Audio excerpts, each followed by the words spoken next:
Hello, everybody, and welcome to the Southeast Asia Oceania Shadowverse Open March Cup for 2023. I'm your host, Ignitius. With me, as always, is the venerable East, and we also have the indubitable, the inscrutable, the ephemeral Kyo from What Team are all of these Manister. adjectives? I'm just making stuff up. I'm sorry. I couldn't think of anything better to say. Kyo from Team Manisurge is here with us on the casting desk today. Competitive player. He's going to provide us a lot of insight as we get into this tournament today. And what a tournament it's going to be. The Shadowverse Open post-Asvault mini expansion. And let me tell you right now, we're in for a day of amazing competitive Shadowverse and maybe a few surprises for you as well, as you saw the announcement coming from Shadowverse yesterday, just letting you know. All right, let's get into it. So guys, how you feeling about today? I don't know about you guys, but I took a look at the top 16 last night. I was like, Jesus. And then I took a look at the top 8. I'm like, oh my God. And the potential dream matchups we get for the top 4 today are going to be crazy. So I am super excited because I think today is probably one of the highest levels or highest calibers of Shadowverse we've ever seen, or we've seen in a long time here in the SEO region. Oh yeah, it's a completely stacked top 8. If you've been following the league for Shadowverse esports in the SEAO region for a while, you're going to recognize a lot of these names. It's some of the strongest players, not only in the region, but in the world in general for Shadowverse. So it's going to be an exciting time. Yeah, last month was like a mix of new players and old faces. This time it's like all old faces. Like we see some players that have been playing since 2018. I think most of these players have been playing since 2018. It's crazy. Some real veterans. Let's go ahead and talk about the format for people who are not familiar with Shadowverse Open. If you all didn't know, we start off on day 1, which was yesterday, on 7 Swiss rounds. It's a rotation, 3-deck, 1-ban, best-of-3 conquest format, meaning you have to win both games with the decks you have that aren't banned by the other player. And then at the end of the Swiss rounds on day 1, we go into a top 16 or 32, into a top 8 on day 2, which is single elimination. That's what we're doing today. So if you are out, you are out. There's no second chances, very high stakes here. So top 8 players out of, I believe, over 180 players registered yesterday. So this is the cream of the crop right here. Yeah, so again, almost 200 of you folks came out yesterday. And now, what are these guys playing for, Iggy? Like, I'm sure that, you know, maybe you get like a nice pat on the back or, you know, good thumbs up from Iggy. But what else are these guys actually playing for? A pat on the back is, how about a pad to your wallet? Because it is a cash tournament, as you all know. You're going to get cashed up if you make it to the top 8. 5th to 8th place, you get $200. 3rd to 4th, $400. 2nd place gets $600. And then boom, 1st place, 1,000 cold ones. And that's USD, by the way. This ain't Indonesian rupiah, okay? This is United States dollars, $1,000 dues. You also get a bonus 100 for using a webcam during the broadcast. So potentially you could be walking away with $1,100 if you take it all. But you know, every game then becomes essentially at least a $200 money match. And then the finals is a $400 money match. So there's a lot on the line. Yeah, I got to brag as one of the few players that got to taste those $1,000. It's good money, bro. Damn, nice flex, Kyo. You're gonna fit right in, I can already tell. Speaking of flex, we also have the top 8 will also get a playmat from sent right into them, and I got one of them last year. It's so sick. It's very good. Flex on them. Where's Flex it at, on him, Kyo? Double the flex. Flex on them. You can see here, this is our bracket for today. This is the top 8 we have. And listen, if you have been familiar with SEAO, like I said, a lot of these names are going to be familiar to you. We got Zanark from Team EMT going up against Life, who is maybe the biggest ladder grinder I have ever seen. He seems like he's always on ladder grinding for points. After that, we have Arceus 96 versus Twilight Knight Styx, another tournament veteran. Both of them really. Incredible to see those guys here too. Honey Hill from Team Dawnbreakers versus Sadfeeder from Twilight Knight. Sadfeeder, maybe the greatest player ever. He won the All-Star last year too, where we fought, where SEAO, well, I say we, I didn't do anything. SEAO fought against West. We get nothing. Sad Feeder came out on top. And then at the bottom here, we got Kari from Team Sonar 5 versus Yahiko from Twilight Knights. So yeah, a lot of heavy hitter names here. Some of the best players I've ever known. And frankly, I steal decks from them all the time. Can't wait to see what they're cooking today. Speaking of cooking, I think these guys definitely are cooking up with some pretty crazy techs. We talked a little bit about this right before we started, but man, the meta right now, Wrathblood very strong, Enhanced Portal very strong, but I think there's a couple of other decks that I didn't think any people really had on their radar that have topped in this top 8 here. Yeah, a certain someone is bringing something very spicy right now. Just a little spoiler here. One of these people brought Forest. So any Forest mains out there, keep your eyes out. But before we jump into the competition, I did want to shout out the Shadowverse Open Community Content Program for the community support. You submit your content and you earn card packs. You can do that over on SVO.gg. On that website. If you wrote an article or made a video or anything that you think provides value to the Shadowverse community, you can go ahead and submit your content onto that website and you get upcoming card packs from the next set, right? So go to svo.gg/CSP, submit your content and receive those rewards. I've actually done this before and it was pretty nice. Get some free packs for you. Who knows? There might be a leader in there. Give it a shot. All right, now that we are done with all the niceties here, it's time for some, real slobber knocker action going into this top Real 8. card game. Every single one of these matchups is a big one. Like, honestly, starting from top 8, any of these matchups, I would have been happy if they were a final. But no, we're getting them straight in to quarterfinals. So let's go ahead and start with the first game, which I believe is going to be Zanark from Team EMT up against Life. Two huge names here. Let's see what decks they're running. So I think we're going to have EMT Zanark here. Again, Loot Sword, I didn't expect to see too much of this, but yes, so Sword is back. It's proven itself to be a just all-around strong deck, and here we see a couple of small changes from last month where, we weren't really running any like Serration Waves. Now we see more of those cards. Also things like Ultimate Hollow, being able to just get past those really annoying followers who have Ward. Wink, wink, Wrathblood. Yeah, we were just talking about this off cast. I was like, what's the Serration Wave all about? And y'all were like, bruh, Drummer? And I was like, oh yeah, okay. Fair, yeah, makes sense, yeah, okay. So yes, I think Loot Sword is one of those decks that highly rewards the skill and like comfort of the pilot. And we've had a few months here of people getting used to Loot Sword and finding out optimal lines. Loot Sword can pretty much beat anything as long as you get the right draw and play optimally, especially with the, like you said, the adjustments made towards the current meta, like the Serration Wave. Only running one of Opulent Strategist as well here to make sure that your Maximus pulls are always pulling something more valuable. This list is particularly interesting. One of Taketsumi and no Kagemitsu. So you're pretty much all in on the flag burn plan. We'll see how that works out for them. I know that there are some other players in this top 8 who have taken sort of a different approach to how they built their Loot Sword. This one seems to be all in on the Loot and Barbaros endgame. Yeah, Taketsumi is kind of an interesting card to see in this meta, right? It kind of signifies on what he wants to fight right now, and which is Wrathblood. If you think about decks that pings a lot, it has to be Wrathblood, Commander, Vanya. Taketsumi does really well against them, especially with the Serration Wave. So kind of really like just signifies on what he wants to fight and what he wants to ban, right? And Absolutely. he's not wrong. I believe all top 8 players in the bracket brought Wrathblood in their lineup. Is that correct? Yeah, it's 100% for everyone, every single one. All 8 Wrathblood. Pretty incredible. All right, let's take a look at Zanark's next deck list. Just a reminder, it's 3 decks, 1 ban. You bring 3 decks and your opponent bans off 1. Here's a deck that's very scary and hasn't seemed to go away. Last Words Shadowcraft. If y'all didn't know, the idea is to get 10 Last Words cards destroyed, and then your Istinit becomes active. You can proc the Crystallized Abyssal Kernel, and then they go face, plus Deathly Tyrant for lethal reach.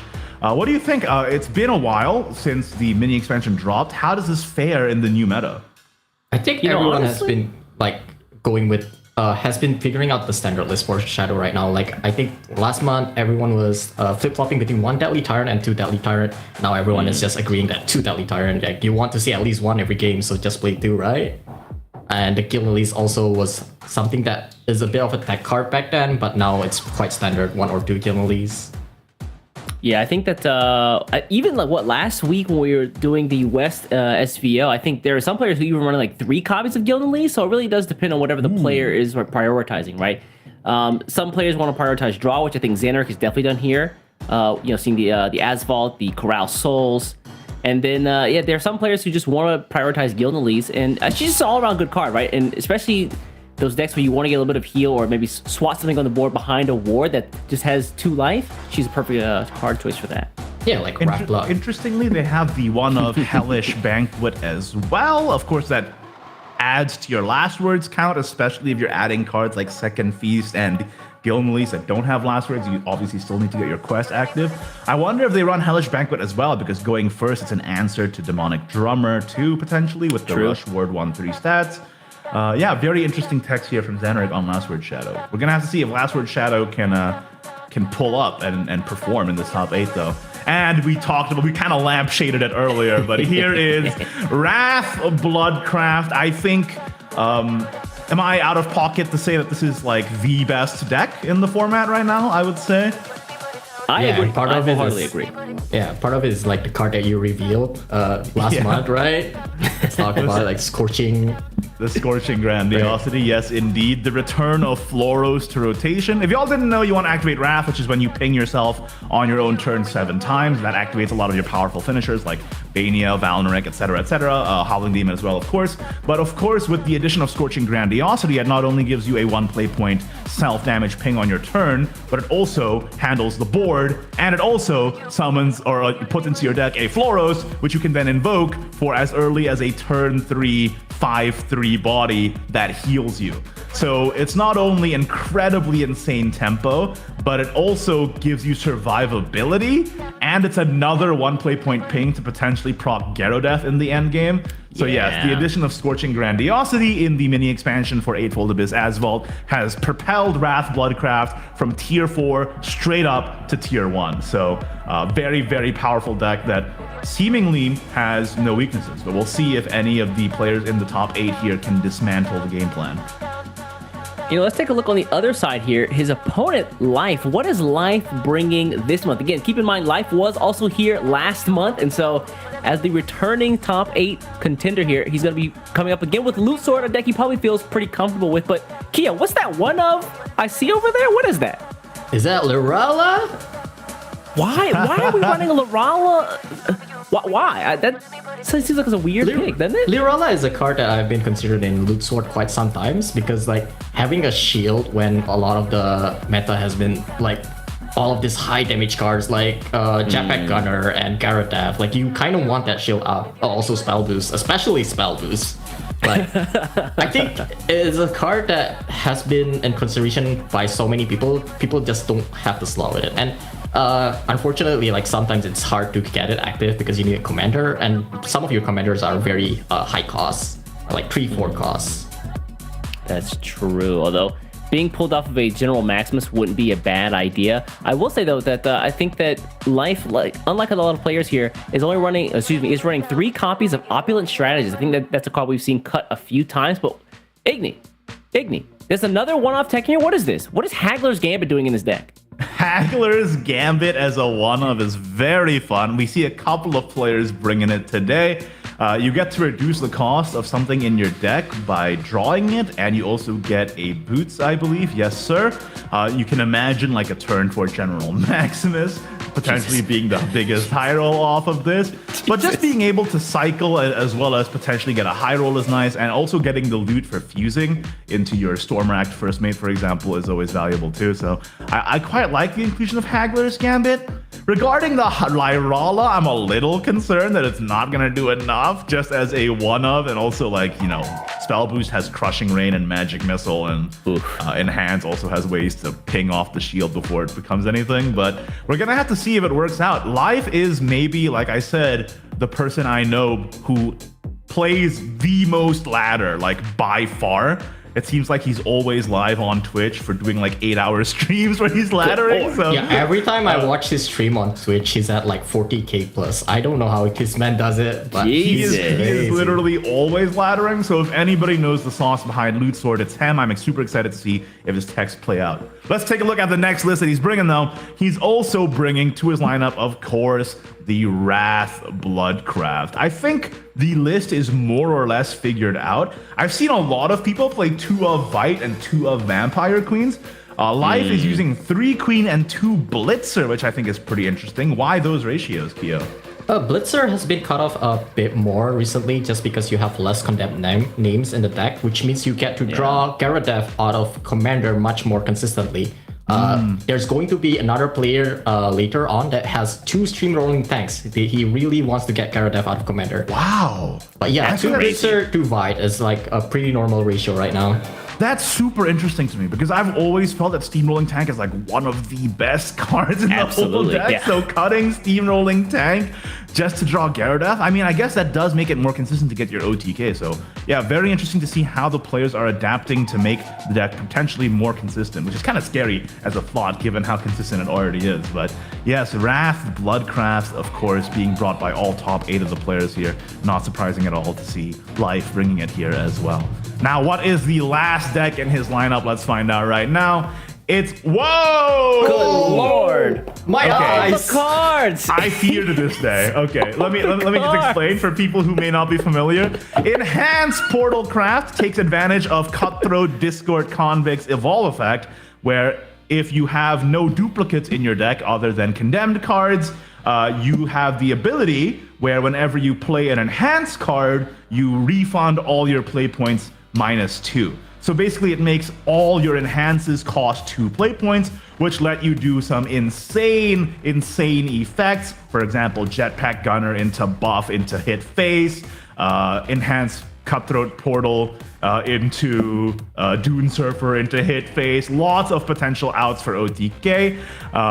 And yes, pretty much everybody's lists for enhanced Portal Crafts, because you can't run any duplicates other than condemned, are very different. So it's really interesting to see every single tech, and we could be here like forever just talking about every tech people are playing. But what jumps out immediately to you guys from this list here? For me, it's definitely got to be the inclusion of things like the treasures as well as Xion. As far as defensive cards are concerned, probably some of the best defensive cards in the game right now, bar none. Oh yeah, for sure. Especially if you face up against the mirror, right? Using a Xion or a Shield of Transgression off of Summon Divine Treasures means that your opponent can't OTK you with Cutthroat, Dune Surfer, etc., etc. So it really drags the game out into the deep water and makes it very difficult for either player to win if they run out of gas first. And let's about not you, Kyo? discount like the power of Shield of Transgression on 7, right? Being able to make a 7/7 ward and a 5/5 ward for only 2 PP with like the Lord. amulet on board as well. It's such a huge tempo play that even if you then don't get any value out of the amulet, it's just too strong. Like, Yeah. how do you get through that? And then if you can't go through that to kill your opponent, they just kill you with Jetpack Gunner. Like, this deck is so insane, but it's also so frustrating to play against because you have to play around all of this one-off. Yeah, right. We've talked before over the course of several years of, oh, if you bring a one-of into a tournament, you always have to like have it in the back of your mind. Well, this is a deck where it's all one-ofs, and you have to keep in mind every single possible deck. I think interesting is the Skewering Snare and the Angelic Strike. Do you think those low-cost pings are just there to potentially get past an opposing Judith shield? It's also for like extending your lethal, right? Because I think Dune Server plus 7 PP enhanced 7 on Cutthroat is not enough to kill your opponent, but like having an extra 3 damage and 2 damage during those turns can be it's the difference between killing your opponent and not killing your opponent that turn. Yeah, I mean, also just Skewing Snare is a 3-cost card that just destroys an enemy follower and does damage face. That's kind of a good card. I mean, like, Yeah. Yeah, remember Dance of Death? -2, Yeah. right? All the boomer, like, Dance of Death, where? All right. Well, those are the lineups today for Zanark and Life. Let us know in the chat right now what you think is going to come out on top and what do you think the bans are going to be. To be honest, if I was playing, I would just ban Enhanced Portal. Playing against those 1 in 40s is always super frustrating to me personally. But I'm sure that with Zanark bringing Last Word Shadow, he might want to fight against the portal. So I'm curious to see what gets banned out here. I've been like stalking all of the players for their bans in bracket, and I see like Life is banning Enhanced most likely, but that his opponent is definitely not playing Enhanced, right? The Last Word ban out of Life. Last Words gets banned, potentially fearing that it will target Enhanced Portal, but then Life's Blood gets banned. So Zanark has to fight up against Sword and Portal using Sword and Blood. Very interesting. I feel like there's no win for any of these players. You have to choose between playing against both Blood, either Blood or Enhanced Portal, and both of them are hell. Well, let's find out what they queue up here. We're getting started with the first quarterfinals of the day. Zanark from Team EMT versus Life. It's a $200 US money match. Remember, guys, this tournament is single elimination, so if they lose this series, they are out of the competition straight up, point blank, period. So going up here with Sword versus Wrath Blood here. I see Life rocking the Tactical Dog leader and some love it. He's a good boy. Very cute leader. Yeah, big respect for the Tactical Dog. We got the Deep Sea Scout, the Adherent, and the Tidal Gunner. What are you mulliganing here on Life's end? You can probably a pretty good opening hand. The Deep Sea Scout, I'd imagine, you want to keep it's a pretty decent full keep right now, right? Yeah. Yeah, that's what I think as well.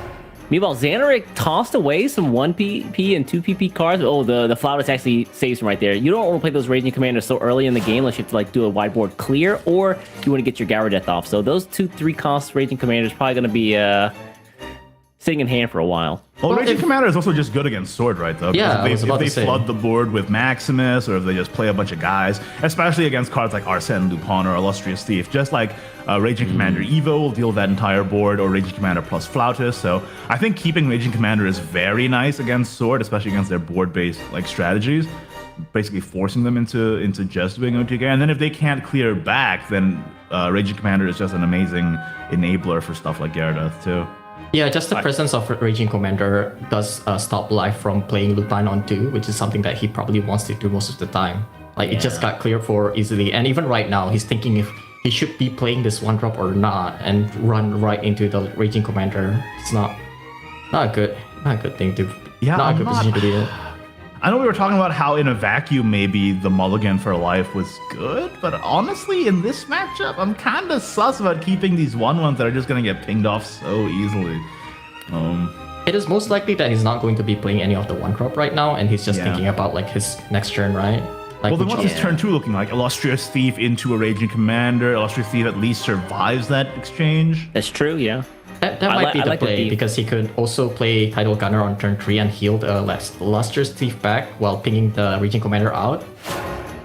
Yeah, that looks like the line that Life is going to go for. Meanwhile, Zanark top decks the Demonic Drummer, which is an absolutely obscene top deck. Oh, he's actually going to go for I like this. I like this very much, because if you top decks he's doing that to get the ping for the Raging Commanders that he can deal with any board that Life presents here. Oh, that might be another thing, but I was thinking like if he top decks the Flora's spell next turn, he would be able to activate it. Yeah. Zero cost PP spells for that turn 3 Floras. Speaking of turn 3 Floras, fellas, we taking bets today? We doing the over under how many turn 3 Floras? Oh, he doesn't get it. But you know what? Raging Commander unfortunately. plus Gift for Bloodkin here is so strong. Just making sure that the Illustrious Thief gets no value and goes straight to the dome. Or do you think he's going to go Drummer instead? Yeah, I think he values the just getting the pings off here and getting some wards up and then being able to put that damage out every turn with Vania. It's playing this more defensively, terrifying, especially when you get Vite. Yeah, but like the problem right now is that all 3 Raging Commander is just rotting in hand, and especially since he's going first, he has less evolve point for them. So I would like to see him play them like eventually. Maybe the consideration is to get out the 2 wards now, so that next turn maybe you could throw up a Raging Commander, because if any of the wards survive, then you have your commander behind a ward, which is pretty good, considering that Sword, outside of a few Serration Wave that we saw earlier, and there's not really much they can do to pop him. So especially if Life over-invests in this turn 2 here, and then I think Life is just going to play it safe right now and try to use this Polar on board to clear it, so he doesn't get 0 value if it get cleared by a Raging Commander or any place that Zanark is prepping on behind him. Yeah, this is probably a full trade. Okay, yeah.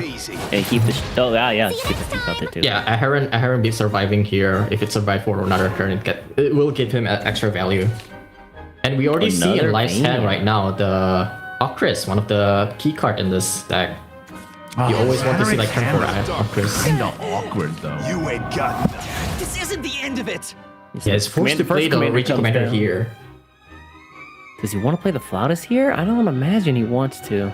No, absolutely not. I think you have to save the Flautist for a reactionary play after. Oh, He's going really? to do it. Really? That's surprising. I thought he might have saved it. Wrath? No, he's nowhere near Rev. He only has 4 right now. Because he didn't ping himself on turn 2, right? It was only a Vania. Yeah, that's true. turn Why play the Flautist now? What are you hoping to enable? It does force your opponent, if he wants to play Arceus, he can only clear one of these. And maybe if he can get Rev next turn, he can hit 3 to face. So it basically locks your opponent from playing Arceus this turn. Which is might be quite a heads-up play. It gives an incredible Arceus target though. I mean, that's true, but it's only 2 health, right? Oh yeah, because you give them Drain. And Rush. And I mean, the Rush doesn't And they're really matter evolving, so it's because actually going to be like 4, right? Yeah. This is actually pretty heads-up play from Zanark. Well done. Yeah, so now Life has to think on which one of these he wants to clear, which is not even like a hard question. You always clear the Raging Commander, right? Absolutely, yeah. That's Well, Title Gunner. Ooh. Yeah, but it does force him to not play. Not only does he can't play the Arceus this turn, he also needs to use 2 loot that could have been fused into Arceus, right? Yeah, when the Goblet is nice. Boss. I don't hate this play. He also has the Arceus for next turn. Post Maximus too. Oh, next turn is definitely Maximus. He runs what, 2 copies of Maximus to the deck? Yeah, that is for turn 5. Oh yeah. Alright, this comes out now. Steamrolling Tank into Gift for Blood King, presumably. Bro, Steamrolling Tank just being able to nullify all the damage you take from activating or trying to activate Wrath is crazy good. There's the boss. Drawn.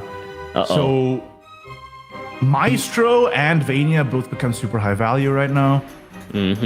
I think the Maestro is active right now, so it will be getting him the spell, which is also very high value because it allows you to deal more damage with your Storm.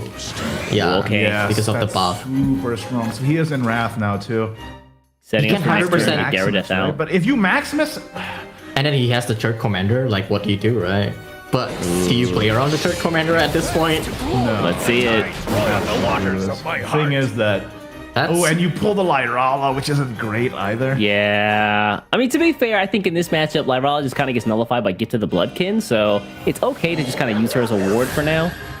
Yeah, definitely First mate is also like first mate. quite a good build right now, right? That's true. Because First you mate can plus give Maximus. Yeah. He's getting another draw as well. Oh, yeah, wow. Completely missed the one play point off the tutor there. And now we have to see like how he's going to trade here and how much he wants to play around. I guess the third commander, you can't really play around Howling Demon right now. Everything is at 5 HP. I like this. I think he's gonna run the 2-1 into The 1-2. yeah, and then maybe the 1-2 as well. So You want to make sure your board's not too clogged. Yeah, but Although he doesn't have the this army got 3 commanders. What's going on? Clear the entire cooks in the board kitchen. too.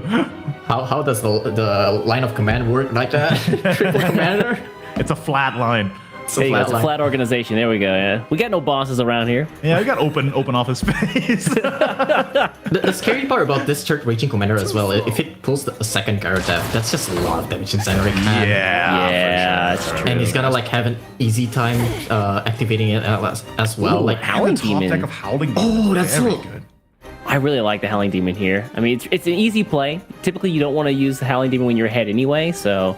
Nah, I like it for the I am board clear. so sauce of Howling Demon because they haven't played their Octris yet, though. Like, you play Word? Howling Demon and they Octris. Oh, that's true. Yeah. Good That's point. Good true, point. Good that's point. true. Yeah, the That's a counterplay lot from of- Octris that's is a lot really And of you HP. know that they have Octris because the Octris wasn't pulled off of the Maximus. You know, like a good point. Yeah. it's in there. It's in there. So Oh, I don't know, man. If I don't pull Octris from my Maximus, I have triple opponent in hand. that's just me. Octris where? I don't know. Damn Kyo. I don't know. The Kyo Oh, Diffie damn, not okay. hitting this time around. Surprising to see him playing Vania right now. Don't go. He's not going like super aggressive. Because He's like keeping his Bloodkins here for a Gyarados Weaver, probably. That's my This is guess. also just damage outright, right? That's Yeah, true, yeah. but he could have pushed like he lot could have more. Gyaradev right here, and then next turn he could have went Howling Demon plus Vulnerate, but he decided to go this way Really? instead. I No, thought but maybe now he was he's trying to play around. guaranteed an insane Gyaradeath, right?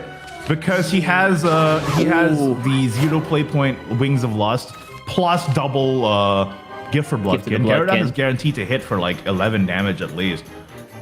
I think 11, that's like 12, at least 13. 14 That's actually damage. That's game, 14 isn't it? damage. 14. Yeah. If, Oh, if if Life are doesn't you heal, counting? Yeah, yeah. If you're counting the Gift for Bloodkin and the Wings of Desire, yeah, that is game winning. We weren't even counting the Blitzer in hand. And Right. we're playing against Sword, so he will always have target for Blitzer. And that's like another extra 2 damage actually, though, too. the fact that he didn't play the Howling Demon means that he can't heal now. The Storm is maybe kind of like a, I don't know, a bait from the Valnaric there. So if he tries to go Entras here, Oh, just gets yeah. baited. He doesn't have Yeah. the drain to heal out That's of this. true. I think he His has only to heal Opulent is here. now Opulent Strategist plus Ultimate Hollow. I don't Oh, think he's this gonna is- go for that 'cause he No, doesn't have don't Rally's get hand. baited! Like, don't get baited! No! I think he's doing this just to try to get the Holo in hand active by Yeah, fusing this he wants two. to fuse. He wants to fuse to get Hollow active, I believe. Yeah, because he really needs the healing right now. I think Yeah, if he one piece all the way if life can survive this turn, he does have Opulent to heal back up next turn. So maybe if right after that he's going to be in a better position. But this is an uphill battle for sure. He really needs to play Hollow though. Please play Hollow. Okay, thank God. Okay, Sweet Let me lose Jesus. my mind. Okay, and we just trade. Extremely defensive play, but I mean, Life knows what Zanark is doing. Zanark has not exactly been subtle, playing Bania and keeping Gift for Bloodkin in hand, so he knows exactly what the game plan is, right? Yeah, subtlety is not his best his best expertise. Now the question is, how do you push enough damage to enable that 14 damage Gyaradeath next turn or more, right? Now that you've seen the Octris play, do you just bank on there not being another one in hand, or And just play Howling Demon right here. That's quite risky as well. it is, right? Oh, He's gonna he's do going for it. it. He's going for it. Is kind Well, of hold on. No, I can't. a Hail Mary play here. Oh, but he's floating 2 play point for nothing right now. Right, he's not gonna play. Maybe Blitzer. You kind of want to keep the Blitzer for Gyaradeath, right? Although you does You have need do to. You have Commander in hand. Yeah. Yeah, he's got plenty of pings at this point. I mean, I feel like although he- I think he has Yeah, I feel like he should have. I feel like he should have played the spell from Vulnerate Randy. just for the extra 2 damage because he already have enough 0 play point cards in hand anyway. Yeah, That's true. That's true enough. and he's I think, holding on to I that think one. it's fine though. Evo You can point, afford too. to sink the Blitzer here because you have Raging Commander next turn anyway. So That's true. That's true. All right, but yeah, it's got to be an second opulent turn here. Opulent in hand. okay, Succulent Opulent just heals you back up to essentially full, right? So Yeah, that's crazy top deck. Quick, I think you might even Barbaros consider Monster? using Evolve on one of them. Barbaros Maj, Barbaros Barbaros at the Maj, bottom yeah. of the deck. But honestly, Barbaros? Opulent is like really valuable here, though, right? You just Opulent into You can get the the loot spell appraisal. appraisal. Yeah. Yeah, you get appraisal, and one of them you get the AOE. I think you can even consider evolving the Opulent here because you get the for evolve the guaranteed heal, right? yeah, for the guaranteed Yeah. heal. But I don't think you can get to 4 spell, which is like double heal, right? No, Exactly. It's not possible. Not possible.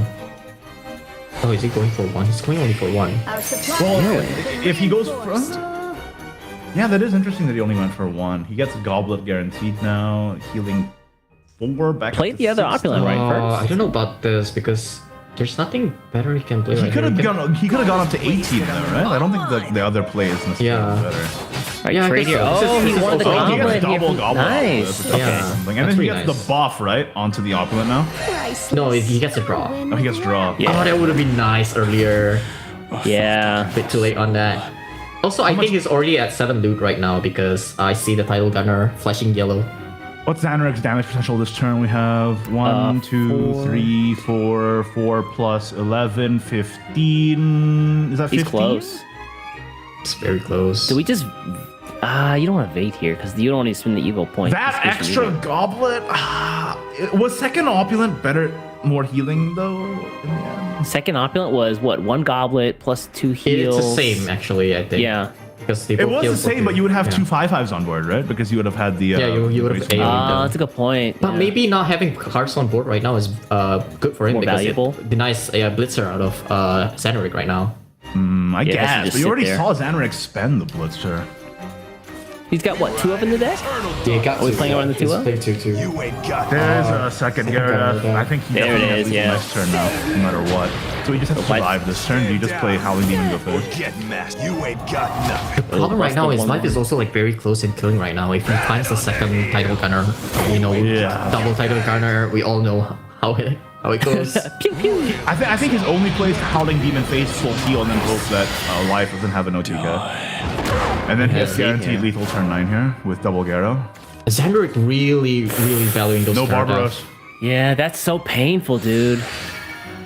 I think life can heal back up to full with both the opulent and holo in hand right now. Yeah, but I don't think it matters if he heals back up to Yeah. full. He has like double Gyarados is too much. he has Double double Gyarados Gyaro. yeah, that's true. Even with just Gyaro, that's already 22 damage, not including the pings from like Gift for Bloodkin, right? So I'm Happy gonna Pig, where be you at? honest. Me playing Wrathblood never goes this far, and I've never actually go to double Gyarados. It just went past my mind. that's like, because you're a double god Gyarados? gamer, Kyo, and you always invoke Floros on 3. I already know. Oh no, I got called out. Right. No. He's like, Every time it happens, like this is the best deck in the game. it's like, wait, you can go past turn 7 with this deck? That's crazy. Yeah, this double Gyaro endgame is like super big boy bomba busted, but we're just gonna have to see if Life can maneuver this in such a way that he makes it out alive. I don't think there's any way, right? Yeah, unfortunately, I don't see- unless he has, like, really some- need to kill this turn. No, even if he heals to 20, he doesn't have the wards. He doesn't have. No, I don't think so. Yeah, I think we might That's be really seeing. showing like the unfortunate part of the sword that has been like around. Ooh, Oh, ward. hold on. Yeah, Metatron's Was about to fine. say they don't have that many ward, but That's one of them. Yeah, he That's dropped one. it immediately. For the other day. yeah, and then he can clear as well. Is this enough? A taste of your own medicine. Very nice and easy, and then he Is slaps this it. enough? Is this To enough? survive double Gyaro? Because we I don't don't think have it any. is. We don't have any rush, right? To oh, then never mind. But he can't double Gyaro with that. He can't. 1, 2, Grandia. Spending the commander last turn might have cost him the game. Yeah, actually, that's a good Yeah. call. I don't think he should Holy have spent that crap. commander. Well, hold on. Valnaric plus Valnaric spell takes care of it. That's 4. Yeah, you can't do it. Yeah, he definitely gives himself some more sustain there.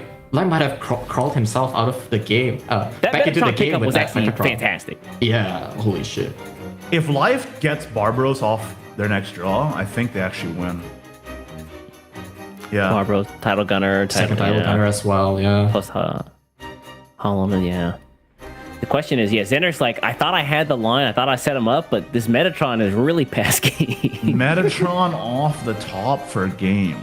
Who would have thunk it, right? I think Zanark at this point, can Zanark even clear this board? I think he has to spend I mean, he Valnaric, can right? easily clear it with Valnaric plus spell, but Yeah, Yeah, then you have to- spinning this Gyarados is really spend nasty, them. though. Okay, that's Is this still hold on, enough? hold This on. is 16, 17, 18? 17, 18, wait, is it? 19. Oh yeah, that's enough. That's enough. Is No, it? it's 19, right? Yeah, it's 19. It's one off. It's one off. We'll ride under a moonless sky. It's one off, but he can't clear the board like this Oh, it is one off. because you can use the flower spell to kill the 3-3. I think this gets flowers as well, right? Yeah, it does. Wait, Oh no, it doesn't. It doesn't. It's only 3 pings. really? Oh, yeah, you're right afterward. Okay, yeah. Oh, but he puts himself at 13. This might be dangerous. Title gunner might have this. Oh, hold on, This is really? lethal. This is lethal. This is lethal. Look at double flag. Right! Oh, Zanark tries so hard to play defensively, but the one turn that he The tries to play life defensive. getting that Metatron and then winning on 1 life remaining. Oh my god. Oh, okay, dude. All right, listen, Captain. we are literally 1 game into the SEAO March Cup, and this was a finals-worthy match. What an insane line from both players. Dude, this was game Holy 1. moly! Life winning with 1 defense left. Oh my goodness!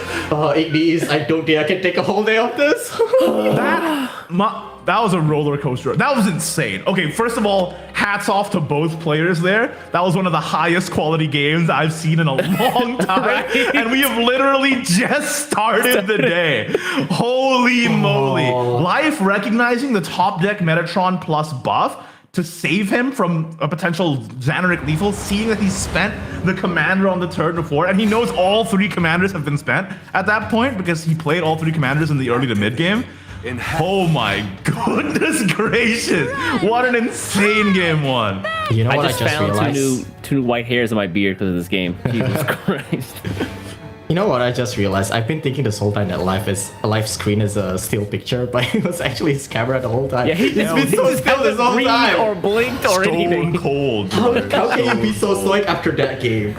Right? He's not even I'm popping up. losing my mind, living on 1, and then taking the entire game back. Well, we have to move on. Holy We have to move on. This is game 2 right now. Okay, Yes. okay, we're going into this. Zanark is running it back with the Wrath Bloodcraft. Life is playing the Enhanced Portal. I will say though, Zanark just top deck Scorching Grandiosity. A turn 3 Floros Invoke is pretty much guaranteed, considering he has turn 2 Vampire Queen as well. So yeah, looks like we're gonna see a 5-3 guy come out on turn 3 here. How you I guys want to feel about see- jail? We going to jail? Going to jail. Oh, that's one on the turn 3 Flowers con. Most You see likely. Zanark just slammed it because he already sees the turn 3 See, Floros here's the line. thing though. Life can Yep. play around Blitzer right here by not leaving anything on board. Like, he has 2 choices right here. I think it's definitely going to be right-hand man because he wants the cutthroat as fast as possible. But if he decides to play the Kasim for value right here, he's gonna be so punished. Yeah, it feels like So playing the punished. Kasim here early is a little wasteful. I mean, no matter if he has to not play anybody if he doesn't want to get turn 3. Yeah, Floros, that's the though, thing, right? Yeah. So like the correct play right here is definitely right-hand man into trade. That way he's gonna leave nothing. True. Nice and easy. And I think Live is the type of player that doesn't do those greedy plays, like going for Kasim and hoping that it doesn't get punished. I mean, this can all be for nothing, and Cedric just top decks another 1 cost. Drummer. If Zanark is top deck's drummer, it doesn't matter, right? Oh, he decides to pass. He's keeping Live passes, Wow. recognizing the Blitzer as an invoke out for Zanark. Okay, It's God, even crazier. This is actually a finals worthy set. It's even crazier because right hand man can now clear both the flowers and everything that's protecting him. Yeah, because of the AoE. Even if he top decks drummer, right? Like Iron Forge right hand and hands 4 will full He clear. does have flowers here because he draw 3 1 costs. Oh, No, yeah, wait, he doesn't have no, board he doesn't. space. He doesn't have board space, man. Oh, what are you doing? No! Oh, you can see Cedric's face! No! What happened there? He was This like card, mid-play. Vampire Queen Castle. I don't really blame him. I think Zanark is flustered from that first match because that was like so in the bag for him until the very last moment. Dude, I'm saying Vampire Queen Castle is your best friend and your worst enemy Worst at enemy, the same yeah, time. yeah. Facts. Big Sometimes you facts. forgot that bad You summoning just effect every time you ping. Wait, do you play Kasim and Iron Forge right hand here to both draw the Cutthroat and full clear? Plus doing damage to face. You present Kasim as a threat going into your next Evo turn. That seems to be the play. Yeah, that seems to be the way to go here. Life is in a decide. What? He's not Really? playing Iron Forge? He's using it for AoE next turn because he can still use it to he can enhance the right hand man and then still play the Cutthroat next turn. So he's Oh, pacing yeah. his AoE masterfully right here. So good, Wow, considering that is so heads up. And then that also. Oh, Yeah, and it dischecks the vibe. Let me join too. that's true. Yeah, Oh my god, life! I'm blown. My mind is I'm blown. losing my mind. all right, life full looking like clear. a champion right now. Yeah, That's it's crazy. So and he gets to keep the 2-3 Cutthroat as well. Jesus. Live is If you're playing Xanax now, 5D you gotta chess be right now. punching air. You got- I'm taking notes. Y'all better be Right? taking notes and you're at He's home reading every single of Zanark's turn. It's crazy. That's insane. Live look. Hold on. Sapphire is on the bottom part of the bracket. All right, these finals might be crazy today, y'all. This is the first set. Right? What is happening? Oh, but it's nowhere near over though. Life might have Yeah. stifle off the early aggression, but we know Raptor they can still do so much damage out of nowhere. Zanark We run one top, bad like here? drawing into Floros is so sad though. That's a super big punish from that turn 3. Yeah. Yeah, I think he queued playing the flower spell and then realized he sport block. He could have. Yeah, the bat popping up. He's like, wait a second. Yeah. Why are you here? Fortunate. Honestly, And now- like I get it. Like if I had that first game, I'd be super flustered too, to be honest. And now we get to the point where Enhanced Portal just have way too much healing. Like this bodyguard into Yeah. Judith. He already has the Shion spell in hand as well to protect him from a potential turn 8 Gardath lethal. And If he's going Judith to with set the up spell that. shield if necessary. I'll be watching as you This is going to be uphill battle for Zanark. It pops one of the Probably bats just though. Metatron, right? Yeah. let evil burn in the fires of righteousness. Man, this is the first match of the day and I'm already tired. Right? I'm really tired, guys. I've lived years, man. That first game. This is the most amount of energy I've spent in the first game in my casting career. Raging Commander. Okay, we see the Second Gyarados Gyarados here. drawn into Commander clear. Or get If mad. he draws another commander here, he can set up for another Gyarados next turn, but doesn't seem to get it. Yeah, again, with all the healing that Enhanced Portal has, plus we know that the Shion is in hand. If he finds the treasures, I don't know, it might be a wrap for Zanark here. And this is a lot of damage.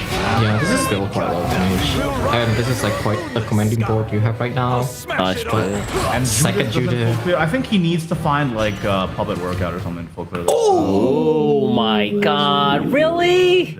That's a really good top. And with Gillilis in hand already as well?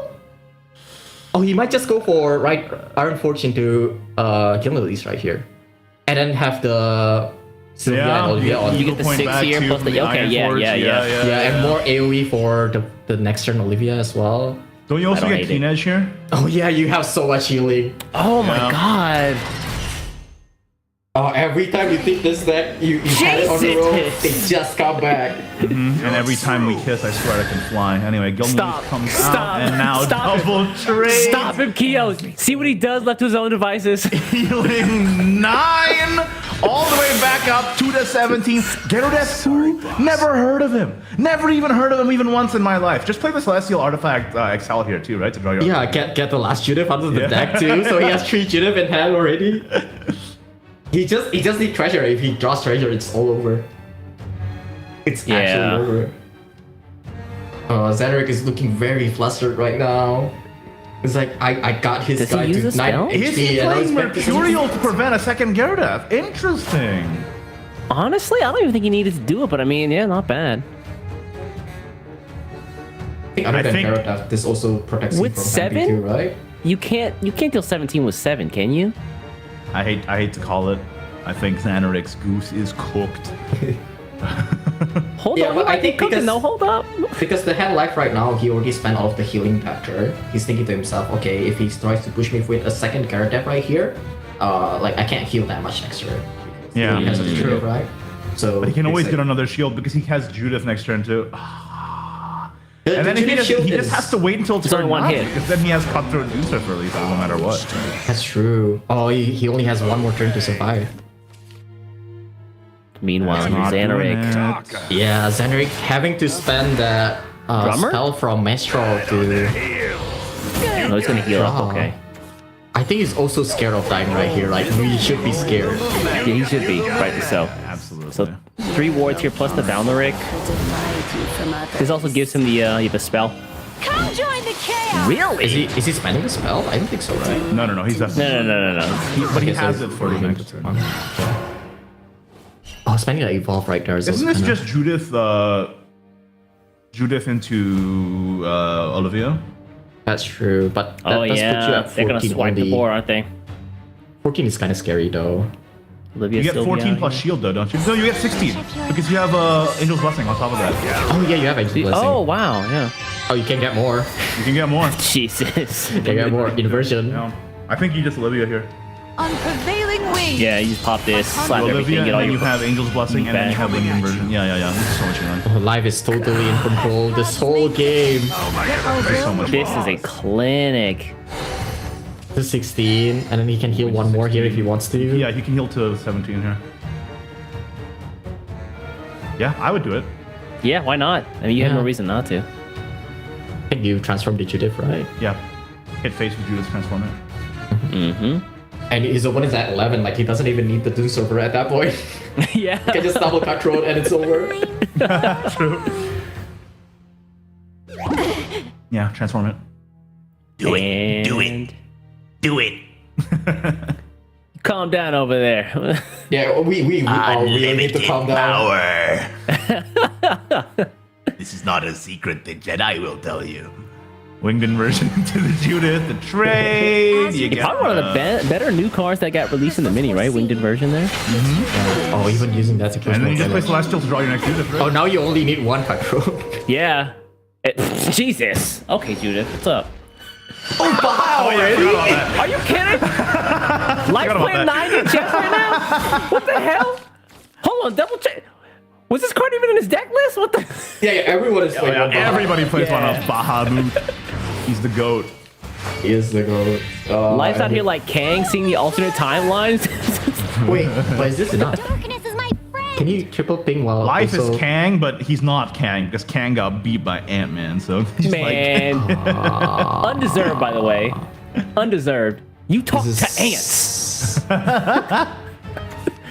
hey man, if Actually, you're I think- going, well, I'll there's the shut up spell now. I was gonna shield go full gone. nerd. I'd have been there with you, don't worry. I have these wings. Garadath here. You're death 3. 11? I don't think it is. 11, 12, 13, 14? Wait, Oh, no. is Zanark bringing this back? No. He doesn't have No, it's here. It's there. Yeah, because you can use double. 1, 2, 3. Oh, that's right. he's He doubled down. He has it. Real Zanric He has it. from the brink of death. It's enough. Exactly. He's that guy! He's that guy! Let's go! We're going into a... Okay, I am actually having a heart attack. Right. I'm standing up right now, Eve. see it. I can't. Keel was out of his seat the end of that match. Life had such a dominating position that entire time, but that just goes to show you the absolute burst potential of Wrath Bloodcraft in the endgame. Holy moly. After healing like 15 total damage over the course of the game, Life still lost to Gyaradeath Valneric Lethal. Keep in mind that at the beginning of that game, Zanric misplayed and didn't get his floral side at all. So imagine having to come back from that kind of like mental position as well. Holy crap! Props to him to seeing that lethal because we all missed it. Yeah. We all just thought it was over. We all thought it was over. We were like, oh, Life invoked Bahamut. Life has Lethal on 9. Nice job. If you can get to turn 9, all right? Because Gyaradeath is coming out, buddy. Oh, But that means in this last game, we're going to have Zanark running up against with his Loot Sword deck against Life's Enhanced Portal once again. I don't know about you fellas, but man, Sword, Portal, I don't like being a Sword player. Can we have a petition to move the break to after this match? I'm tired. We all I'm are. gonna take a nap. Stressed. I'm just watching too. Let evil burn in the Oh, playing the Metatron early. This is Yeah, I like this. like one of the best sets I've ever seen, and we literally just started the day. I cannot physically handle this right now. I want to Ooh, cry. this is really annoying. This Yeah, Metatron what? early on? No, you can. I don't hate just using the puppet here, frankly. It's Really? There are ways around this. You can. There are no clean way. The only clean way is using your Judith, and you kind of don't want to do that, right? Yeah, Nah, wanna you don't save use her. Judith on this. I think you just play puppet. You neutralize the Metatron, make it into a 0/2, and then you full clear with enhanced Iron Forge turn after. Judith's tree is just random destroy, right? Is it not the draw? Am I? It does a lot. Again, the value here is that it just gives you a ward for 2 turns, so they have to focus efforts on this thing. Meanwhile, you can build stuff up in the back. No, Here's I'm Animal. saying if you just do puppeteer into this, it becomes a 0/2, and then next turn Iron Forge full clears, even if they try and build up a board out behind the Metatron. Yeah, There's no Iron okay. Forge enhanced. Good old. Does mean that you have to spend your Puppeteer only against Sword, and Puppeteer is such a good card against Sword too. Yeah, that is true. I don't think you have a better play though. Wait, Yeah, Angelic unfortunately. Strike? What? Life? This also does it because with the AOE next turn you can still. Yeah, I suppose so. Okay, yeah, this commit less resources as well. He committed the less important resource in this matchup, which is the Angelic Strike. This still full clears an Illustrious Thief, right? Because of the Iron Forge. I'm telling you, Illustrious Thief is not that guy. I've been saying. Hey, Lupin also He's got dies the to this. Chaos I don't know about that, man. Bro, how you gonna hate on this dude? It's not that guy. Hey, you can't see the Chaos Emerald right now, though. Bro you're is right, about yeah. to die. Iron Forge right hand, brother. And yeeted. Yeah, it's definitely got to come down here. I don't think there's another reason to use anything else, right? You want to Oh, save yeah, Cutthroat. Puppet? Nah. No last word, so Uranus is kind of meh. We did. I find think a Iron card Forge is for like by far the best play. And then next turn you have Cutthroat Evolve plus another Iron Forge plus etc. right? So you pretty much have board clears the entire time. I do not like Sword in this matchup at all, frankly. Yeah, it's rough, man. Yeah, this is something that players like Life likes to do. It's just, if he has like a very obvious turn, he just uses the time to think about what's his play is going to be the next turn and the next turn again. Yeah, I agree. I mean, you have the time, right? You got to use the time to the best of your ability. Meanwhile, like you on said, right Zanark's now- side, what do his next couple turns look like? He does have a Barbaros, which is fantastic if he finds one. But, turn 4, he's still got to fuse loot spells or play him out. Yeah, like what's his best play going into his Evolve turn? Like Stormrack, First Mate, flood the board, I guess. Yeah, that's probably what it is. Well, yeah, he sees this. He's like, oh, fantastic. This is already spent, so probably doesn't have another one. We're fine. We'll just spin them. Unfortunately, we perfect knowledge know that there is another one in hand. So Yeah, he's going for it. not long for this world of these cards, unfortunately. We'll see how he trades here. If he It just trades feels really unfair that Sword is using like, pirates on the high seas and stuff. Meanwhile, Portal has like people from the future with like guns and stuff. Hey, pirates are cool, you know? Everything I have. Have you seen that Pirates one are from the pirate Lost franchise? You don't know what they can do as a pirate. Yeah, bro. The Lost Age, 700 years ago, nobody knew what was going on. These pirates could be going crazy. Unfortunately, they're not, though. This is a pretty nice way to trade, though. He's leaving the 5/5 on board. Makes it You used to harder Evolve for Cutthroat life. here, right? Undoubtedly. Yeah, I think. Yeah. But like not having Really nice Cutthroat thing, left yeah. on the board is quite a boon for Sword, right? Because like Sword usually tries to trade, and the Bane does prevent you from getting a valuable uptrade with your followers. So forcing that. Yeah, he's hovering over the Cutthroat here. I'm trying to think of like any other play he would do, but yeah, this just seems like the cleanest one. Cutthroat into Iron Forge. Yeah. Of course, you do it We're for sorry so if you we're get being the so enhance quiet off this the, game, guys. We were just we're very tapped out. Well, we are. I got the energy. All right, Kari has it. He's gonna Carry top deck Maximus next turn. He'll be fine. But the problem is, if that doesn't happen, what is Zanark's play into turn 5? He has Arsene Lupin, Chivalrous Bandit, and Adherent of Hollowness. None of those guys are cooking. So I just Yeah. don't think that Zanark right now has the gas in hand to be able to deal with what Life has in his hand. Especially considering the Judith draw here. of Judith now. Spending with Judith is He considered maybe getting like the high roll 5/5 pop. yeah, and then it would make the When he saves his puppet this way too. Ooh, which is pretty nice because he has puppet workout in hand too. So if he ever needs to deal with another board, Zanark has no gas. Like this hand that's not what you want to see right now. with double Barbaros, like that's your win con, but you have no connective tissue to get there right now. I mean, I guess the best you can do is to just Wow. get as many loot as possible. I think the best possible draw for Zanark right now is Arceus, right? Or Yeah, Maximus. Chivalrous here, yeah. Chivalrous here, of course. He does have a lot of loot stock up in hand, so Arceus would immediately gets the 4 fuse. tons of Side value. to fuse. Side to fuse 2 here. He has 2 Barbaros too. I don't know if that's a misplay or it was on purpose because he doesn't want to show the second Barbaros, right? Oh, that's true. They're Yeah. withholding that information. Yeah, like with how many real cards are in his hand right now, showing life that he's breaking on double Barbaros might not be the best Oh yeah, idea. Life would just see blood in the water, right? Yeah, he would see like, oh, there's 4 loots in his hand. He has 2 Barbaros. He only has 2 real cards. I can play through this. And the real Got card him. is a 3/1 rush. You know? And a removal spell against the control deck. Does fusing 2? I guess yeah. That's you can't really pull much out of that play at all if you're just fusing 2. Yeah. I'm not sure what his count right now is, but it might be like very close to 7. It's fusing 2. 5? Am I tripping? 2 off the fuse. He played a gilded earlier. He played 2 necklaces. Ooh, drawing into Jetpack. Jetpack plus Puppet Workout plus Skewering Snare. Is that lethal on 8? Hey, it I think it is. goes Yeah. like this, yeah. Puppet to symbol. It's Yeah. 6 times 3, right? Yeah, and then you just spend your puppets here.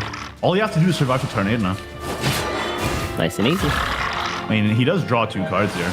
Oh, he's burning cards, right? Oh, Zanark did draw a Maximus though, which is good. Turn 6, a little late to the party, but still all right.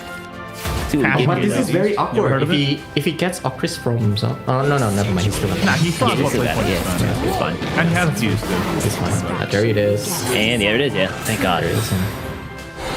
So you can fuse all 3 of them. I think you even fuse most of these because you don't really care about following in this matchup anyway, right? Save the Literally heal. I like that. Saved. Maybe That's what we save. call in the industry saved. Ooh, Arc. A little late for Arc, I think. So. How does he Yeah. clear?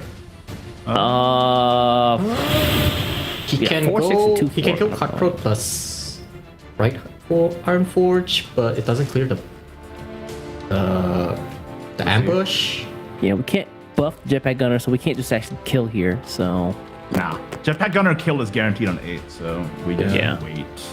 Leaving the ambush might be very scary for him too because he saw the Barbaros. He saw No, the. you can wait. If you play Cutthroat Chris. 7, you have a shot, right? Yeah, that's what I'm thinking as well. Like pushing 5 right here and then putting your Push opponent 5 with into- Cutthroat into 4 play point Iron Forge right now. But that still doesn't kill the ambush, right? Yeah. I don't think, I ambush don't think he still has any sticks. way to kill the ambush though. Yeah. Outside. How does he get rid of the puppeteer? Deciding to go for 7 play point, valuing the evolve point quite a lot. I mean, he can full heal. Yeah. Does Zanark the- have lethal next turn? The Gunley here. Does he have lethal? Fuse- Let's see. Fuse Barbaros. Flag, have flag. Hollow.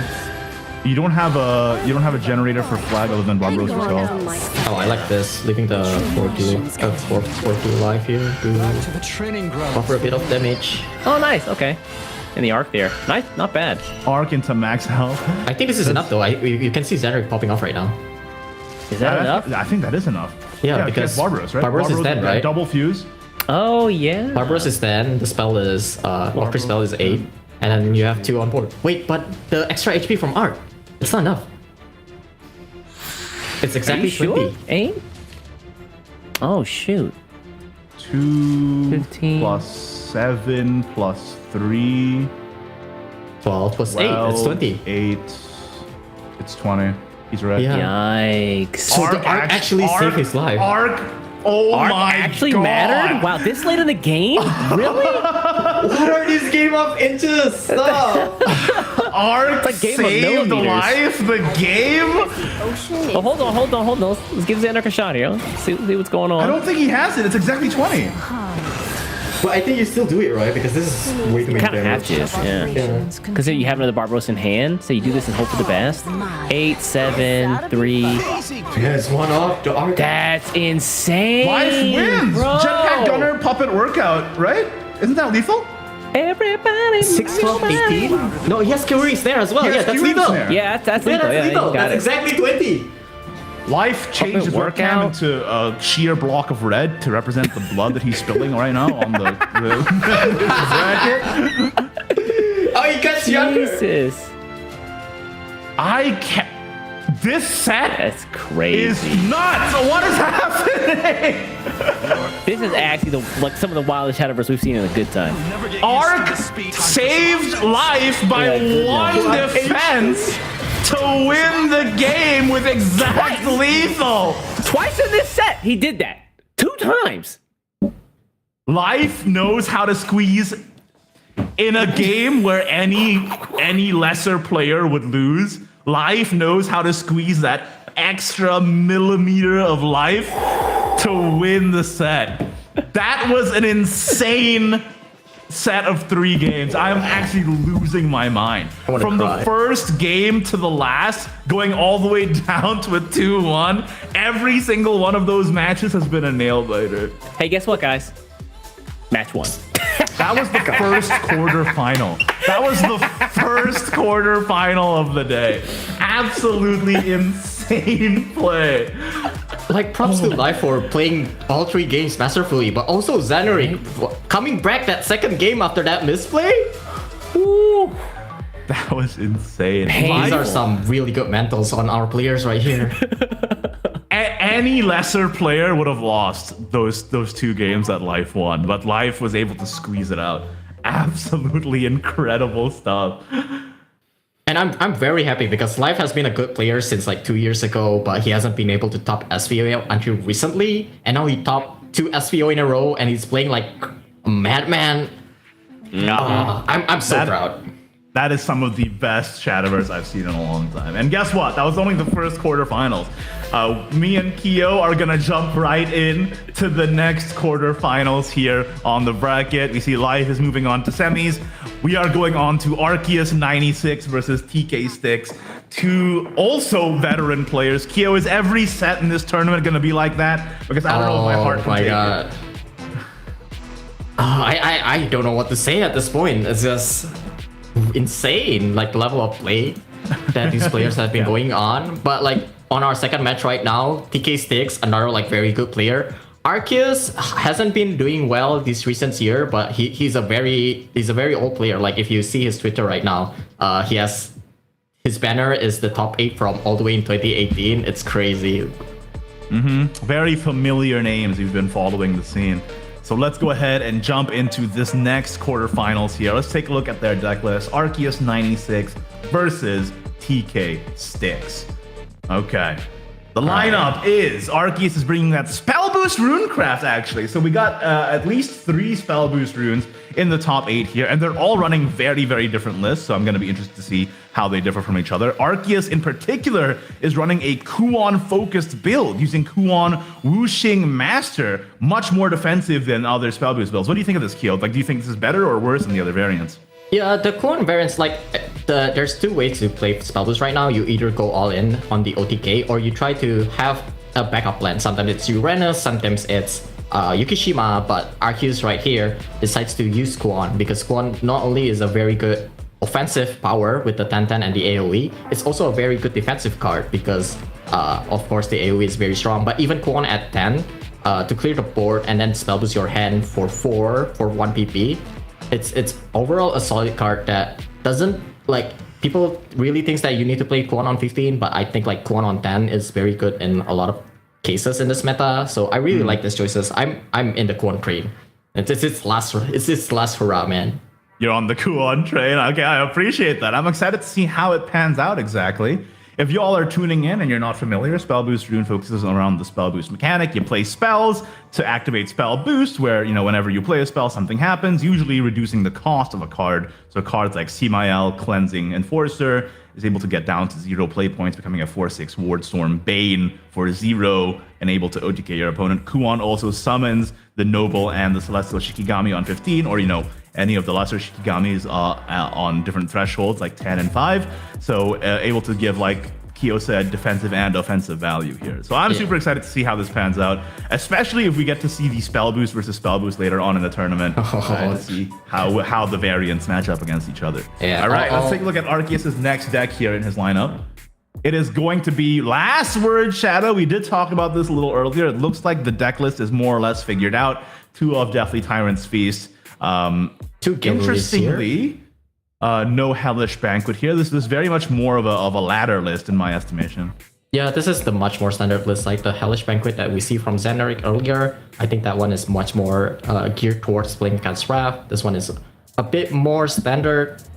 There's nothing much to talk about this. I think one of the key cards, especially in this meta, is Abyssal Colonel. Abyssal Colonel against Enhanced Portal specifically, it just prevents all of their OTK play. Like, you can't go for Cutthroat into Dune Surfer, you can't go for Jetpack Gunner. It's such a good card, but you need to go get to it. Like, you need both it and Isn't Dead.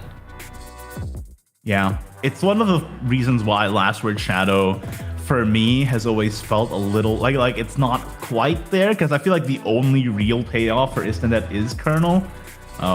But I mean, it is one heck of a payoff, right?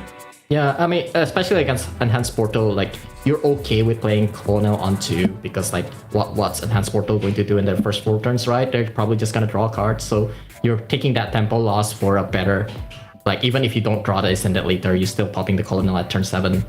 It's pretty good. I just worry because like against Enhanced Portal, like the Colonel's not doing anything against Judith's shield, right? So like how do you ping that off? Do you just depend on Corral Souls? Yeah, it's Krampus. Yeah. Oh, as someone who has been playing counter magic against Shadow for like 1 whole year, they always have the Krampus, man. They always do. All right, well, probably I guess don't we'll have find Krampus. out. I guess Last Words is going to be able to potentially just deal with Enhance there. But the last deck in the lineup, of course, we talked about this earlier. Every single person in the top 8 is playing Wrath Bloodcraft. This time around, the ratios are a little bit different. 3 of Vite, 3 of Vampire Queens, and only 1 Vicious Blitzer. Very interesting to me. I think live last game really illustrate how easy it is to play around Blitzer, and that's why people has been cutting Blitzer to 1, because you don't want to depend on Blitzer to activate both your Flauros and your Gyaradev, and also because you want to get Gyaradev more consistently from Raging Commander. Like, we didn't see it last game, but some of the play that you can do with this deck is that you can just play the Raging Commander evolve, and then if you draw Gyaradev out of it, okay, I guess I just pop up with Gyaradev, right? Absolutely, yeah. The Blitzer, I mean, like I quite like Blitzer personally for ladder, but in a competition like SVO where everybody is incredibly heads up on how to play around the lines and like it's open deck list, right? So it's very important that 1, you're able to execute your game plan more consistently, and 2, you're not opening yourself up to avenues for your opponent to outplay you. So I quite like this list for Wrath Blood. I probably wouldn't take this ratio to ladder, but in SVO, I think this is ideal actually.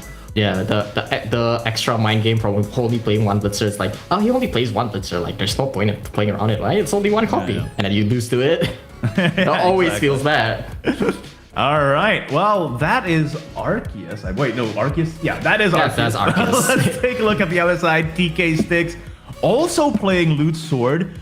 Again, very different build here. We have the one of Serration Wave to deal with a potential Wrath Blood matchup, being able to clear stuff like Demonic Drummer, 2 Bumpkin Recruits, 2 Chivalrous Bandit, 2 Metatron, otherwise pretty standard ratios other than that. No Kagemitsu secondary game plan, all in on Loot Sword, Burn plus Barbaros endgame. I Do think you out of prefer the Kagemitsu version, or do you think that the loot only version is superior? I think Kagemitsu is cute. I don't think Kagemitsu is like that strong, unfortunately. But like, yeah, more streamlined. I think Styx right here has the most normal list out of all of the Loot Sword player. Everyone else is playing some wild stuff. But Styx sticking with the 2 Bumpkin, 2 Metatron ratio, something that has been like going around ever since even last month, right? And like the only new cards here that we haven't really seen from last month is exactly the Serration Wave. It's quite standard right now. I think like the choices was between Serration Wave and Kagemitsu, and considering Wrath Blood is around, I think most people would make the Serration Wave choice, right? Absolutely. I mean, like you said, 8 out of 8 players Wrath Blood, so Serration Wave is a very smart tech.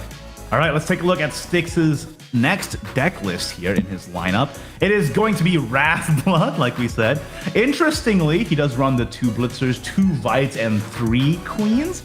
Is triple Queen just to like almost guarantee turn 3 Floros on 3 to make sure you have that like ahead of time ping from the castle, and then 2 Blitzer to potentially deal with like more board-based strategies though? I'm a little unconvinced by these ratios, to be honest. Yeah, I think people just figure out that Queen is the easiest way to cut Floros on pre, because cards like Maestro, you need your opponent to trade into it before it can activate. Blitzer, you can play around, like we said. Blitzer can play around. Vania, you kind of don't want to use it to just invoke Floros, right? Like, because Least value, yeah. you'd rather keep Vania for later. So like Queen Castle is just the easiest way to put out and then like have a potential turn 3 Floros. But as we see last match, it can screw you over because the 1/1 ward, you sometimes forget about it and it just pops out. Yeah, absolutely. You got to be really careful about that. But Styx, you know, Styx in the hands of very standard decks, I'm always scared of, because I feel like Styx is such a consistent player. So if you give him decks that he just like grinds and scrims with, then like I'm always worried that he's just going to find the exact optimal line. So I'm not super surprised to see quite standard loot and blood list from him. Yeah, Let's see what it... I Yes. talked a bit to him yesterday, and he said that this lineup is very geared towards beating like the third deck, like something funny that your opponent can bring, like Arm Dragon or basically all of those stuff, known tier 1 stuff, right? But here we have the Enhanced Portal, and we have to play find the key cards again. All Styx, right. though, has very specific packs. He has a Gunslinger Automaton and Wing Inversion. It's very tech against Last Word. Yeah, very much tech against Last Words, which is going to really pay off for him if he goes into this, right? Because, you usually think Last Words has the advantage against Enhanced Portal. Yeah, apparently Styx doesn't think like that. He thinks he's basically like you. He thinks that Shadow is not a good deck. And I willing do to think take that matchup. Shadow is a fake deck. That's actually true. It's funny that you called me out like this. Shadow is a fake tier 1 IMO. But yeah, we got Enhanced Portal from Styx, like you said. I also am really curious about the one of Goblin Assault. What do you think of that? Yeah, apparently after checking it, all of the DK members are playing Goblin Assault. Goblin Assault is very interesting in this deck particularly because Enhanced Portal tend to draw way too much and you have like 9 cards in hand, you don't want to burn a card. Well, Goblin Assault is an easy -1 for 0 cost. And it helps your hand space, it helps you on early game as well. And there are more situations where you use all of your play point than not because of Cutthroat's effect. So it's very easy to activate Goblin Assault. Just looking through this list here, we also have one of Celestial to pull Judith. We have, Merciless Voiding.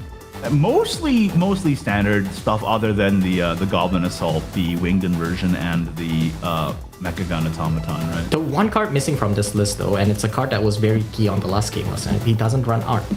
So That's true, he doesn't run Arc. Very interesting. he can't go over 20 with this build. And I think Arc is really, really good in Enhanced Portal, to be honest. Like, I don't think I would play Enhanced Portal without Arc, frankly.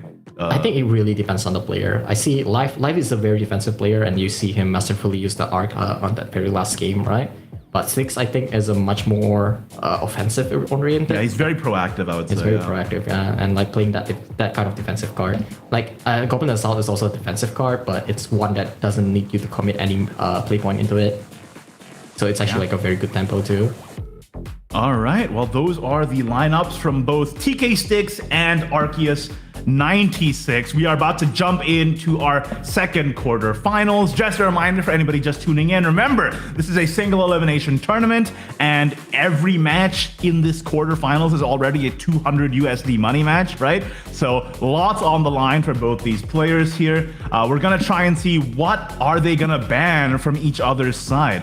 What are you expecting in particular? I don't think Styx is scared of the Last Word Shadow, but It is very, I wonder.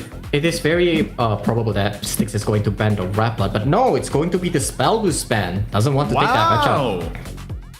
Okay, And no Arceus spell ban, boost. yeah, Arceus ban is pretty obvious. He wants to take the Enhanced Portal because he has bringing Last Word Shadow. He has So the Last Word Shadow, yeah, yeah. so he's banning the Wrath Blood instead. That's so funny though. Arceus thinks that he can take the Enhanced Portal with his Last Words. Meanwhile, Styx has tacked his Enhanced Portal for Last Words. So I'm gonna have to see who comes out on top here. Yeah, does so Styx's tech actually pay off, or does Arceus's Last Words come out on top? We're really gonna have to see if Styx and you are correct that Last Word Shadow is actually not a good deck. It's a fake deck, man. It's a a fake. I've been saying it from the start.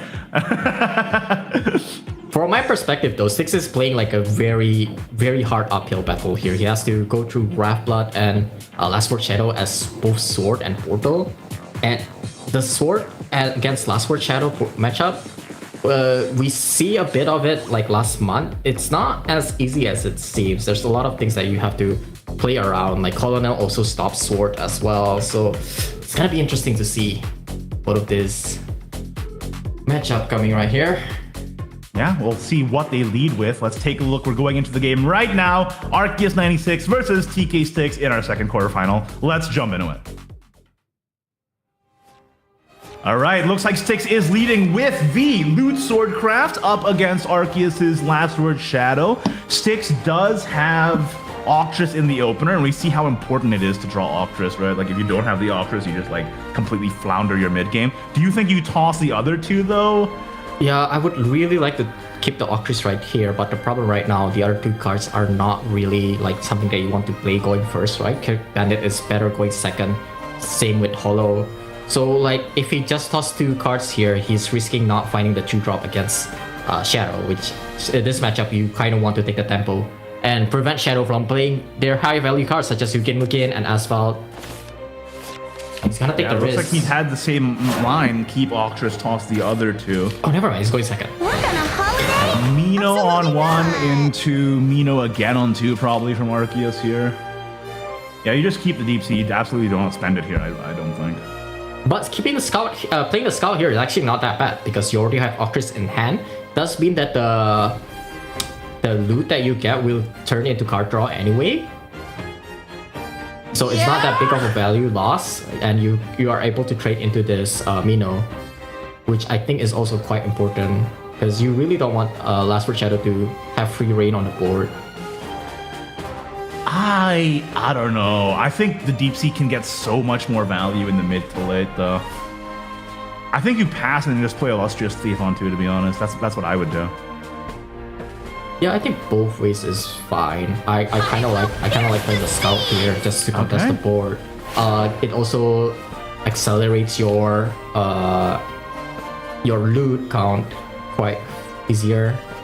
Because the 1 PP that's not being played right there, it's just gonna be gone, right? Work smart, not hard. Do you just Oh, this trade does also force trade. Yeah, this also force the trade because you really don't want to leave the scout up, right? Why wouldn't you just go face with Mino and then play Carousels here? That's also an option. Okay, it's gonna be Or Death Cat, yeah. Death Cat, yeah. I would have liked to save Death Cat for a potential Metatron too, to be honest, but I guess this is fine. Yeah, he wants to get the last word count before he starts drawing. And draw the Chiller, hand it off the top. That's exactly what he needs. To be honest, I think I would have saved the Death Cat there. Personally, I think Carousels go face is probably better. This does Soul, dead ahead. give Styx the option to go for a Tidal Gunner clear here, but I don't know if you want to use Tidal Gunner for this board. Are you really that afraid of Hugin and Moonin right now? I feel like you can just Yeah. play Illustrious Thief and then next turn clear with Adherent, right? Oh, you can also go for a cheeky Lupin play here, and A cheeky deny. little Lupin, yeah. I yeah, to agree. evolve next turn, and that way he can deny one of these draws. He denies a draw, plus he gets an extra loot off of Adherent, plus he gets another Draw as evolve well. off of Adherent, plus he gets the draw, plus... Yeah, I think you just Lupin here. I really like that play. You don't really Yeah. care about Hugin and Moonin here. And denying a draw off of Hugin, plus denying a last words too. Let's not Yeah, forget. you're not really that. You don't really need to Octris next turn anyway. Mhm. You can probably like save it for a later turn. And Can with save it for how rally. low Arceus' hand right now is, denying the draw seems like a very high value play. Yeah, He can also like play the Lupin next turn, but the problem with that is he can't use it with Tidal Gunner. So let's see, there's a lot of option for Styx right now. He's really thinking this through. I think he can Illustrious Thief or Lupin. Or whether he plays Lupin this turn or next turn, I think denying the draw is really How fun. I miss He's that actually going for time. Tidal Gunner. He's going for the clear play. I don't know. I don't know. And he kind of has to commit to this, right? Because like if he just pass with Tidal Gunner, Mugen is just gonna trade into it. I'm going home. Yeah, and now he has to commit. Now Arceus does get double draw into another Mino, into Carousels. And There's so many good plays here. This is already 5 if you use it on Mino. That's very fast. The good thing about this play is it does force Arceus to float 1 PP if he wants to clear this Tidal Gunner, so he can't play this Asphalt, which ideally he really wants to play this Asphalt, right? Yeah. Oh, but he can. No, he can just Chaotic Doom, man. Oh, that's true. And then the Mino is a 5/5 too. Oh, okay. Yeah, I Mino's missed that. 5/5 Asphalt into this. Mino gets rushed too, right? Oh, that's so strong. Absolutely works. That's I actually think the very strong. Lupin the last turn was a much stronger line. Right. Yeah, the clearing that board right there really Styx is really getting punished because it gives Arceus 5 last word way faster than he should. Which enables this turn for Mino. And now I What's guess What's the play now? You just like... you just go for Octris, I guess, like and play play Start to normally. draw. I think that's the only, yeah. You play Adherent plus Octris and you start drawing. Yeah. He doesn't have Kagebitsu, so he doesn't care about not having the evolve effect, but it sticks on the back foot already. Arceus is already at 6 right now. If the Mino dies, he's gonna at have 6. 7 from Asphalt. Plus he has another Mino plus Corral Souls. Yeah. Yeah, and he already found both the Colonel and Istinda. Styx is also at 15. This is gonna be a high uphill battle. I think there was a universe where Styx had a much stronger line from turn 2 to 3. This newfound satisfaction begets desire. But this is tough. This is tough, yeah. This Octris is also like not getting a valuable last word. Plus 2 Shadow, okay. Heightened fear shall make you Thirst crave. needs to be quenched. But you know, a much more calmer game this time around. A bit of a break from last round. The last match. set was stressful. Back where Oh, it that's pretty good. belongs. Polo right now I think is pretty much active. He had already played he fused 1 and played 1.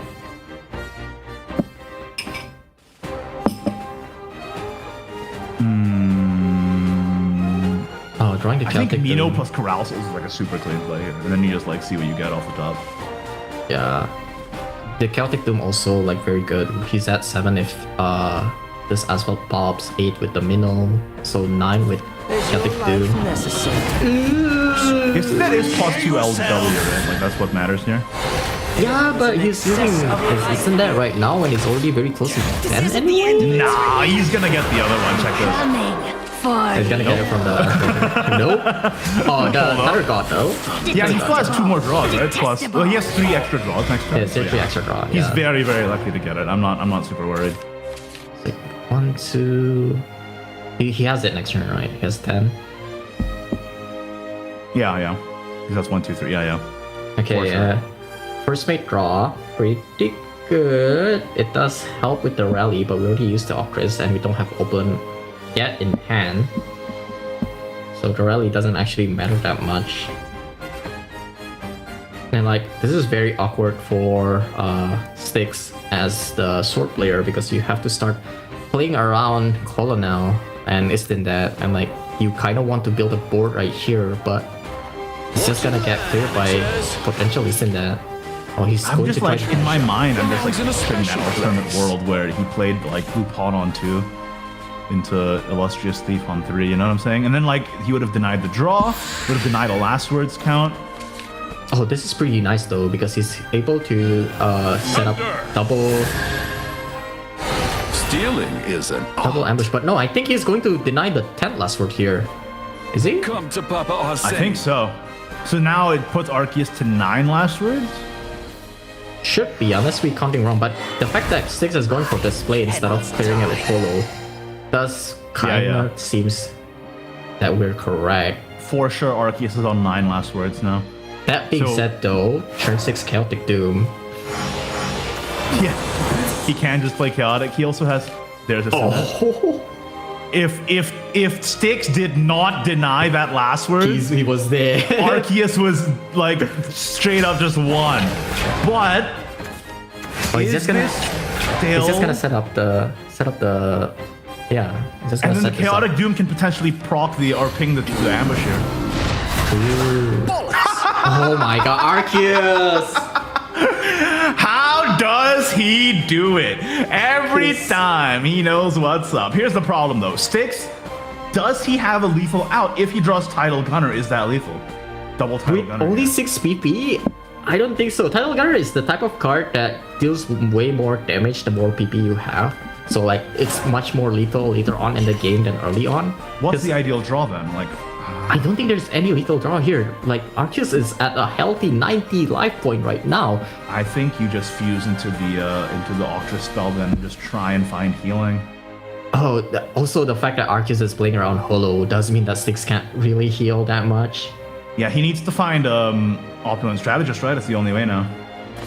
He can heal 4 right now if he spends the Tidal Gunner, but he has to spend the Tidal Gunner, which is not ideal. Oh, he's just gonna set up for lethal next turn by generating the flag with first mate. Doesn't Arceus just have guaranteed lethal? The though? tide Yeah. drives the waters. of No, my that's heart. 12 plus. No, yeah, he does. He has extra damage. Krampus and Coral Soul. No, because he can Mino Coral Soul's instant, right? Yeah, Coral Soul is in that. There's Krampus in hand. Like, Krampus and Coral Soul are just the cards that has been carrying Shadow so many times. Yeah, for a long time. For a long So true. time. Yeah, Krampus is gonna rotate out soon though, so this is gonna be the last time we see him. But unfortunately, Igni. This does Excuse mean- me? I'm sorry. Excuse I'm me? sorry. this does mean that Shadow is going through, which is, you know, not ideal for the anti-Shadow gang. Oh, even drawing the second Coral Soul, unnecessary. I think there was a potentially better line for Styx to play, especially in the early game, though. Yeah, But yeah, Arceus got a perfect draw.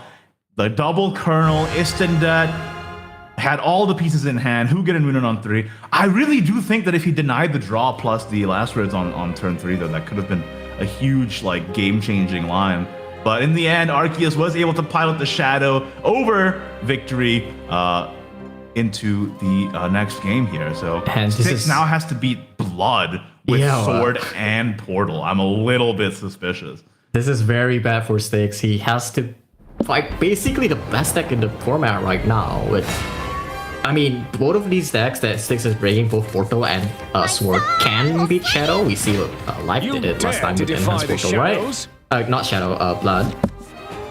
But it's definitely going to be an uphill battle. Oh, you know, Gunslinger could be good against Drummer, though. I was That's gonna true. say, That's maybe you true. keep it. Styx though, mulling away the Cutthroat and drawing the better Cutthroat in Iron Forge. They're basically the same card, but one of them has Rush and can be played early. So true. Alright, Devilish Flautist on 1. Just trying to get the Wrath count up because he already has Howling Demon in hand. Trying to go aggro as well. Like sometimes in this deck specifically, like you want to keep your 1 PP just to get Flowers active if you can. But like playing it on 1 right here isn't that bad if you're trying to go aggressive. I think this is such a simple Iron Forge and trade, though. That is true. But you kind of want to get value out of the Iron Forge, like just like how Life was able to do it last game. Like the fact that he was able to tempo his AoE in the correct moment by keeping it and like basically greeting it out until the best moment. I agree, but I don't see any better line right now because your best turn 3 is just Dogma right now, right? Or like, do you just save the Just play treasure? you can play the Uranus as well. That's also a very good tempo, but it does play right into Blitzer, so it's very hard for Styx right here. Passing right here is also not that bad. Yeah, I think he wants to get more Yeah, I value. guess. Yeah. Oh. Oh, but that's the problem, like, because Arceus decides to play the 1 play point right now on turn 1. He has a harder time getting that Florus active. And this Maestro might look good, but the Florus in hand does deny both the 1 draw and the 1 ping. And yeah, Uranus just goes ahead and denies that, yeah. Did I say Florus? I mean Uranus. Yeah, I was confused for a second, but I got you. Yeah, we got it. We got it. Now there's no, like, there's a really awkward play here. I think you literally just have to use He your has to spell to play clear. spell speed. That doesn't feel good. We saw Zanark last game drawing the Floros from that. True. And Arceus is also like, I think he's at 1, 2, 3 pings right now. He's gonna get no, he's at 4 because of the He's at flower 4. spell. He's gonna get 1 more from the castle. That's 5. The rest of his set is just card that want Wrath, but he doesn't have a way to get Wrath. The best roll right here would be Drummer. Oh, that's pretty good. That could be a Drummer. That could be a drummer. And Could be it's a a drummer. ping on the Iron Forge. He really needs Wrath because if he doesn't have Wrath. Oh, he's going to force it by using the Vampy to get the last thing he needs. We'll do this Early Evovania here. The darkness is my friend. Howling Scream, let's see the draw. Behave. Second Gyarados is Oh, this funny. does give the extra bat ward. Really good synergy. Open wide. Behave. I'll pummel you. quite a lot of damage. The thing is, the one draw that Styx is able to deny from Arceus does seems really hurt, because Arceus' hand right now is not looking great. No, you can maneuver this. I think you evolve Cutthroat here as Styx, right? For sure. Yeah. Into probably Ironforge again, and then you just play Howling Demon, go face the turn after. Then you have Valneric double ping into Gyarados. Yeah, I think Arceus has a line. He's really hoping for. Look at his really hand. hoping for card draw. He's really hoping for a draw right now. I would buy. What's the best possible top deck for Arceus right now? It might be either Vibe or. I think Vibe would be better because you can go turn 6 Vibe plus Valneric, right? Set up your 0 PP for Gyarados, draw 2 cards, yada yada Yes, yada. that's so true. Maestro would not be that bad as well, because you can use the spell to trade the Maestro and also set up Gyarados that way. I think guaranteed Howling Demon comes out in turn 5 though, and then you just hope for a good turn 6 play. The reason I said that I never go through like turn 7, turn 8 without playing Earthblood is because I always get like Howling Demon on 5. Howling Demon into Howling Demon into Howling Yeah, Howling Demon into Gyarados, that's just... That's the truth. true life. Easy game, easy life. Celestial into Judith is really good here too though. Alright. Let's see what's off the top. Okay, let's go! Listen, it doesn't matter if you don't have draw if you always draw the thing that goes face. That's what I've always said. That is true. And Styx doesn't actually have that good of a healing right now. He can use this Judith. No. And use Judith right here, but the problem is if Styx ever gets to turn 7, you know what's coming. It's the treasure. Yeah. Well, Judith does get the shield here, which is nice. He would also would have loved for Arceus to have another body on board. That way he can trade with the wing inversion. Fortunately, that's not the case. Oh my god, the rest of this hand is not looking that great. I guess you just play the... This is the opposite side. You know, you see on Twitter people raging about, I can't believe the enhanced portal drew the 1 in 40. This is the other side of that argument. Hey, his hand is the full of portal 1 does in not 40. draw, does not cook. He's just not drawing the correct one right now. Arceus, this Judith does seal the second Howling Demon in hand, so like drawing that Howling Demon last turn becomes way less good for Arceus. It turns from 5 damage to just 0. And he has no way to proc it. Yeah, but he has Valneric plus the Wings of Desire ping, right? Doesn't the ping just hit the shield? Yeah, but the problem with that is that he's going to be floating a lot of mana, depending on a lot of PP, depending on what his top deck is right now. So we'll see. Scream is not bad. As well. Scream can be anything. Oh, he does still. Oh no! What's happening? Yeah, now we Valneric plus Wings for 2 go face. Yeah, go into face. yeah, this is it, man. Oh, but this does mean that we have to use the Wings, and this Gyarados, they're not gonna be active. They're gonna be those. You remember the 4 PP neutral spell, the one that deals 3 damage? Yeah, he's the Demonic Strike. Yeah, he's Demonic Strike right now. He's not doing anything. Second Judith too. Yeah, but the second Judith is really good here, right? Get the shield up. He has to choose between Judith and Treasure, but he can do Treasure for 5. That's also fine, right? What do you get? The Shield of Transgression doesn't do anything. That's true, yeah. So I guess you just go for Judith right now. Arceus doesn't have any more pings in his hand. We know that because he already used both the spell from Vania and Valneric. So Judith Here's the might thing, be... though. You're getting 7 Valnerics into the deck after this. That's Top deck true. Valneric. Yeah, and then top deck Valneric plus the Howling Demon is going to do it. Is there any way he can inversion the Valneric? Inversion the Valneric to prevent the Valneric from going into the deck. But he can't do it with Judith because Judith But you can't do that with Judith. That's the problem. So do you just go for... Oh, this is very hard. You just go for the treasure here? I think that's what he's doing right now. He's got to go for shield. And then inversion the Valneric. That would be a very heads up play. He's not envisioning the Zanark. That's pretty funny. Tribulations continue. I guess he's behind a ward, so it's not that bad right now. Yeah, let's evolve right now so it doesn't die to the Howling Demon that we see 2 off in the head. That's the Does Valeric. draw Valeric off the top. That's the Valeric. But But Howling it Demon doesn't is only... matter, right? These Yeah, double Howling- wards still like presents a good shield though. And Howling Demon is only... No, that's not enough. He doesn't have enough play point. Yeah, It's not enough. it's not enough. He can't enhance the Valeric spell. Because this is the one without the... Yeah, he doesn't have it. Yeah. But it is one more turn. This is painful. And Styx can't even use the inversion to heal anymore because I think Arceus is going to double trade here, if I'm correct. Most likely. What is the top deck for Arceus? Jetpack Gunner? I think... Jetpack Gunner lead. Oh, for Styx, you mean? Yeah, sorry for Styx. Yeah. Jetpack Guard, he doesn't have a buff in hand, right? Oh, is Cutthroat before? No, he heals back to 20. There's no Cutthroat is little here. No, he doesn't have it. Whoa! But Xion is amazing. Xion is here. amazing!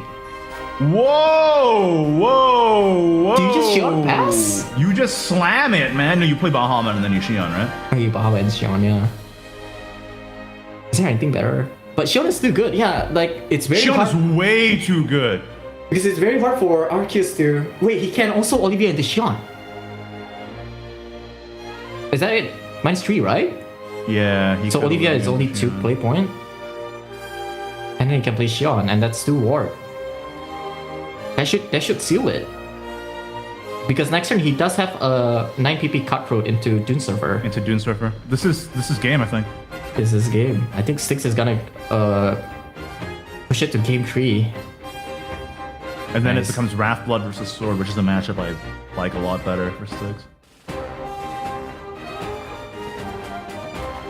He's thinking of any other option, but it does seem like that's the best option right now. It's stressful though, right? Because you're literally on the knife's edge here. If you make a misstep here. Yeah, unfortunately for Styx, he doesn't have perfect information for us, and he doesn't know that Arceus is literally breaking on double Our character. paths may differ, yet our will be done. Well, here comes the Xion, man. Is Xion rotating? Wavering, undone. Might be actually. Intercept. No, I think it's one more expansion, right? Isn't it? She is EOP? a menace, and that is not gonna do it. I think Styx has brought this game back. That Drawing. Xion off the top just saved his life. Yeah, Can't it wait just- for the twit longer. Can't believe this 1 in 40. What happened? Hey, he draw the perfect combination. Treasure plus Xion. That's the thing that everyone is fearing. He even draw Olivia as well. Those are some good one-off. And yeah, I drawing think it's the... over. I don't see a line where Arceus wins. He has no procs for Gyarados. Howling Demon does not do anything. Yeah, he can't even use the double Gyarados to just burn 6 right here because of the Xion top deck. Dude, the Xion top deck actually wins in the game. Yeah, because he could have Because just... now he just has Cutthroat plus Dune Server next turn is GG. Arceus is racking his brains, trying to see if there's any lethal line, but... I think this is gonna get dragged out into a game 3, Kyo. We're only 2 quarterfinals in, and everyone has been dragged out into a game 3 right now. This is going to be the whole day, isn't it? What did I sign up for? I should have just played this one. You kidding me? You play this one, you have to play against this, brother. Oh, that is true! Actually called out. We can't even kill the Xion just because No, like, you can't. I all think of you this, just... all this effect that it can That's literally all you can As long do. as You I just lose have now. these wings. And time Oh to- my goodness, Styx from the brink of defeat brings it back with the Xion off the top, into the Cutthroat, enhance 9, into the Dune Surfer for lethal, bringing this quarterfinals into a game 3. How did this happen? Unplayable meta, lose to like 4 one-offs. I mean, to be fair, you got a lot of draw if you're Styx, and he managed to play to his outs, you know, just surviving until he was able to draw those outs, and now we're going into a Loot Sword versus Wrath Blood matchup. This is going to be rough. And Arceus, I think, showing some inexperience with the Wrath Blood. I think he got punished for using all of his 1 PP early Yes, absolutely. those Especially two- the Flautist on 1. If you didn't spend the Flautist on 1, I think he could have invoked Floros very easily. Yeah, and then even the Flores on 3 Bear was the like very past, immature, but seize and even the the future. Vanya next You turn, dare to like just defy the planning it for shadows? tempo play. I think like there's a lot of like you really want to be tempoing this 1PP correctly. Yes, I absolutely agree. And you know, Styx, to be fair, is a very tough customer to fight against. Styx has been competing in Shadowverse for many, many years now. If anybody knows the lines for his decks, it's him, right? Especially with like decks that are pretty much figured out. Yeah. We see the Metatron on Styx 1 second. Yeah, Oh, he's going second, right? So he has it's it nice now. to see that. And throwing away the Lupin, like that's not a fight that you want to see. in this Top deck matchup. steamrolling tank. Oh, he plays it! But he plays it! Yeah. That, I think like turn one devil, I think that's okay. It's a 1/1 that you can deal damage to for. But turn 1 steamrolling tank is No, basically why are you playing this? no, Arceus, no. Does he just believe in the top deck so much? He doesn't Does even he have faith? This Flores is never getting active, is it? No, you gotta believe. You gotta believe. His top deck is Gonna have to father into turn 4 Flowers. That it. Wow, Styx. Zero respect playing the Lupin. No, you just play Right in Manor here to kill the Lupin. Yeah, absolutely. You got it. Ain't got nothing. Onward to new treasure. Do we have to Gunner here? Gunner actually seems very iffy because if you miss, No, it's just you just hit the 50-50 every time, I think. 50-50 every time. You need to have faith, Kyo. I thought you were MS Kyo. What happened? Yeah, I'm not TK Kyo. I'm sorry, but oh, he's spraying. He is Six spraying. is spraying. Six is spraying right It is now. spraying. Let's go. Dorime. This is a very risky play, but there is nothing else that he could have done in this turn. All right, let's see it. Boots. She got the apple bottom jeans. Yeah, you know what Styx Boots really with needs the right gold. now? He really needs this duration, man. The one of duration. Nah. This is gonna hit. Listen, Six is doing a ritual right now. Okay, really dragging this out. He's trying to see the RNG. He's trying He's to see like the looking RN. through the game at the source code, dude. Yeah, it's true. Jake's own head. Oh my god, a You fake. can't see the camera right now, but every single one of us literally raise our arms up. Oh, Arceus is like, Arceus, how did this happen? It's not that bad because he does have the fight. I think right now he's at what's that? He's at 3? It's gonna be 4 and 5. If he didn't immaturely spend that steamrolling and stuff, like he would have had an easy Flores proc. I think you're absolutely right. I think Arceus like pulls the trigger too early. Yeah, he has to use the scorching, and he can't even play the Vite this turn. I guess you just save Vite for next turn to get the queen off of the evolve. Yeah, But I do feel like he needs to play the Vanya here, or the Valeric, one of them, because he really needs to start collecting those 0 costs, open the turn 6 Garda. yeah, I agree. Oh no, he's so excited! What Are you is trying to proc happening? Wrath for turn 5 Howling? No, he doesn't have it. It's one on turn 1, 1 on turn 2, 1 on turn 3, and 2 just now. So it's only 5. He doesn't even have it, and he's wasting all the 0 costs. And now he doesn't get the last words off of the Valmrek either. Yeah, and he's not even building a board right now. So this Metatron is just so free. I think you're right. I think we're seeing Arceus' relatively inexperienced with that right now. Yeah, he's probably expecting this deck to be bad most of the time. And Styx, My wings are he's believed that he can win against the Shadow, actually paying off because he gets to punish not the Shadow, but actually the Wrath Blood right here. You know, task failed successfully. Gotta respect it. And right now it's turn 4 Metatron into turn 5 6 play point Gerald Maximus. Anything that Maximus pulls here is high value. Opulent, you can just play the spell, gets a free evolve. Scout as well, you can use it to draw. There's so many good things that the turn 5 Maximus can do right now. Maximus is just like Arthur on supplement. Do you remember Arthur? Yeah, it's Archer, but 5 play point. I see that's okay right now. We did talk about Dance of Death earlier today, so you know, power creep and all. Wait, this is okay though, right? Because the You can't kill both, right? So, Because this is all we'll do deals this for. the hard way. So you're leaving. Oh no. You're leaving Aheron alive. you're leaving a him alive. That means that Styx has a lot of gas, right? Because he just keeps getting. All He just two. keeps getting And more double and more opulent loot. too. We've seen like how easy it is for opulent to drag games out against Frat Blood.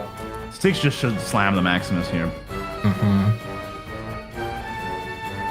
Like if he gets Ocris out of here, he gets one more loot from Evolving Actress as well. Oh.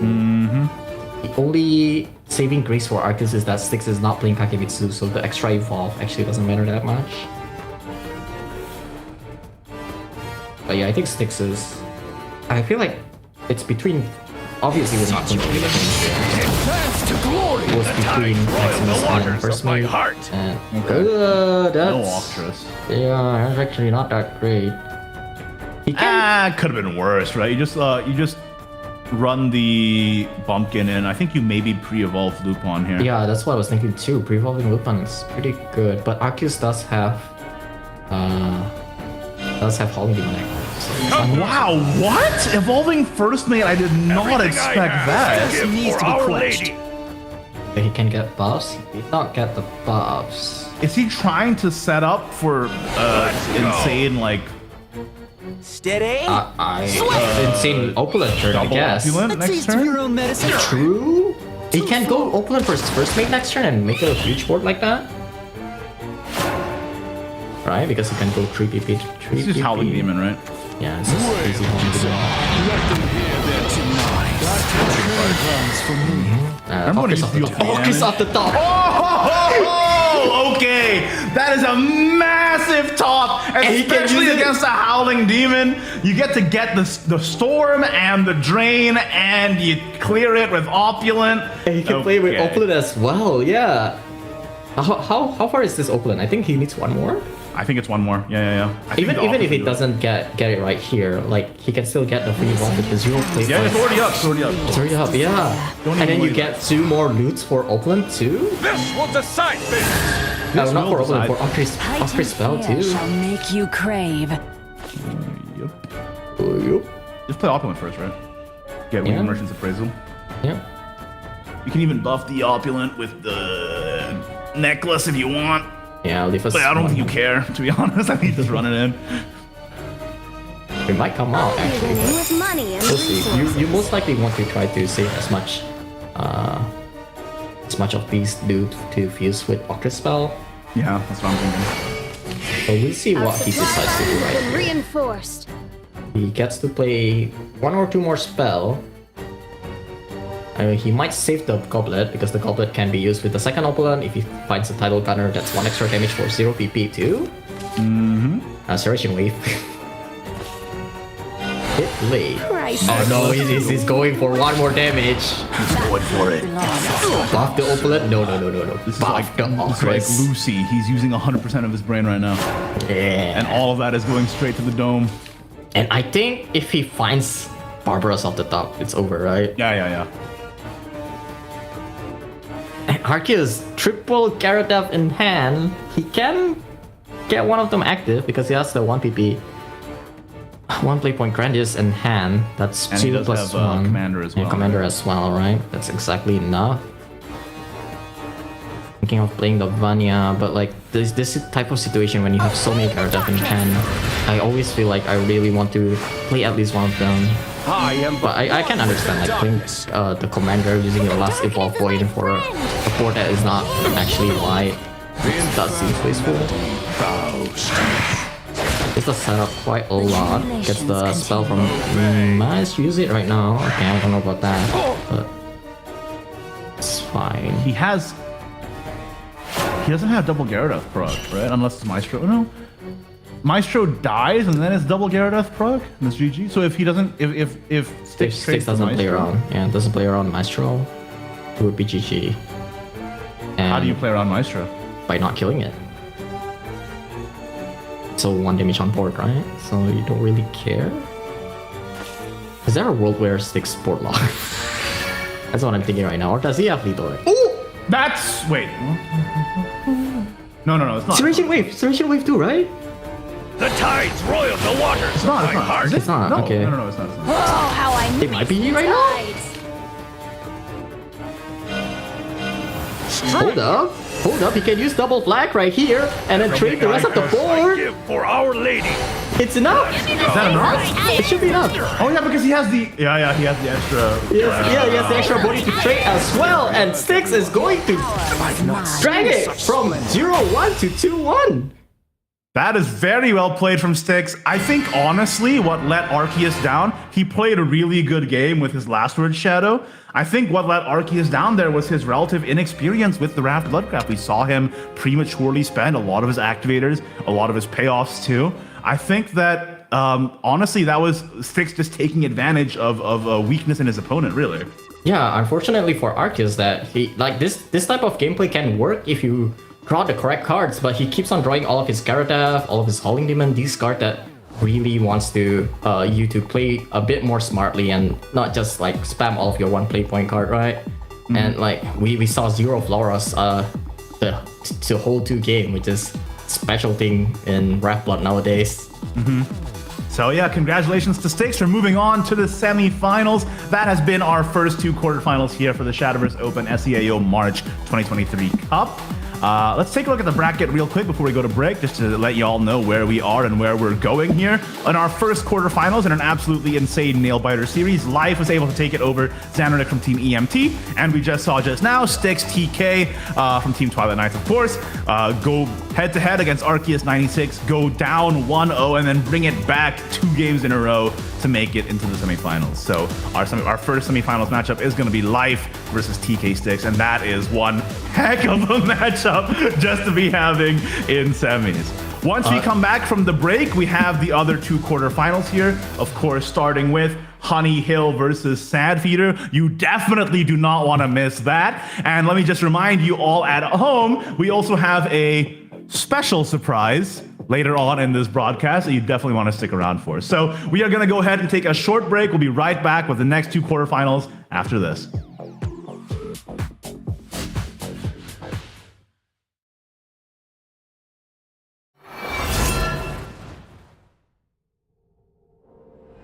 At last, the time has come again.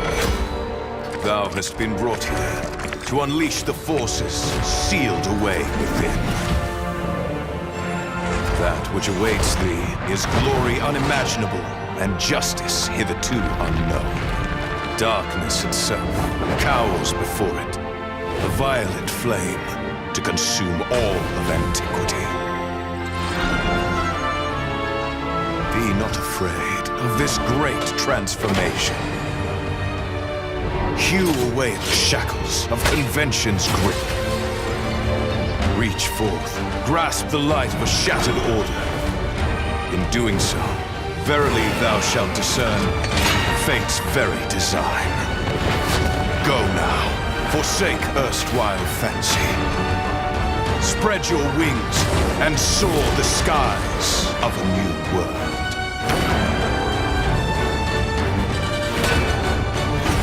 Celestial Dragon Blade.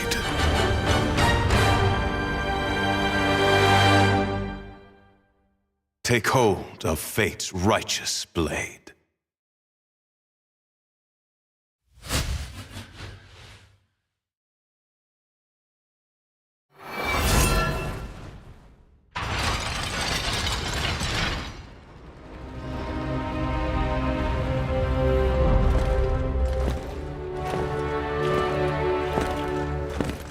Evil takes on many forms, but so too does retribution. Rejoice, convict. Your perfect punishment awaits here in Asphalt. For sinners the likes of you, there is no tomorrow. Within these walls, part prison, part purgatory, part hell, you will waste away the remainder of your miserable lives. You think you can hold me captive? No matter where you lock me up, I will break out and cut down all who stand in my way. Pitiful wretch, how do you not see? crime demands punishment. You know nothing about me. My sins are mine alone to bear. I reject your sentence.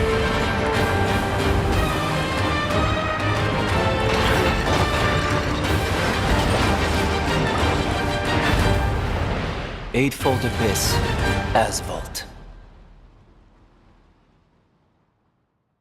Rise up, convicts.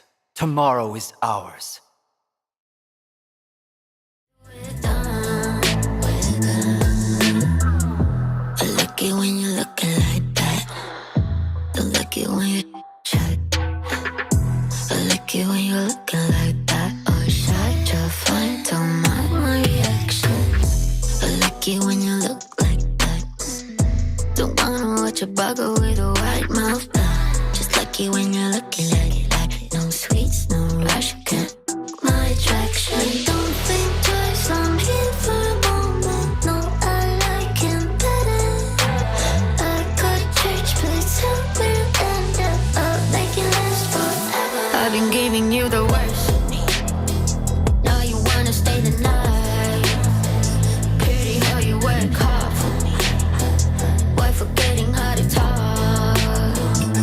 Now I don't like no humble beats. Just go and suss it up. Now it's time to marinate. And right after we're done, I've been giving you the worst of me.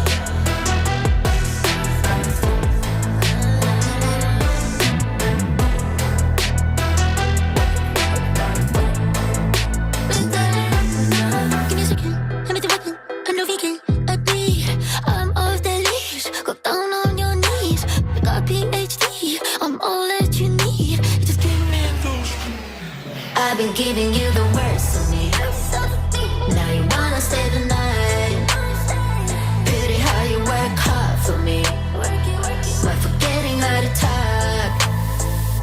Now I don't like no humble bitch.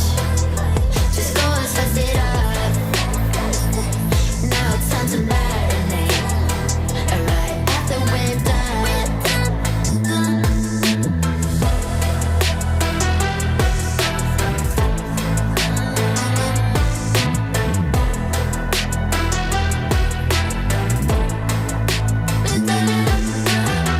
Domestic pigs are mostly kept as pets. Their mini breeds are capable of surviving on their own, whether it's in a forest or city streets. A third of our households worldwide have a pig. This makes the domestic pig the most popular pet on the planet.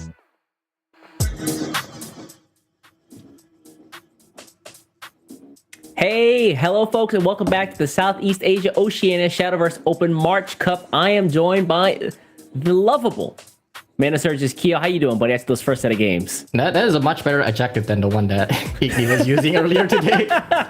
Very simple, very nice. But yeah, feeling very tired, but at the same time, very excited. Like, those are just the first two games, and we still have two more in quarterfinal, semifinal. Oh my god.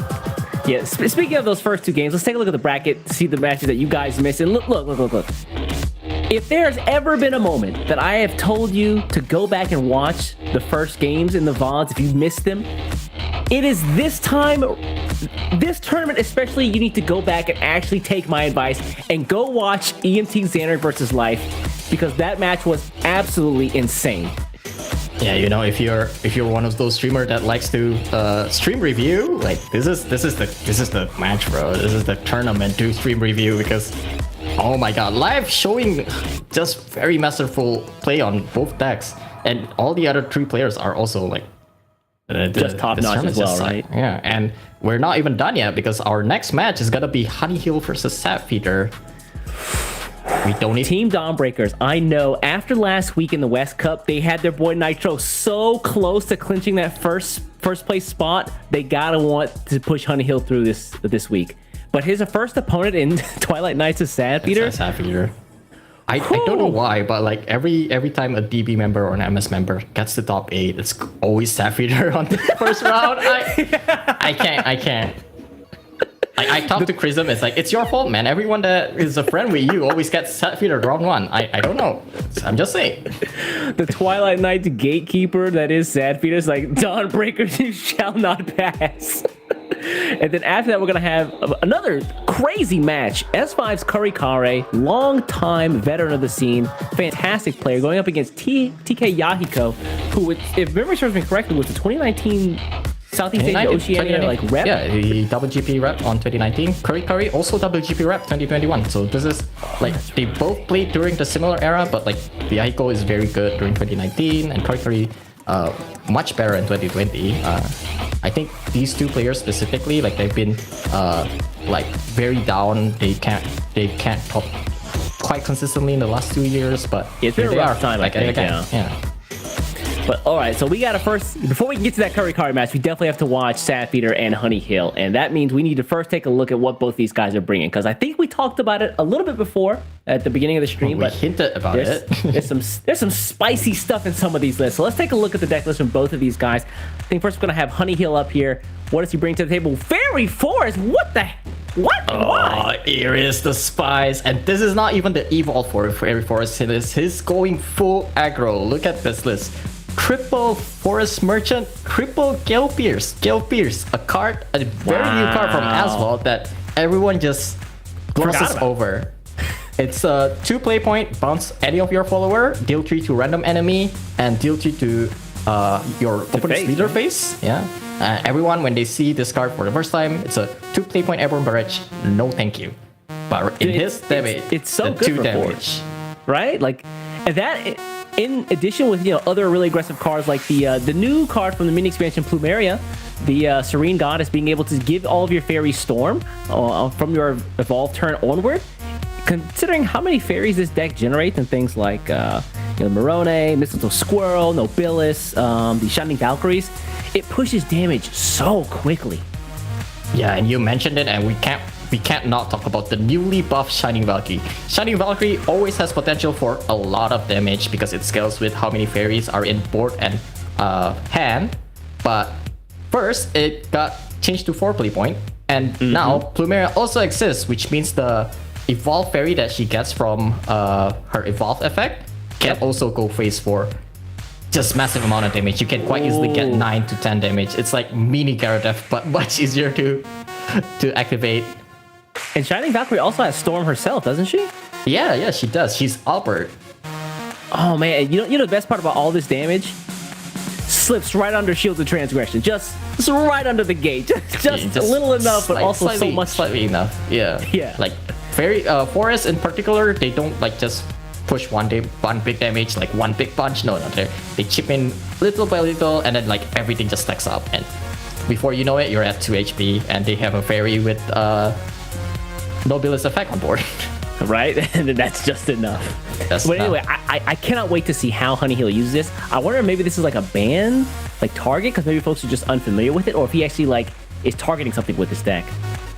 I think aggressive decks like this really wants to target specifically Portal. I think your matchup against Raplot isn't even that bad, because like if they didn't find their heals, they can't find their holy demons. Yeah, suddenly you can just kill him and punish him from taking too much damage from Wrath. Yeah, well, this is just the first deck list we've seen. Let's take a look at what else Dawnbreaker's Honey Hill is bringing to the table. I'm assuming it's going to be something a little bit more standard. I think this is the Wrath build we've seen most of today.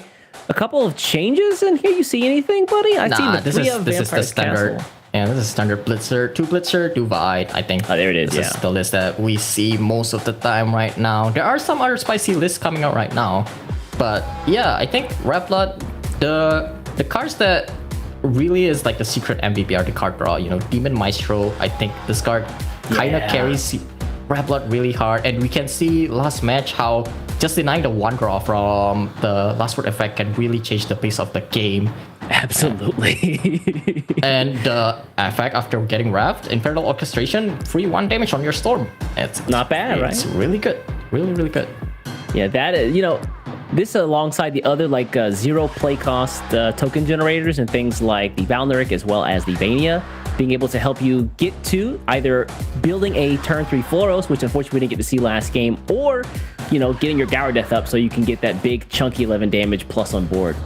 Yeah, we're still 1 on the turn 3 Floros count. We're not getting that many, but yeah, hopefully, man, I'm really surprised. We got a couple games though. We got a couple games left in us. It's fine. I'm sure we'll find it by the end of the day. And of course, partly it's because like people are playing around it quite well today. So How dare they, by the way? taking the fun out of us. We want to see 5-3, turn 3. Right? But Get the also, let's nostalgia out again. Yeah, let's take a look at Honey Hill's last deck, though. He's got Fairy Forest, Wrathblood. How do you round out a list like this? And that's, of course. Yeah, of that's course. very safe pick. Enhanced Portal. Yeah, this one, I don't... Anything crazy in here? I think it's pretty standard. I don't see a Goblin Assault. He does have the 1 copy of Heron. The 2 mana 2/2 silver. Destroy one of your follower on board and put a copy of it to the hand. Yeah, this was. I think the main purpose for this card on release is to copy Lishana. But in here there are actually quite a lot of good copies like Cutthroat. You can copy Cutthroat. You can copy Judith. That's very strong. And because most of your enhance only cost 2, it's very easy to weave this card in your curve. Fair point. Yeah, again, a deck where you're typically only allowed to play, or mostly one of cards, being able to copy one of those cards and get used to or value out of it again is going to be really strong here. Yeah, copy Olivia. Jesus. that's actually disgusting. Yeah, get more evolve. But yeah, anyway, let's take a look. Everything's quite standard, yeah.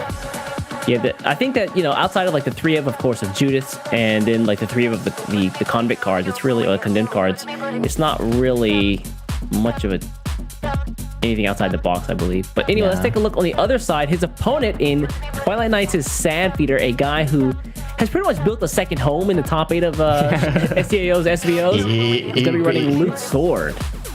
He's bringing a whole tent. It's not even a tent anymore. And this this Loot Sword list, we see 1 Taketsumi. This is 2 Taketsumi. Oh, yeah. 2 Taketsumi. And 2 interestingly, Bumpkins. 2 Maximus as well. So you cut one of the Maximus for a second Taketsumi.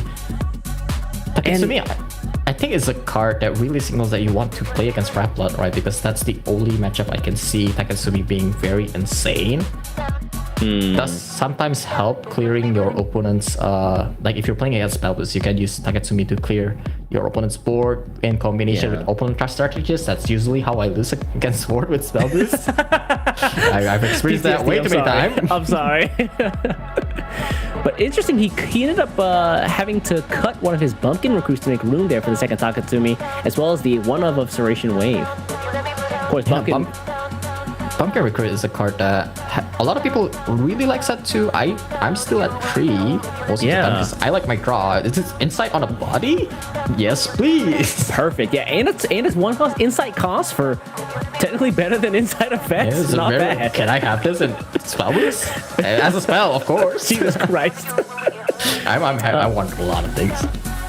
Right, these spell boost mains, we got to keep these guys down. They're already in the top 8. They're not happy with that, so. But yeah, I think outside of those cards, not much crazy stuff in this list. Let's take a look at what else is Sad Feeder's bringing today. Of course, gonna beat the Wrathblood. Oh, okay. Now, you talked about this earlier today, right? Some people are cutting a copy of the Steamrolling Tank to make sure that they always pull that Gyaradeath from the Raging Commanders. Yeah, Sad Feeder is that person, so that's very interesting. Probably one of our best players going for this strat. And I talked about it also earlier. Yeah, I think you spotted it. That's one of Lunel. If you never see Lunel before, it has Fanfare, summon Liberte, the old Liberte, not the new one. The one that deals damage to opponent's face and heals you whenever any follower evolves. It does have an evolve effect that deals 1 AoE to everything, including your and their opponent, their face for twice. So it's 2 damage, 1 times 2, plus the Liberte effect for burn. And then on Enhanced 7, this is where it gets crazy. It summons a 2/2 Storm, and then evolve all of them. All 3 bodies on board, evolve all of them, proccing Liberte 3 times, dealing 2 AoE to everything with Lunel's effect, and going for face for 4. It's a lot of damage very, very quickly. And it's also a very good AoE going second, right? On turn 4, you can use this to clear Flauros, but not really. Dang. Yeah. Oh, hold on. One small addendum. Actually, it keeps your board healthy. It only pumps the opponent's board. That's crazy. I thought it hit everything. That's wild. I actually kind of want to see this tech go off. I wonder what this is trying to hit.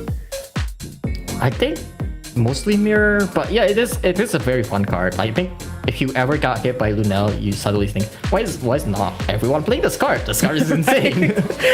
Why isn't this a 3-up in the deck? But anyway, hopefully we get to see it go off today in this next match, or hopefully ones after this if that Peter can take it. But let's take a look at what his last deck list is going to be for this quarterfinals match. It's going to be, okay, you know what? Enhanced Portal. I get it. But he is running the one of Arc, which is nice. Anything else that's crazy in this list that we haven't seen today? Oh no, Metatron's freestanding. One of Goblin Assault. I mentioned that all the PK players are playing the Goblin Assault, so it didn't do much last game, but that's usually what happens with one of most of these one-offs. It's like, yeah, it's just good to have them in the deck, but most of the time they're just gonna sit there in hand. But yeah, you'd rather have it and not need it than rather, you know, not have it and also need it. Oh, the other interesting thing is that if you haven't noticed, most of our players so far have been playing 2 Asphalt, and Sapphire playing 3. He's really in on the card draw. Asphalt, it's a card that is quite important in this deck. It puts a random condemn follower on Fanfare, and then last word you draw 1. It also pops itself if it's turn 8 or later, or you have more evolved point. This card is very strong on turn 2, very strong on turn 4 going second. Not so much other than that, and that's why most people are playing 2 copies. But here, Sapphire is like, I want my card draw. I'm gonna play 3 of this. I want to make sure that whenever I need my Convict, I have my Convict. Cutthroat, absolutely necessary, the engine of the deck, and so you want to make sure you have him when the Evo turn comes around. All right, well, those are going to be the decks from both of these guys. Again, DB Honeyhill, TK Sad Feeder. I really hope this Forest doesn't get banned out, man. I don't know about you, but I kind of want to see Fairy Forest go off today. I would be very surprised if Fairy Forest got banned, because like the general consensus is that the deck is not very good. So we're gonna see if Honeyhill can prove if it's a good deck or not. Oh, okay. Actually, we're gonna see the Forest out. The Portal on Honeyhill side is gonna be banned, and then the Blood on Sapphire side is gonna be banned. Yeah, pretty standard. Honeyhill doesn't want to deal with that Blood, and since he's going to try to beat the Enhanced Portal twice with this Forest and Wrath lineup. So we'll see. But Forest against Sword though, is that's not that great. About that one. It's not that great. I'd imagine Sword kind of takes it there, just because like Sword also pushes huge bodies on board, so you always have to be wary of the board. But anyway, we're gonna get into the first game here. It's gonna be Forest versus Portal. Looks like Honeyhill did get to snipe out the Portal matchup here, so see if it pays off. Yeah, surprised Sapphire went for the Portal Q first. I think he really wants to get this out, because like queuing Sword first makes more sense if you think that Honeyhill is going for a Forest Q first, right? Yeah. Let's see if the tech ends up working out though. Him being able to actually snipe the deck that I think he's looking for. Pretty this is good very hand, nice. Honeyhill saw the rain before Mulligan, so he can just throw it away and guarantee never to see it back. That's fine. The double Mystical Squirrel is, I guess, okay for the early game, but I don't know. And Forest Merchant 2. If you can go really wide, that's a very strong turn 4 play. Oh, the Kasim. Yeah, the Kasim pickup there is going to be pretty big. Being able to watch those boards. All right. Too many 2 followers. I think like the problem is Honeyhill really banking on getting this very early tempo, and Sapphir's head is just so much removal. Oh my god, the Goblin Assault come into play there too. Thing is, we haven't seen the Cutthroat yet, so at least we have that. But does Sapphire even need Cutthroat with the sand? I think on 3 you just drop the Merciless Voiding. I guess you could Freya also, but I think you lose out on play point there. Unless Honeyhill builds a board, you can spin those puppets. He might want to try to keep the Void on 4, and especially if Honeyhill went for double Fairy right here, he wants to use the Kasim to clear that, to deny Nobilis, right? It's a good point. We'll see. You don't want her to become a problem. Also, it's like Sapphire's hand right now. It's very strong, but it doesn't have that much. I guess he does have some card draw in it. Yeah, it's not a lot though. I think you would like to have maybe like one more card to be able to tutor something out, or at least dig the deck a little bit more. It's very reaction heavy is probably what I would call it. It's very reaction heavy. I think he really wants to find a card draw. Then go Plumeria here. Ooh, very little early. Effect active. This is a very fun design card, by the way. Like having basically an on evo leader effect, but you can play early, so you don't have to gimp your evolve turn by like playing a weaker card. Yeah, kind of nice. I would kind of looking forward to them having more cards like this. Well, fingers crossed again. Forest could still maybe use a little bit more help in the meta, so maybe, you know, when we get taken to school, we learn a lesson, or the fairies learn a lesson, we get that. But he's going to drop the Merciless Voiding here, and then, yeah, just clear out the board. We see the Sad Feeder special, like, he plays his turn so fast that you just don't have any time thinking about what you're going to do on your own turn. I mean, there's a little bit of strategy in that, I imagine. He lets you basically have to spin your clock while he's also thinking. It's very scary whenever you play against him, especially in tournament, right? Because like, I mean, just like you just end your turn and you're like, okay, what am I gonna do next turn? And wait, it's my turn already? He's already got the lines planned out. Yeah. Okay. Honey Hill right now, hoarding the fairies in hand. Yeah, tons of fairies in hand, so that's gonna be nice, but. Asphalt. He's really not putting out the amount of damage I would have hoped for, you know, Forest to be doing in the early game. But that's okay though, because like with Nobilis and Plumeria active right here, all of those fairy force can get storm, and they all represent like 4 damage at least. Ooh, big Freya here, gonna get over the Mistletoe Squirrel, and yeah, this actually does open Sad Feeder up to a bunch of damage next turn. Yeah, unfortunately, he didn't find the Cutthroat, and like Asphalt drawing Asphalt is usually why you only play 2, right? It's like Raging Commander drawing Raging Commander. I cry. Yeah, but like at least you're okay with drawing Raging Commander, right? Fair, yeah. It's better than the Asphalt. Yeah. Honey Heal picking up the Pierce Eye in hand. Yeah. And I think he can even invoke Rain here, so he does have Pierce Eye Rain next turn. Which is like Pierce Eye Rain in this deck is very, very strong because you can evolve the fairy that gets Storm for 4 damage. And this is where we see the damage starting to stack up. And fortunately for Sad Feeder, he can still go for Cutthroat here because no, he can't because Leaf Man. Yeah, Leaf Man is like that guy. Nope. Hey, no effect damage, please. He can't really clear any of these. Wait, yeah, and this is annoying. Oh, but the Killenlease. Killenlease could be useful here. You can pop the 4/2, run into you can also Leaf do Man. This too, yeah. Oh, okay, yeah, this works. And that's also clear. So he's gonna be at 14. You get the Convict active as well. He's gonna stick on the board. That being said, this Forest Merchant though. Right, that's a 2 damage. Ooh, Like, another Nobilis picked up, yeah. Oh, another Nobilis too. Interesting. So you want to see the highest damage play? We go Pierce Eye, Fairy, Rain, and then Forest Merchant to buff everything. Jesus. I think that's what we're gonna see here, yeah. Yeah. Rain up. And then that's what I've been saying. It doesn't seem like a lot of damage at first, but stack up. Oh, and the Kill Pierce as well. Wait, yeah, that's alright. Well. Evolve the Rain, evolve the Fairy. That's a chunk of damage, man. 9 damage right now. Oh, that's right. Pierce Eye out here doing God's work. All right. Yeah, 5 damage to Sad Feeder already. Turn 5. And he's basically at 3 right now because of the Fairy being on board. All right, Judith, save me. Save me. Is this Judith enough? Shield doesn't even help him because of the Fairy pings, right? Right, yeah. Is this enough though? I don't think it is, dude. He's still leaving stuff on board? Oh, that Judith doesn't even heal. Oh, but with the... Oh, hold on. The Killenlease though? Pop the 2/2, yeah. But he leaves the Pierce Eye up? No, he has to leave the Fairy up and then... Yeah, he has to leave you're the Fairy right. up. Yeah, because the damage. So the damage. Oh, Another wow, Forest Honey Merchant. Hill. Can he do this? He can just do this again, right? No, He can do Rain. it again, though. yeah. He's gonna get Rain. That's right. No, he only has 1 Rain. Oh, there's only 1 in the list? Yeah, I don't think it's lethal here. Maybe not. Not quite enough gas. He's got the 2 damage Gale. Tomlin? Really? Is that enough? No, that's 10. No, with Evolve it's enough. Are you? Oh, wow, you're right. Holy crap. He can trade first. Or go face, whichever one is fine. Yeah, that's enough. It's fine. It's fine. Push the damage. There you go. Well, Honey Hill? Honey Hill? Really showing the power of this deck? You know, I forgot to mention this, but DB Praetorian from West went 6-0 with this deck. And that's why Honey Hill decided to bring this deck in. And really showing the power of this deck right now.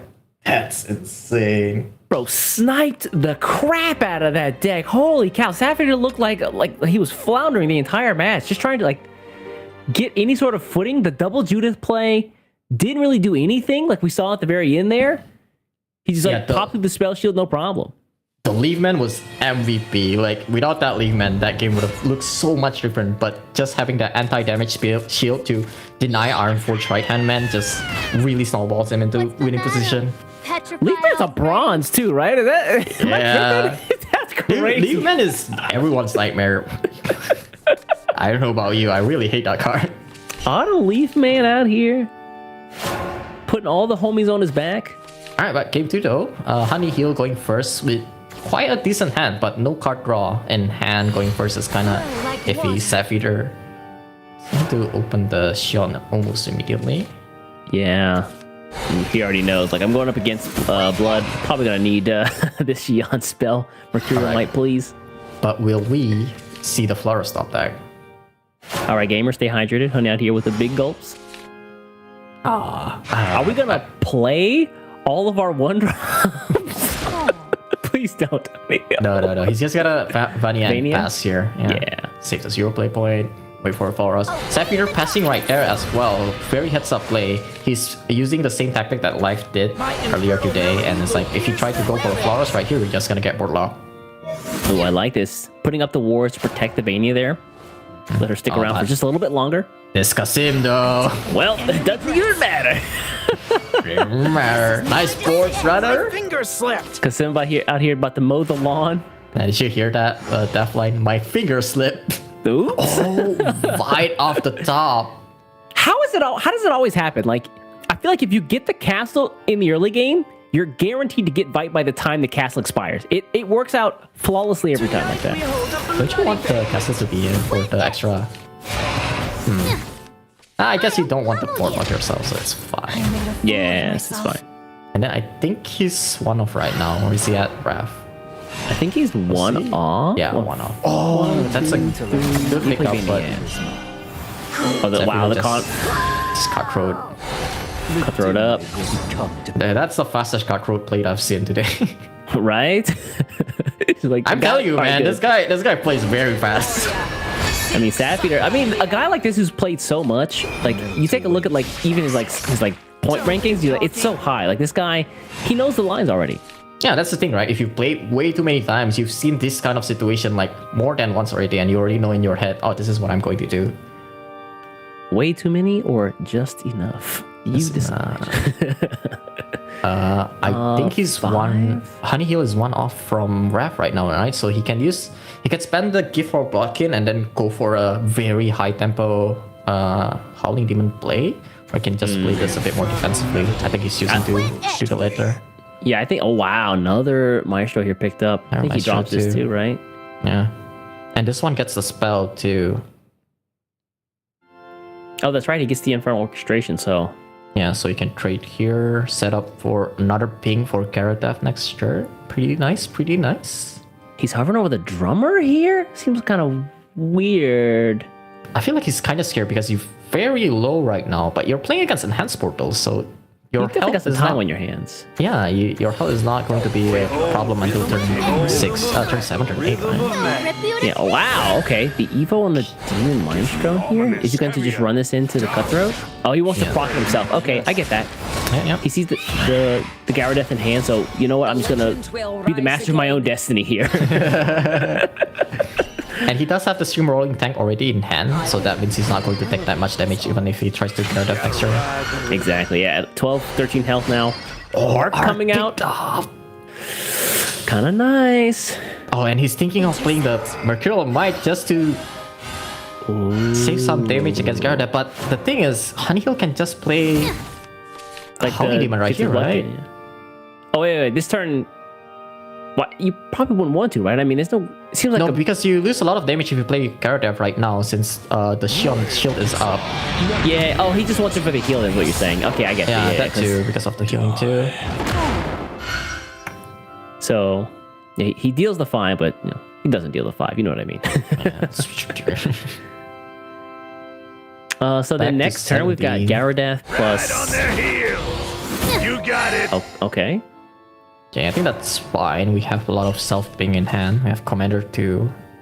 Oh yeah, Flautist, Maestro, Yeah. Gift. Yeah, okay. Yeah, Commander. He can also go for Maestro next turn, and then suicide the Maestro, and then set up for the turn 8 double Gyarados that we have been talking about earlier today.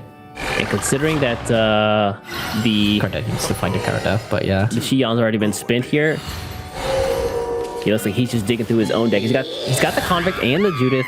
I didn't see the rest of the hand there. Doom Surfer as well, so he's just waiting to get to his OTK. Seems like. Like in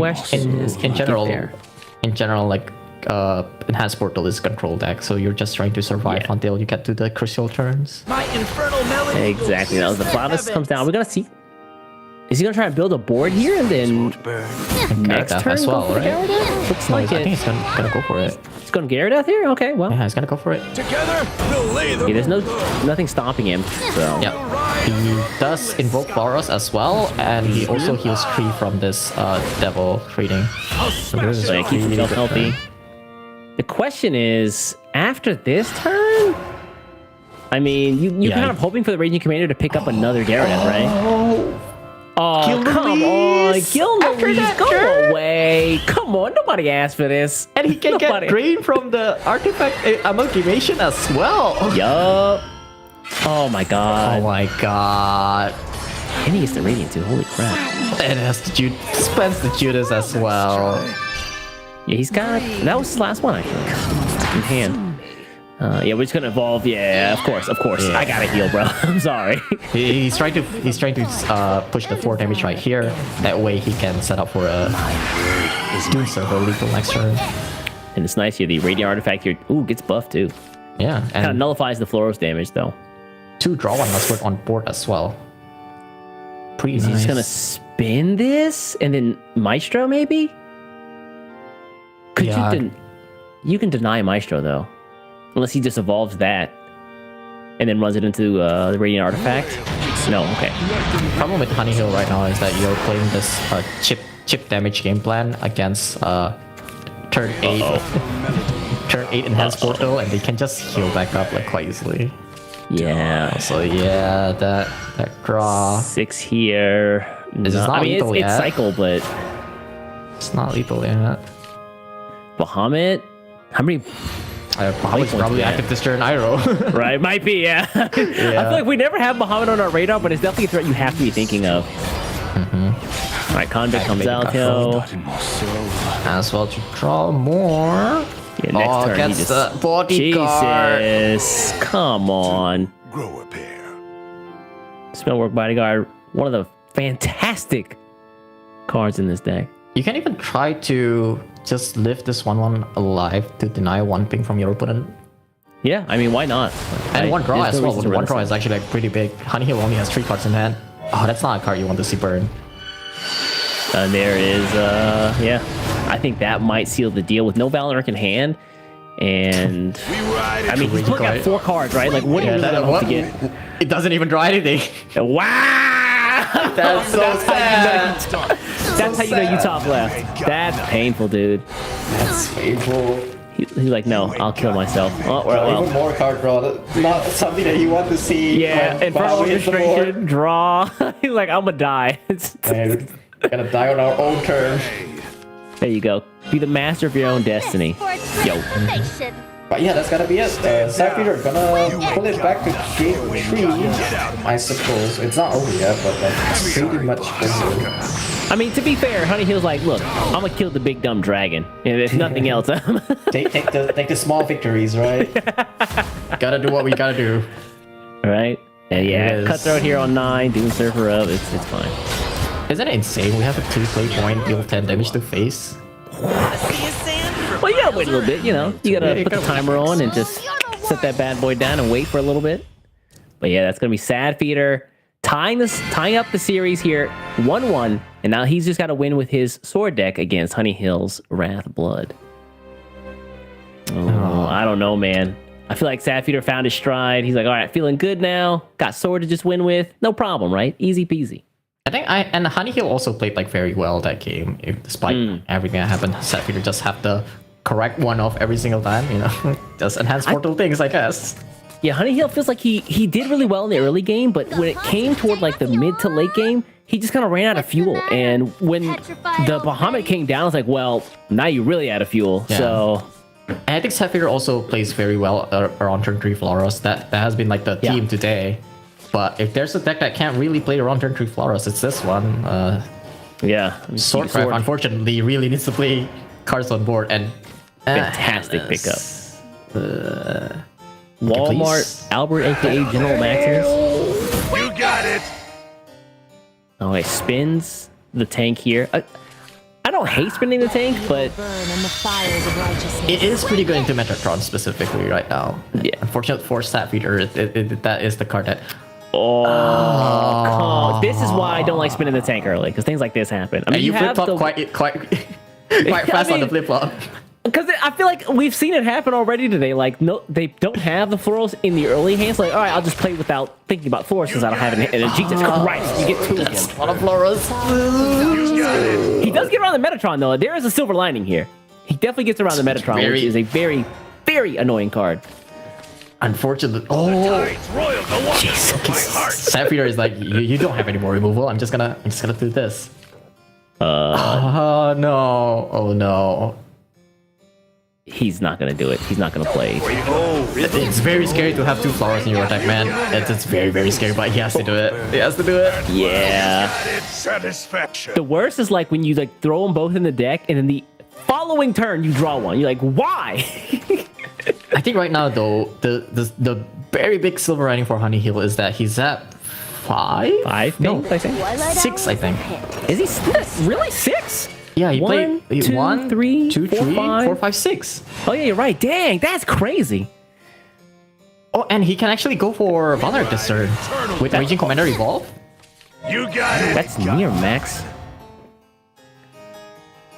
And yeah, the Gyarados pickup there is nice on the Raging Commander. Behind 3 wards, no less. Yeah, this is why we run Serration Wave. I think at this point, Honey Hill has to commit to display. He has to go as aggressive as he can. Or get massive. You got it. All right. But the flag here is not targeted, so. I think he's gonna play the Valeric, save the spell. The real question is, how do you create this Barbaros on board? Yeah. Trade the 1/1? I think I don't hate it. I mean, you lose a ward, which is very valuable here, but with the amount of aggression you have potentially, I feel like you have to like lock into that game plan. Oh, Opulent here is really awkward. You can't even get the spell off, so that's dead in hand. But you do have the General Maximus, so. Yeah, and specifically he has the combo that we've been seeing like a lot last expansion. It's Opulent plus Taketsumi in hand. We don't see it that much this time, but it's still very strong. Prioritizing clearing the board here over everything else. Yeah, Honey Hill was really aggressive in that line using the Raging Commander now, where I think we typically see Raging Commander as a reaction card, where your opponent builds a big board and then you deal with it with him. Now he's got. I mean, look at this hand. Like, unfortunately, though, we've been seeing this the whole day. Like, triple card have no way to really activate them. What do you do? And he's in a really tough spot because he really needs to clear the sport, but he doesn't want to use the Valeric spell to do it. Was there a future or was there a past where he didn't use that Raging Commander last turn? I don't think so, because that's his only way to get Valeric action. And if you try to play it slow that turn, you're just giving too much time for the sword to stabilize. Light in association requires. And this Valeric is also like very bad because now your deck is not only full of Laros, it's also full of Valeric. Yeah, this is like the razor's edge with Valeric, like the painful part, the other side of the sword. I don't know what you call it, but having to use a Valeric that's not that useful, not have a great hand, and then have to sink 7 more Valerics into the deck just feels so bad. Oh, is he just gonna... He's gonna ignore the board. Really? He has to, I guess. Play. He kind of has to, right? These opponents are not active, though, and nowhere near active because Ocris is also not active. Oh, he can use Ocris to get Storm here? Oh, yeah, he's nowhere near active, yeah. I mean, he can definitely take out this Valorant, but can he heal? Yeah, that's a problem right now, right? I don't think. And there are top deck that does it for Honey Heal. If he draws Blitzer, those two Zanark spell can do it, I think. This new Two. satisfaction begets Garadeth desire. 2-2. Or 2-1, 2-0. Yeah, no way to heal right here. He can top deck Hollow. Wait, is this actually gonna work out? Is it lethal? Wait, is it lethal? 4, 9, 11, 12, 13, 14. Is that enough? Is that enough? 15? No, that's 11, right? It's not enough. Oh, but he's Yeah, putting him so low that if he tries to go for a Gyarados, he's dead. Oh my god! So he has to have a tank, and he doesn't get a tank. Oh, he doesn't have a tank. Excuse me. He I'm has a tripping. tank. He has a tank, but he doesn't has a have tank. anything else. Tank. Right on their heels. Oh, wait, this is enough, right? Garadeth. Because you can evolve the tank. Oh, that's right. Wait, Honey Heal's gonna take it. You got it. Wow. Be dissociative. Be dissociative. Oh, Sapphire tried to do a heads-up play by putting your Honey Hill so low, but unfortunate for him, Honey Hill has the tank. You got it. Right under a moon. And the evolve off the Garadeth there. Floros I comes have up. What's up, man? Floros How you for doing? Hey, Floros, watch this, bro. Check it out. I'm here too. Check this out, bro. And that means that Honey Hill's gonna be taking it over Sad Feeder. How long has it been since we've seen Sad Feeder go home first round? I mean, that guy crazy. top 8 so often that it's actually not that. It's pretty often that he goes up first round, but you know, he has his own right here. He says, "Okay, I guess I'll just go back." See you guys next month. Bye. See you next month. But yeah, this does mean that we get to see the very first place even more. You're right. And look, if you guys saw that first game, it feels like Honey Hill like called it pretty damn well against Enhanced Portal. That deck with Force and that match with Force and Portal was like a click. That was brutal. Yeah. That's just masterful play of Forest, like keeping all the fairy for the novelist turn. Oh my god, well, let's take a look at the Really bracket crazy here. We've still got a pretty crazy match coming up, not to mention the semifinals, but yeah, we just saw Honey Hill take it 2-1 over the Titan that is Team Twilight Knight's Sad Feeder. But this next match, man. My heart can't take any more games like the first one today. Yahiko, 2019 WGP representative, and Kari 2020 WGP representative. These are some high caliber players right here, and they're also very fun players to watch. Like, if you have never seen Kari play in top 8, that man is wild. Like, Jabberwock is. days, oh my god. Taking it far back for the historians out there. But I think for this match, we're going to have Igni back. I think he's ready and willing to talk about both these guys. And we're going to have an all-boomer match, all boomer commentators, all boomer players. Unfortunately. Put me back in. I'm ready. I am full of energy after watching that last set from the sidelines here. I'll just let you know right now. Keo, get off my screen, bro. Dang. No, Keo, fight. No, stay here, Keo. You can fight him. You can do it. Put me in, coach. Because dude, how do you let me feel just tell about- you, I just saw Honey Hill take out Sad Feeder. Sad Feeder, maybe one of the best players of all time. That is absolutely insane. Oh, we're going to a solo cam? What's up? Is this an Ignidius stream? Okay, hello, There we go, welcome there we back. And now we are going into our last quarterfinals. It is Kari from Team Sonar 5 versus Yahiko from Team Twilight Knights, like you said. And they brought some really spicy deck lists. You know, you think that that Forest is the spiciest we get, but there are some pretty colorful techs in the upcoming lineups that I want to talk about. So let's go ahead and go right into the deck list here for Kari. First, we have his Loot Swordcraft that has East. Do my eyes deceive me? 3 of copies of Haggler's Gambit. 3 copies? He's like, you know what? This is a staple of the deck. Haggler's Gambit. If I draw a good card, actually, if I draw pretty much any card in my deck, I'm going to get a ton of value off it. This deck, you don't really think about it until you really get something good off of it. But like Haggler's Gambit off of something like General Maximus is fantastic. Off of something like Opulence is really good. Off of something like Octress is fantastic. There's so many good touches. Not to mention even just getting a one drop makes it a 0 cost. That card just buffs in this deck. Oh yeah, absolutely. And can you imagine the potential like unseen lines towards lethal that are opened up because of Haggler's Gambit that wouldn't be even possible for other variants of the deck? Like you could get a 1 play point Title Gunner, and that could just give you like a potential lethal out in the late game that doesn't exist for any deck that doesn't run Haggler's Gambit, right? And this is what I'm talking about. Kari, like Kyo said, is always a fun player to watch. He's always bringing these like weird heads-up versions of deck lists, and I'm really interested to see if that Haggler's Gambit 3-up pays off here. You know what else I see in this deck that we haven't really seen anywhere else today, and that is the 2 copies of the Kagemitsu. Kage been absent these past couple of games. I feel like he's a fantastic card to have around. This deck does pretty well as far as generating rally, and why not have a couple copies in here?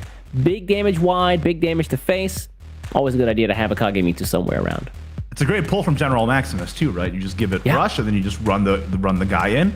And because General Maximus summons so many bodies, Kagemitsu getting summoned off the top from the effect after the Maximus usually is able to evolve, and that pushes your damage for lethal in the mid to late game. So it just gives you an additional out. So yeah, Kari with an unconventional take on Loot Sword. We'll see if it pays off. And let me tell you right now, East, if it does, I already know what card is going into my next YouTube thumbnail, okay? Haggler's Gambit, full screen. That's what I'm talking about. Put the pig in there. Just close up on the pig from Haggler's Gambit. But anyway, let's take a look at Kari's next deck list here.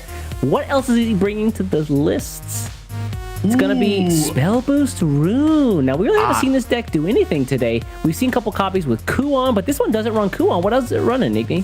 I love this version of the list. I saw Kari tweeting about this sauce a couple of days ago, and I brought it to the ladder to test it out. And let me tell you, the big innovation here is the one of Bipartite Elemental, the new card from the Asphalt mini expansion, being able to clone a spell boost card that you have in your hand on Evolve. Meaning that if you only draw one of your Similes, you get to extend your lethal range by cloning it, and it even clones the number of spell boosts it has on it, so you can instantly get another 0-cost Simile, for example. And there's a couple of good targets for it, like you can even use it on Raining Blades, for example. It's only a 1-of because it is a bit clunky as a 5-cost card, but it makes the deck a little bit more consistent insofar as you're not just praying and hoping to always draw all your copies of Simile. You have this other option to be able to clone and extend your lethal range. Other than that, it is more OTK oriented than the last version of the deck list we saw with Kuon. You're really just trying to get that Simile down to 0 and then buff it with Raining Blades to do ping damage with Crushing Rain, etc. Yeah. I will say I do love his ratios here. He's got the one of Freya to pretty much always guarantee he's pulling at least a Simile, because Simile does have the Condemned trait, so Freya does tutor it from the deck. We also have the 2 of Magical Strategy just for draw and dealing with 1/1 bodies. Magical Strategy, an insanely great heads-up tech for Kari, especially into Wrath Bloodcraft, which you've been seeing all day today, right? The 1/1 bodies can deal with Drummer, can deal with Commander as well. And we also get the new card, Winged Inversion, which is essentially a 0 play point spell for Spell Boost Rune. Always scary to give something like that to them, and it gives them a little bit of defense recovery as well. I really, really like Kari's version of the list. I have personal experience with it, and I'm here to watch the master at work. That's all I can say about that. All right, well, that means I think we've got one more list coming out of Kari. Spell Boost Rune, Loot Sword. What else is he bringing with? Of course, Wrathblood. You gotta give respect where respect is due. And looks like Kari here bringing Wrathblood with only the 1 copy of the Vicious Blitzer, though. And I think the rest of the list is pretty set outside of that. Yep, very. This is the most standard list he's bringing. He does have the heads-up technology of only 1 of Vicious Blitzer to make sure that the commander pulls the Gyaradeath, as well as the 3 copies of Queen to make sure that you have as many likely chances as possible to invoke Floros on 3. But very, very standard list here for Kari with that Wrathblood. Absolutely. Meanwhile, on the other side of the court here, we've got Kari going up against, again, Team Twilight's Yahiko. Yahiko, though, bringing Spell Boost Rune as well. I think this is a really similar list. This one is very second. OTK oriented. I don't know if you see that little furry little guy there. Oh, feline magic right there. At the beginning of that deck list there, we got the one of feline magic, which is a card you really do not see very often. But it is a 1-cost spell for Spell Boost Rune, of course. That's very strong. But the fact that it also gives you 2 Electro Kitties into your hand and changes their cost to 1. Electro Kitty, if you didn't know, is a 2/2 follower. If you have 20 cards or less in your deck, deal 2 damage to an enemy. That's an extension of lethal there. If you can play C-My-L, Raining Blades, Electro Kitty lethal. Are we about to see that in play here in the top 8? So like I said earlier in the day, there's 3 versions of Spell Boost Rune here in the top 8, and they're all extremely different, which I think is very, very cool. This one, like I said, Yahiko is very OTK oriented. He's confident with the 3 of Freya that he's going to pull all the copies of C-My-L, so he doesn't need Bipartite Elemental, and then he has the 1 of Feline for a potential lethal reach. All right, well, anyway, that's the Spell Boost Rune. I do hope we get a chance to see this deck go off. I'd love to see the Feline Magic actually come into play here. What else is Yahiko bringing to his matches? Yep. Ooh, Wrathblood. Anyway, let's get into the game. Yeah, the ratios here are slightly different. Well, we get 2 Vicious Blitzers and 2 only Howling 2 Demons. Howling Demons. That's very interesting. Pretty interesting. So he decided to go for the 3 copies of Vite and cut one of the Howling Demons. Really interesting. Why do you think he did that? I mean, we've seen it in the past few games, right? Like players just spamming Howling Demons and it doing absolutely nothing against stuff like Shion or like more defensive plays that are in retaliation to Wrathblood. Meanwhile, getting a 1 extra Blitzer, even though it is kind of polluting your Raging Commander pull and might be easy to play around, at least it gives you more likely odds to potentially invoke Floros or get to Wrath faster. I think we have seen multiple times today already where Howling Demons are just clogging the hand, and while it's a powerful card on its face, in the end game, listen, 5 damage is not 20 damage. You know what's 20 damage is Ghetto Death, and you can help you get there, Vicious Blitzer, right? So yeah, maybe Howling Demon is the cut here because Yahiko just thinks it's like not as consistent for the actual OTK here that he's trying to pull off. Yeah, I mean, I think Howling Demon is a bit of a tricky card to think about, right? You see Storm on it, and you're like, oh, yeah, your eyes like get like red, and you're like, oh, I can win with this card. But honestly, it really feels like a card that is mostly used to come back. Yeah. It feels like a card that you want to use when you're behind rather than when you're ahead. I think Zone said that last week as well at West, where you don't really want to use this card when you're like doing really well, unless you're going to win the game. But you know, when your opponent has a General Maximus on the board, Howling Demon seems like a pretty easy answer to that. General Maximus hates rock music, confirmed. But, so I've heard. Yeah, I think both the Spell Boost Rune and Wrathblood have been kind of indicative of Yahiko as a player here. He knows his OTK game plan. He knows the lines he's going to go for. Let's go for it. Let's not like mess around with all these other cards that are unnecessary for that. Yeah, speaking of, let's go for his last deck list as well. We've got the Wrathblood, we've got Spell Boost Rune, and we've also got, of course, Enhanced Portal. And I think that Keo did mention before that all the TK guys today are bringing the 1 copy of the Goblin Assault. Outside of that, in this list, I think things look pretty straightforward. I will say 3 copies of Asvault, very like just absolutely wanting as much draw as possible. Yeah. You don't always see 3 copies of Asvault. We see a lot of people cutting it down to 2 because Enhanced Portal generally is a deck that's very, very easy to overfill your hand with. But no, Yahiko's like, I need my condemned cards. You know, I'm gonna need my bodyguard when I'm down on health and stuff like that. Other than that, no special text, no adherent, no arc, crucially as well. Oh yeah, that's a good point. And I think is he running Rosa instead of Arc? He is playing Rosa and the El Diablo twins. Rosa and Kasim instead of Arc, which is very, very good for tempo as well as recovery. And then we have the one of Bav Katha as well. For a potential extra draw and recovery too. Also just as a lethal extension potentially on like say a jetpack gunner, for example. So a couple different texts, meaning a couple of different lines, but generally the game plan is very similar. Yeah. That means that's going to be the 2 decks for both these guys. I think this is the first. Oh, no, actually, no, we've got a difference here in Loot Sword and Wrathblood. So, which is Enhanced Portal. So again, S5's Kari what do we Kari. think are the bans gonna be, right? Like, I think Wrathblood is kind of the obvious pick, but Yeah, I think Wrath might be the way, considering both these guys are running Sword, but we don't see any Shadow, so I feel like whenever we see Shadow, Portal is the one that's being targeted, so we can kind of count on Wrathblood being banned out there, but in this case... I mean, you know me, I just don't like playing against Enhanced. Yeah, I mean, you me. could ban Portal and be fine with it. Wrathblood enhanced Portal on both these guys' side. Kari gets his Wrathblood out, and then Yahiko with his enhanced Portal out. I'm assuming that's the way it'll happen. I guess we'll find out soon enough. The players are currently in the lobby as we speak. Remember, guys, this is a 3-deck, 1-band, single elimination conquest tournament. You lose, you are out of the tournament. No take backsies. It's also a $200 US money match, and you got to win with both unbanned decks here. So it is gonna be a little stressful if I was either of these. To be honest, I think Kari and Yahiko are both behemoth players, being like Kyo said, WGP representatives from previous years. Yet again, we are in a quarterfinals that I would be happy to have as a finals match. And I just want to see who's going to come out on top here. Let's take a look at the lineups. The bans are Wrathblood banned on both sides. Both sides. Wow, Yeah. really?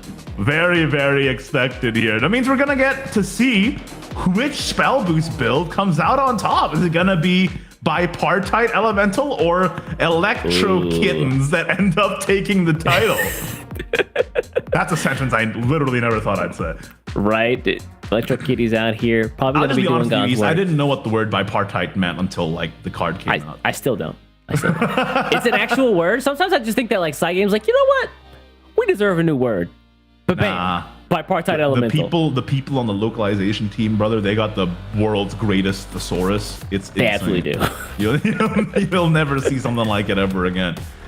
So curiously, we are going to be able to see whether the Hagglers is going to work out for Kari's loot. I really want to see Haggler's Gambit come to play. I'm so excited for that card, because if it does, I have something nice and easy to slot into my my pirate loot deck.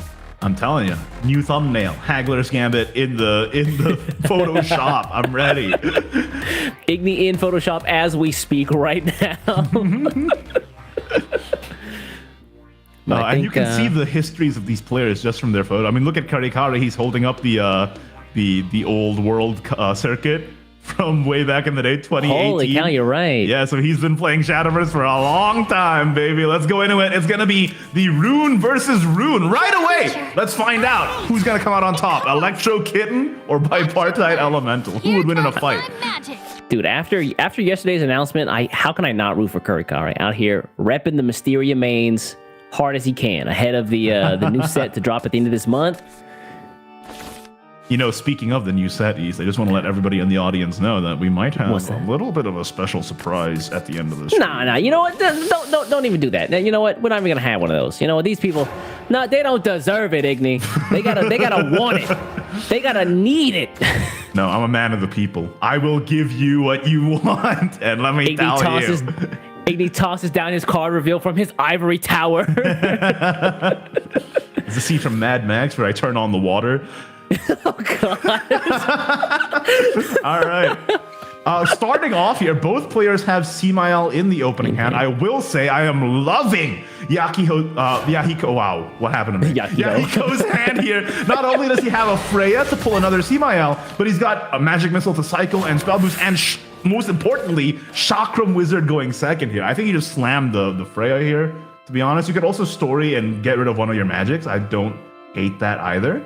I think Story of a Lifetime to sack a Magic Missile is fine. Yeah, that's fine, yeah. But you know, he's just going to fish for that other Semael and start boosting. Let's get into it. The Freya here, absolutely necessary. Meanwhile, Kari's side, actually, this isn't an awful hand. The Angel's Blessing is actually going to refill his hand with some probably more useful cards. The Meltina's not bad. I think Kari is going to run out of gas sooner than Yahiko does, because Yahiko, he has found the Marty, and Marty is such an important card to his deck, being able to not only spell boost, but also specifically tutor a spell. Oh, wait, there's Marty on the other side, too. Problem solved, baby. I'll just stop talking, I guess. Yeah, looks like this turn though is gonna drop the 2, and okay, nice pick up on the second and Simiao. he gets the other Simiao. And then story of a lifetime here. What do you throw away though? Everything in his hand is pretty good. I think you have to store it though. What do you toss, Meltina? I toss Meltina. I would toss Meltina. My masterpiece is He's tossing Yeah, okay. Mari. Wait, he tossed. Oh my god, he did. Really? Very interesting. I guess the reasoning Meltina behind it does is that draw. Meltina is a spell boost, like right off on fanfare. Plus, he already drew double Similes, so he doesn't necessarily need to pull anything off of Mari. Raining Blades would be nice, considering that your opponent has a Storm Ward Bane like you do. Yeah, You want to make yours I bigger agree. first. I would have tossed the Meltina first. I think Mari is such an important card, especially since you can just play it in the mid game, like very low risk. You're not saving it for like a potential OTK or anything. Let me double check it because I feel like it might actually matter. How many Uranuses are both these guys running? 3 of, right? In each deck? Yahiko is running no Uranuses. Oh. Yep. And Kari is running Uh-oh. 2 Uranuses. masterpiece is I feel like that might be like once you start trading off Similes, like if someone can't like get into range for lethal, then just like drop their Similes and win before the other person drops theirs. I feel like it might come down to what other sources of damage do you have, and in this case, it might be painful for Kari. Oh, this is such a good play.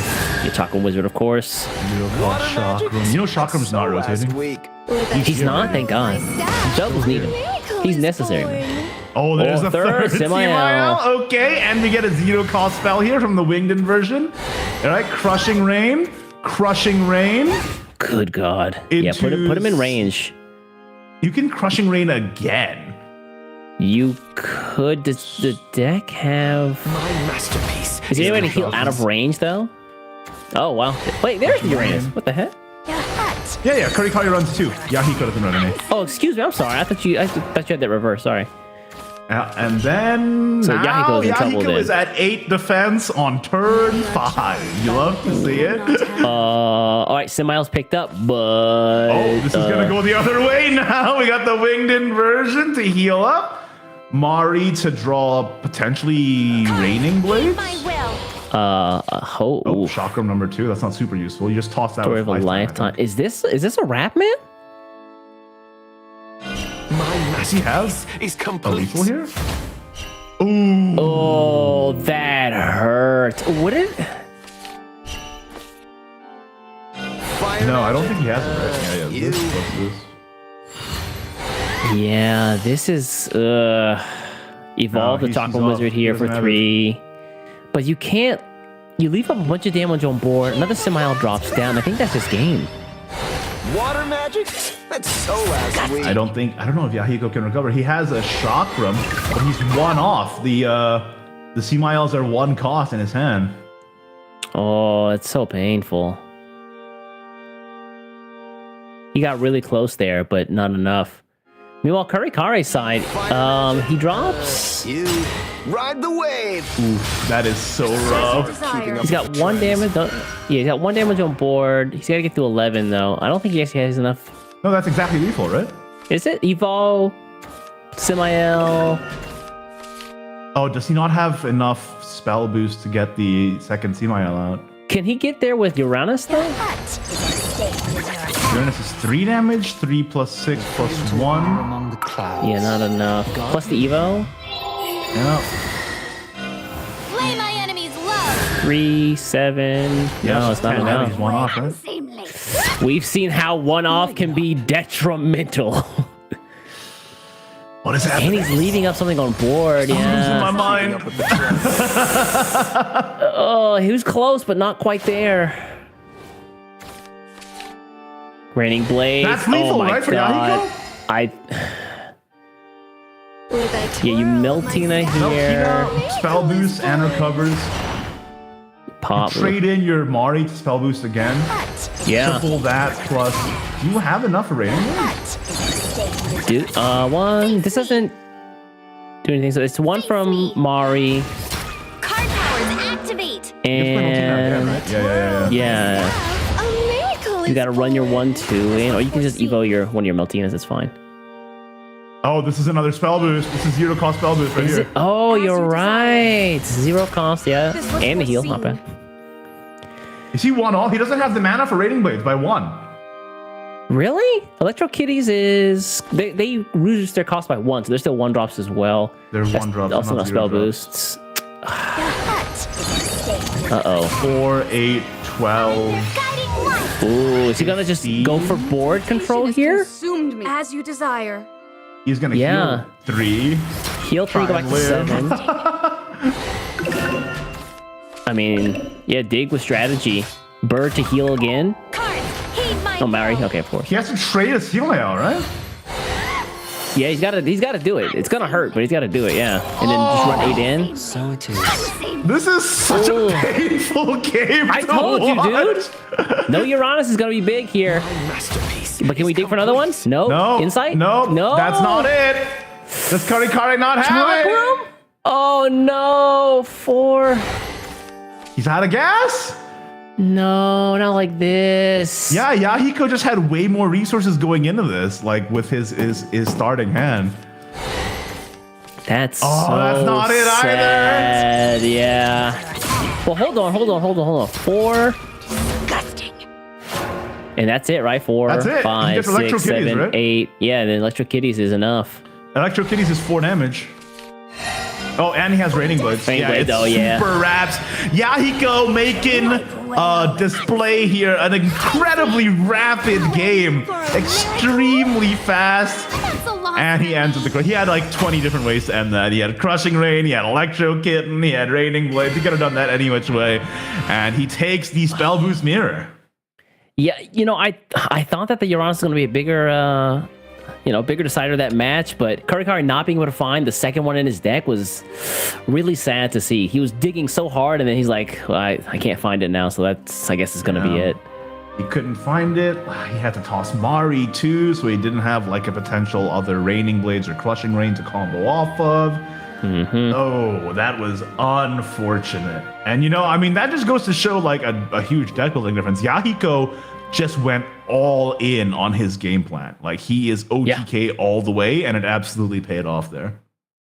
Yeah, that means that now Yahiko's only got to win with just his Wrath Blood deck, and he's got 2 chances. With Enhanced Portal, I believe, because Wrath Blood got banned. Oh, excuse me. Yeah, Enhanced Portal. Excuse me. And Enhanced Portal with 2 chances, I really like those odds. Yeah, I don't hate it. It's and there's the shield. Oh boy. Oh, it looks like Kari is switching over to the Swordcraft at least, so we do get to see whether this Haggler's Gambit is going to pay out for him. Speaking of in hand there. I recognize the Wii Merchant there, but who's the other one? Yeah, they're actual followers. Who was the other one? Yeah, I don't.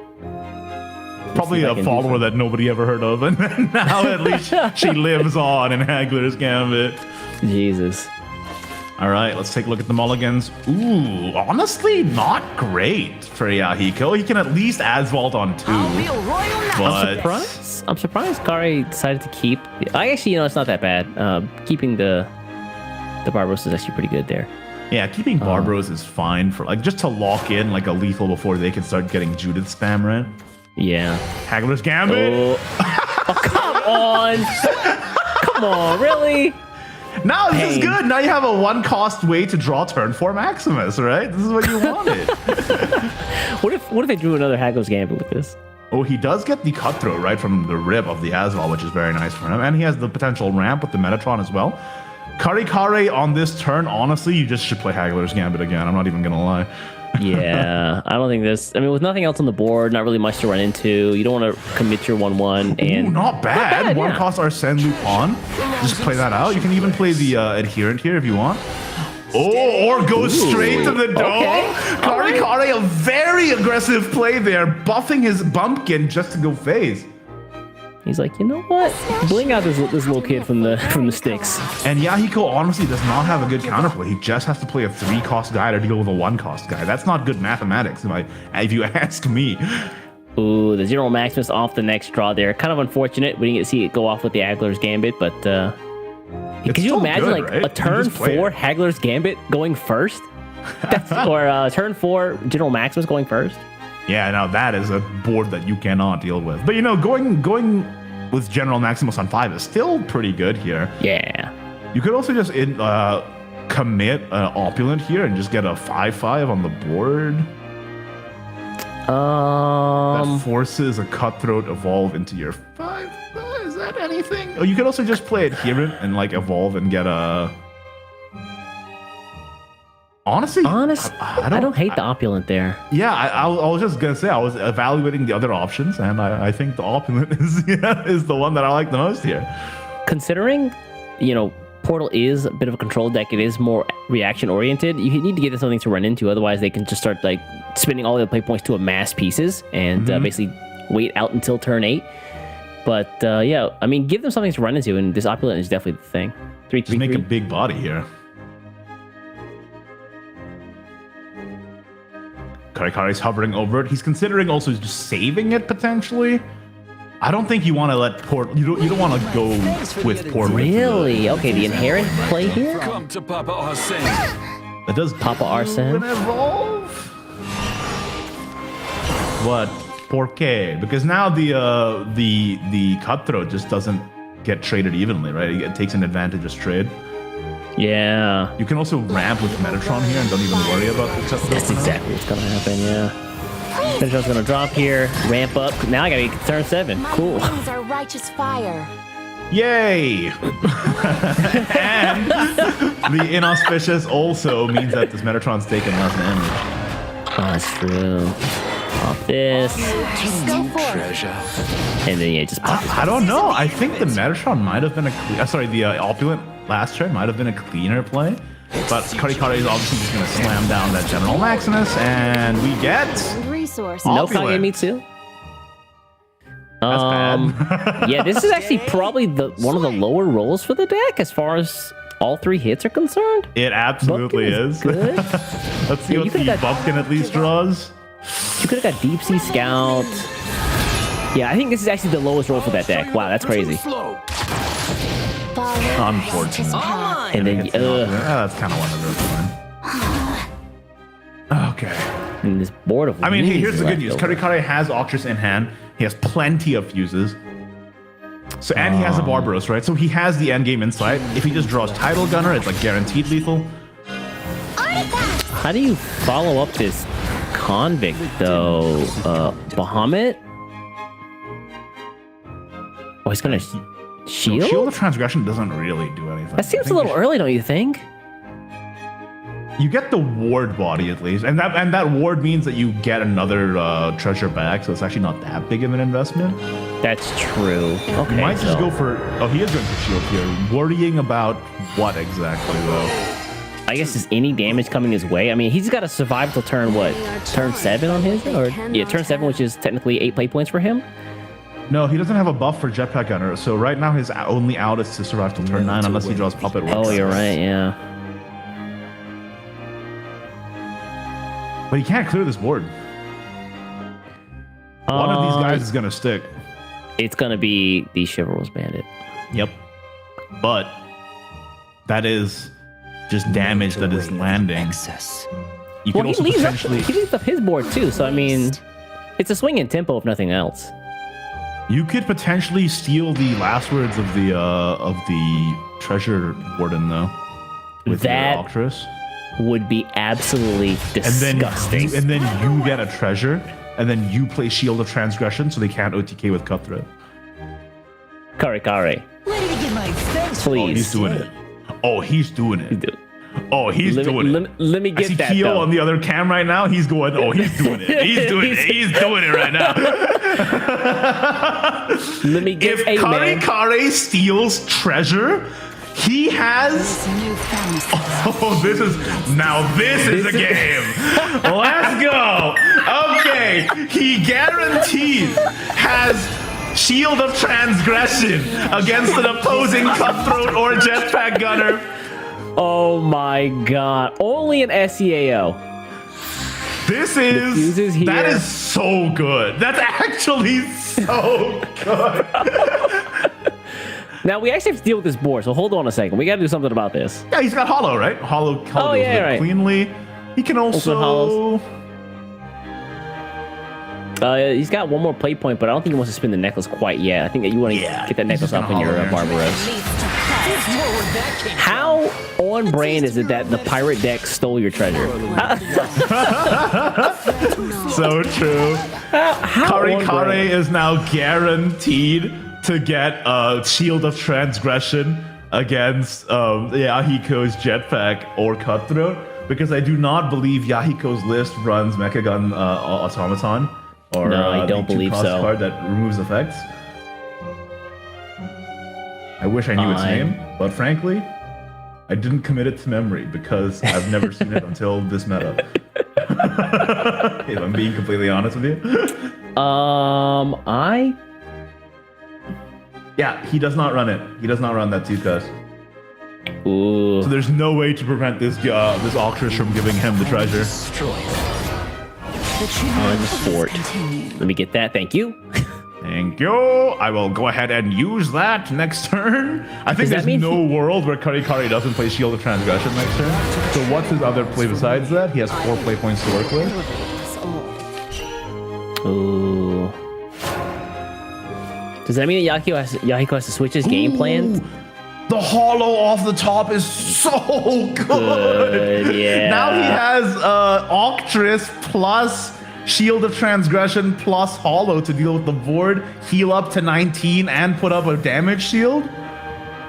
Yeah, the unfortunate part is he's going for Illustrious Thief into...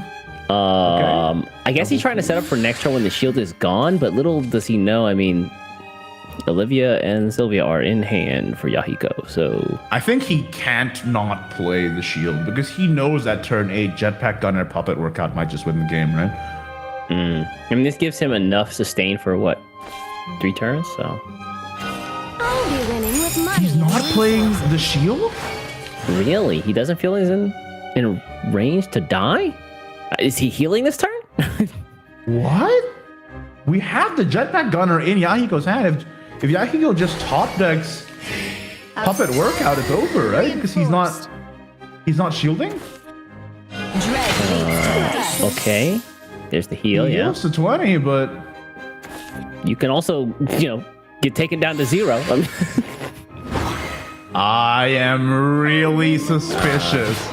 I am really suspicious of no, So evolve the thief just to run it into the convict? He also gets a draw here. He doesn't have time to trade! Oh no! Kari! What happened? Yahiko is just gonna eat this up, man. That's so painful. Lethal? Jetpack Gunner, 4, 8, Evo, 12, 18. plus 6. He's 2 off? Speak louder than words. Does he have 2 damage somewhere? 4, 8, 12, Never 18 get used to time for some plus. offense. Dune Surfer on for the Oh, agent. this is the Evo gets the artifact there. I am so shocked at that. Time for some offense. How did Kari not manage to maneuver that turn?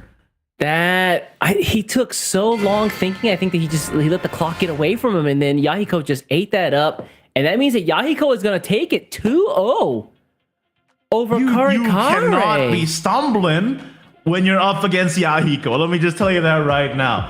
Any weakness, Yahiko will dive in like a shark out for blood. Let me just tell you that. Unfortunately, Kari was not able to navigate that turn. Even if he got the shield up, I think that would have been lethal regardless. Would it have been? No, because the 6 attack would be off the board. If he was Yeah, it able would to be trade it. just 4. So he'd have still been alive. I think he'd have had at least 2. He would have still been alive, yeah. He needed to play Octress 1. plus Shield plus Hollow that turn, I think, to survive. Yeah, not spinning the shield plus not clearing the board was just curtains for him, unfortunately. Yeah, absolutely. So unfortunately for Kari, he is going to be eliminated from this tournament. Congratulations to Yahiko for moving on to the semi-finals.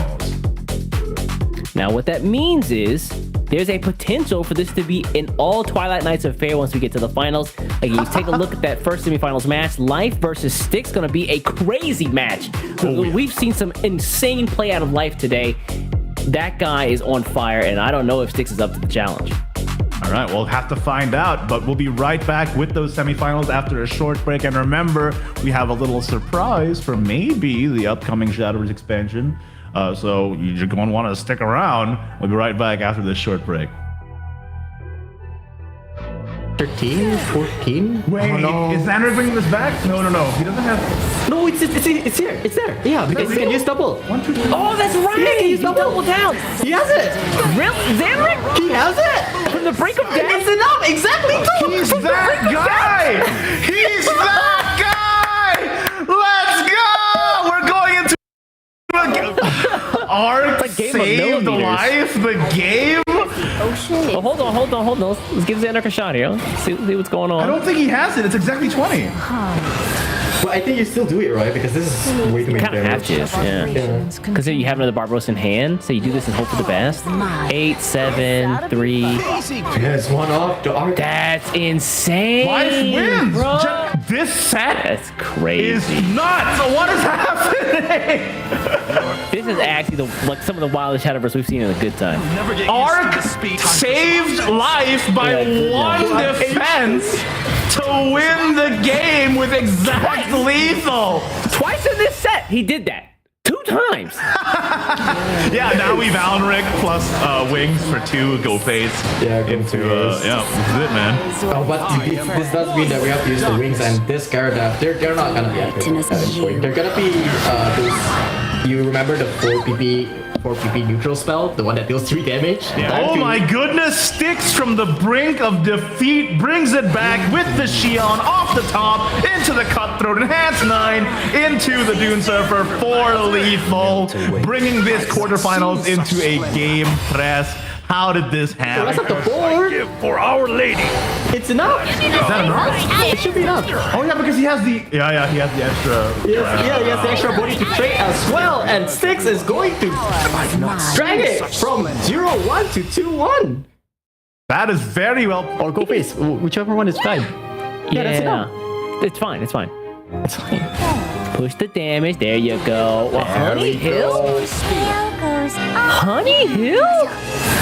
Really showing the power of this deck? You know, I forgot to mention this, but DB Praetorian from West went 6-0 with this deck. Right. Yeah, Cutthroat here on 9, Dune Surfer up. It's fine. Isn't it insane? We have a 3-play point, deal 10 damage to face. Well, you gotta wait a little bit, you know. You gotta put the timer on and just set that bad boy down and wait for a little bit. But yeah, that's gonna be Sad Feeder tying up the series here, 1-1, and now Dissociative. Oh, Sad Feeder tried to do a heads-up play by putting your Honey Hill so low, but unfortunate for him, Honey Hill has the tank. You got it right under a boot. And the evolve off the Gyarados there. Floros comes up. What's up, man? How you doing? Hey, Floros, watch this, bro. Check it out. I'm here too. 3. Heal 3, go back to 7. I mean, yeah, dig with strategy.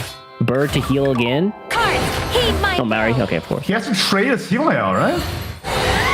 Yeah, he's got to do it. It's gonna hurt, but he's got to do it. Yeah, and then just run 8 in. So it is. This is such a painful game. I told you, dude. No, Uranus is gonna be big, and that's it, right? 4, That's it. He 5, gets Electro 6, Kitties, 7, right? 8. Yeah, the Electro Kitties is enough. Electro Kitties is 4 damage.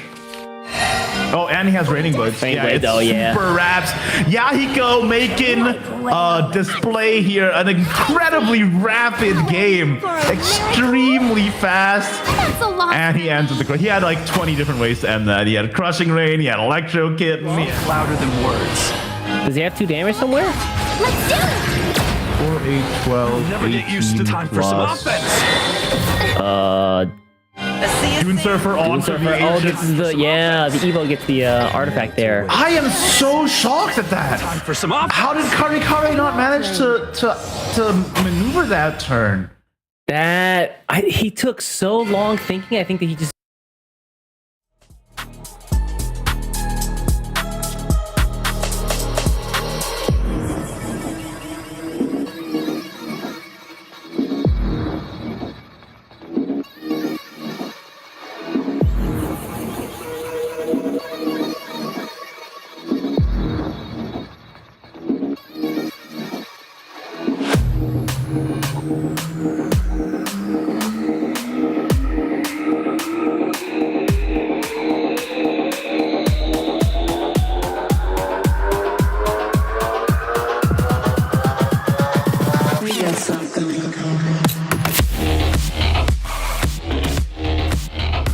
Hello, everybody, and welcome back to the SEAO SVO March Cup 2023. I am here with Kyo to bring us into our semifinals of the day. Kyo, how you doing so far? I'm doing great. I've been watching the last two games, and it was very entertaining, but unfortunate for Kari. He was so close yet so far, twice in a row. Yeah, unfortunate stuff. But if you guys are just tuning in, I wonder if we can get the bracket up. We are going into the semifinals here, like we said. This is a 3-deck, 1-ban, single elimination tournament. So if you're out, you are out, and every game is at least a $200 US money match. So a lot on the line here. As you can see, in our semifinals here, we have Life, a person who I think has grinded the ladder more than anyone else, versus tournament veteran Twilight Knights Styx as our first semifinals. And this is kind of like the story of this game, right? Because Life is a grinder, as you said, but he has not been topping tournaments quite often. Meanwhile, Styx has a lot of tournament under his belt. So we're gonna see like which one of these two are better at the game at, basically. Like, is it the grinder or is it the tournament player? And we're just going to have to find out. As a recap for their lineups, they are both playing Loot Sword, Wrathblood, Enhanced Portal. What do we think is going to get banned? Is it just going to be a double Wrathblood Craft ban here as we go into the semis? That could be the case, which means that there's less chance for the turn 3 Floros, so it is not eating well on that bet. Yeah, looks like the turn 3 Floros is just not gonna happen, potentially. But we'll have to find out here. I think, from my estimation, seeing the quarterfinals earlier today, Life has played some of the best Shadowverse I've ever seen on today's tournament. His lines are immaculate. Like, he knows exactly what he's doing. Meanwhile, Styx, he played well, but he really capitalized on Arceus's inexperience, I feel like. So I'm gonna have to see if Styx can step up to the plate and match Life play for play here as we go into the semis. Yeah, I love Styx. I love him. He's my boy. But that match against Arceus is more like Arceus fumbling himself into the loss more than Styx actually winning it. So he's gonna have to prove himself against Life, and it's not an easy task. We'll just have to find out as we jump into it here. The players are now in the lobby. Let's see what they've banned out from each other's side. Ooh, Enhanced Portal banned on both sides. Looks like we are going to see that Wrathblood potentially do some cooking here. Their lists are pretty much identical, I believe, in terms of Wrathblood. I'm not that surprised for Life. He has been he has shown that he can play around Wrath quite well with both of his deck. So him taking that matchup is not that much of a surprise. Styx, though, I thought he would go for the Wrath ban, but kind of scared of Life's Enhanced Portal, and I would be after that game. I will say both of their bloods are almost identical, but their Swordcraft lists are very, very different. We have the one of Hagglers and the one of Lyrala in Life's list, right? So we'll see if that tech ends up making a difference. Meanwhile, for Styx, we have a one of Serration Wave, which is going to be very good into blood. So let's find out what happens here. And looks like we got the names are a little mixed up here on the overlay. We'll just there you go. Styx versus quick Life. fix. Wrath versus Sword as our first game here for the first semi. Have the TK boys been on the bottom side this whole time? I'm noticing that it happens a lot. Pretty much. Pretty good hand from both players too. Yeah, definitely not bad. We have a very easy potential for a turn 3 Floros here if he just draws a Vampire Queen's Castle. Yeah, this Maestro can also do it, but it really depends on Life. I don't think Life is the type of player that will trade into the Maestro and play into turn 3 Floros, so... Styx already has Demonic Drummer and Grandiosity. I actually don't hate just playing Scream turn 1 here, to be honest, because he already has the pieces to potentially invoke.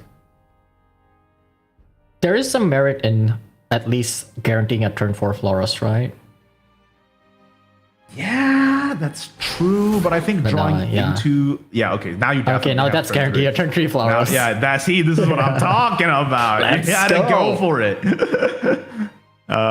All right, looks like on Life's side, is he gonna sink an Adherent on turn 1? knowing that Howling No, Scream just yeah. came out. He's just gonna save it for a potential evolve. Oh, it draws second Howling Scream anyway. Yeah, that's true. I think you play Vania to guarantee a turn 3 Flores here, right? I don't see why you wouldn't.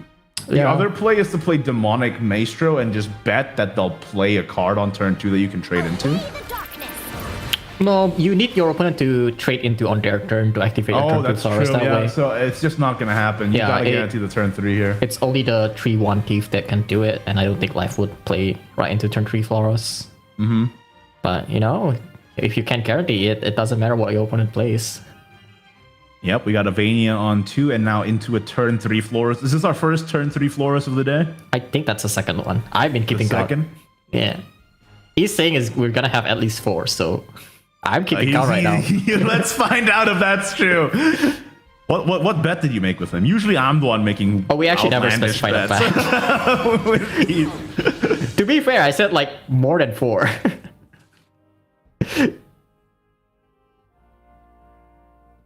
All right. Kyo or East, whoever wins this bet, the loser Okay, so has if we to ever globe get to 4 a Flores turn 3, grandiosity. I'm gonna globe the Scorching Grandiosity. Oh god. All right, Life just slams down a Metatron on 2, not saving it for the ramp at all, recognizing that it's kind of difficult for Styx to deal with, but we do have a turn 3 Flores proc here. Yeah, it's not by difficult, you mean not difficult at all. That's the thing. It's like it's only difficult if Styx doesn't have exactly this. And now he has a 5-3 behind 2 wards. Oh my god, that's a white board. Yep, and Life, remember, does not have a Serration Wave in his list. Kasim what check? No, not here. Kasim? He's playing Sword. Oh, What but are he you can mod checking? he can go through the Floros. It's gonna cost him a lot. He has to holo the 1-1, create the other ward with the force bat in on the board, and then he can kill the Floros with the 3-1 that he just top decks. Gold is wasted on the nobility. Still, Yeah, he is able to clear. this is going to be a pretty clean fight turn forward. If you're Yep. Styx, you're feeling very happy right now. Styx is like, oh, this is easy. This is a good flowchart. It just completely recovers all of your resource. And I think that's 7. Should be 7, right? Oh, and he draws into a Howling Demon on 5 exactly as he procs Wrath. Yeah, oh my god, he does have 7. Oh, I just realized, you know what makes him able to go to 7 Wrath this turn? It's because he played the Howling Scream on 1. So you were right the whole time. I told you, Kyo. I should shut my mouth. All right, Life turn 4. It doesn't really have great plays. No Stormrack first mate. No, nothing to really clear the board here. He has the option to do double Adherent here and then using the holo. Double Adherent Hollow, you spend so many resources just to clear 3 bats. Is that really worth it? Yeah, but this title gunner also doesn't feel that bad. And I think you have to spend the holo here either way. There's no real good way. This is basically gonna be a 1/4 chance to clear the Vania. That seems bleak. How lucky are you feeling? And the problem is, right, even if he does survive this turn and clear the board, his hand is not looking that great. It's gonna be... It's a 1 in 3, right? If you hollow a 2/2 here. Oh yeah, that's true, 1 in 3. 33.3 recurring chance here. Oh, he's not gonna hollow. Yeah, it's a it's 1 in just- 4 indeed. He's just gonna keep it for the heal, I guess. Absolute crucial snipe, but he didn't get the trade. He didn't get the trade. He didn't have the... Whoa! And this he didn't Holy have the Demon- time. Holy Demon is gonna go crazy. Or maybe Styx is thinking of Maximus, right? Yeah. Oh, maybe he keeps the Howling Demon for Maximus? Yeah, and So try what do to you do clear the this turn score. instead? You can go for Valkyrie. It's not even that bad, right? No, Valnric is great, right? Because you can Valnric, you can also play Flautist to trade into the Title Gunner.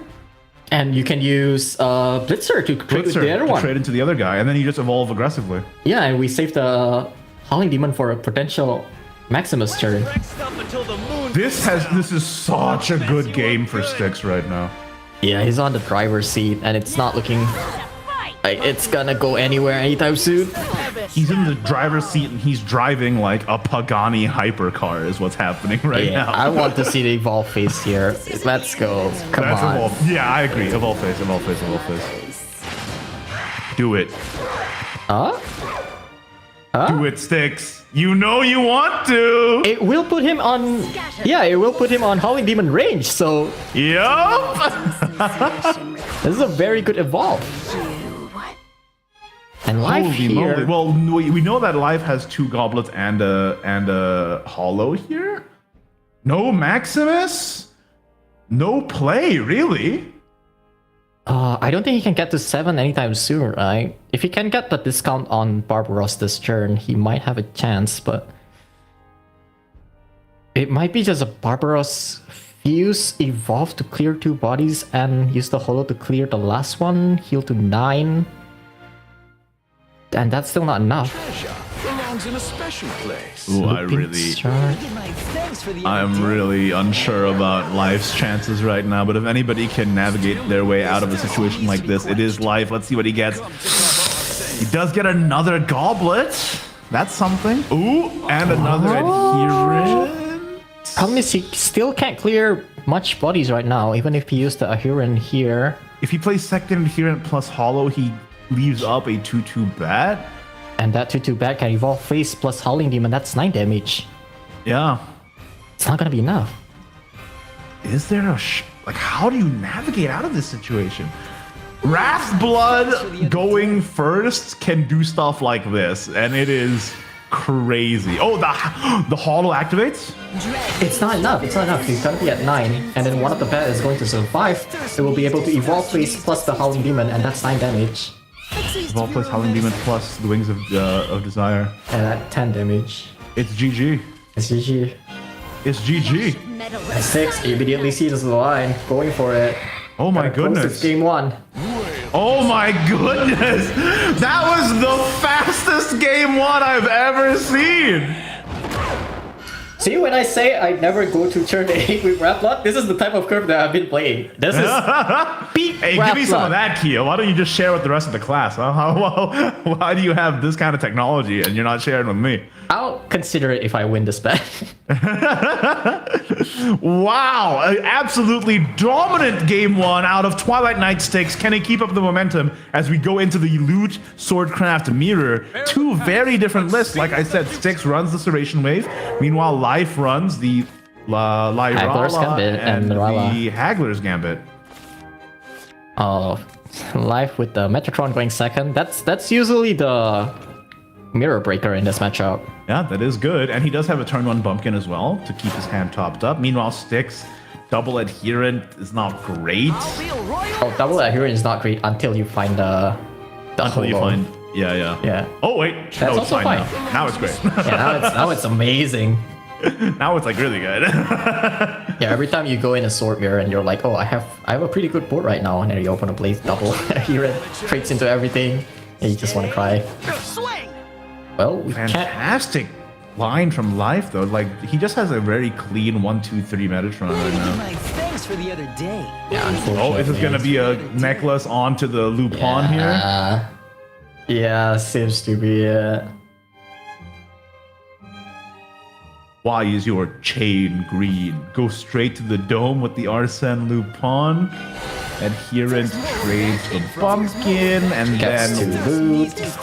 it is 2 loot, but he is kind of like I think he needs to draw his gas because he's got double Barbaros plus Stormracked in hand. What do you do on turn 4? The duality of Barbaros. You either draw none or you draw 2. Yeah. That being said, though, like turn 4 Barbaros is not that bad. Generating the flag for You get the future flag leader. at least, yeah. Especially going first. Going second, maybe you kind of don't want to do that, but like going first, if you already have such a commanding board, losing that tempo for a bit is totally fine. A taste of your own medicine. All right. Looks like it is just going to be traded into face with 3. Yep. Styx is on tempo to getting a turn 7 Barbaros. So That's if true. he keeps this aggression, Ooh, one of Haggler's Gambit drawn for life. That's not going to get played this turn. No, absolutely not. Oh, what do we do then? You can... Okay, there's a out with Tidal Gunner. Oh, are we gonna see another 1/4? 1/3 again? It could be a 50-50. It's a 50-50, yeah. You trade the Illustrious Thief first. Tidal Gunner has been very clutch today, so... Yeah, she knows how to aim. This Tidal Gunner knows how to aim. She's been in the aim lab. Is it gonna happen, though?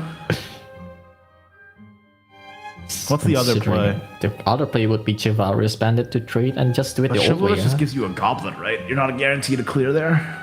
Yeah, but you just leave the 2-1 up, I think. It does feel kind of bad. So it really depends on life whether he wants to spend this Tidal Gunner now or save it for a potential lethal turn. Because Swordbearer does go very late, that turn 8, turn 9 Tidal Gunner usually wins you the game. That's what I'm saying. Like, it feels bad to use a Chivalrous Bandit, but it would also feel very bad to use Tidal Gunner, not hit the 50-50, and you wasted a Tidal Gunner. Yeah, right? so we just get a guaranteed clear here. We'll leave the 2-1 for future life. Just heal. Just heal, yeah. One healthy dog coming right up. Okay, pretty awkward turn. Do you just slam turn 4 Barbaros? I think that should be the play right now. Unfortunately, Barbaros is a 5-3 and not a 6-3. And so it does not stop the Metrotron that is in hand right now. But it's still pretty good. It's fine to generate the flag, and then next turn you have the Stormrack to get a board, and then you hopefully draw into Octress after that. The other option would be developing the Bandit right here, and then just using it to evolve to find more cards next turn. But I think you're almost always going to first mate on turn 5. Unless you top exactly Maximus. Yeah. I think the Barbaros is the best play. That would be the mainly play, like put the ambush on the board and then evolve next turn, hoping that you get Maximus out of it. Now that's a play. The Twilight Hour? But this is more safe. Just gonna go for Barbaros. That on-play animation looks amazing. Yeah, she's a great card. She has drip, if I'm being completely honest with you. Yeah, she has the best drip out of that as well. No, I think Sephi also has drip. I think Kirzael looks amazing. He's like a robot Batman or something. Yeah, I really like all the aesthetic of this expansion is just amazing. Mm-hmm. What do you think of the new expansion though, Kyo? I don't want to say this. Well, I'm saying this on stream right now, but like I'm not the biggest fan of Manaria or Mysteria. Ooh. So it's 50-50. As a rune main, that is surprising to hear. Yeah. Wasn't really a big fan. Not even back then. The original one in Outer Spear, I wasn't like really keen on playing that. Well, let me tell you right now, Kia, you know, we do have a potentially special little reveal later on in this broadcast, so you're going to want to keep your eyes peeled. I think you'll be surprised, to say the least. Yeah, this man has been teasing both me and East the whole day. Yeah, I've seen it. East and Kyo have not seen it, so... How is this fair? Oh, but yeah, okay. Live getting the whole lot of Haggler's Gambit, being able to clear that board. Yeah, was that's actually quite clutch. kind of hilarious, right? Haggler's Gambit exactly drawing a hollow. He did that too because it would have been either leaving the Barbaros up or leaving the Heron up, when you don't want to leave either one of those two. Oh yeah, absolutely not. But you know what? Pretty good turn from Styx here. Not only does he have the Deep Sea Scout, but he also just has a Stormrack first mate to just generate a huge board here. Yeah, I can quite easily get to 7 loot play by turn 6, turn 7, I think. He has been playing all those. Yeah. There you go. Oh, reducing the flag. Is he gonna play it this turn? Probably saving it for a lethal turn, right? I think he's gonna save it for lethal. I don't think the extra 2/2 body matters necessarily that much, unless he like exactly draws Octress Refuse. He does have the scout. Okay, never mind.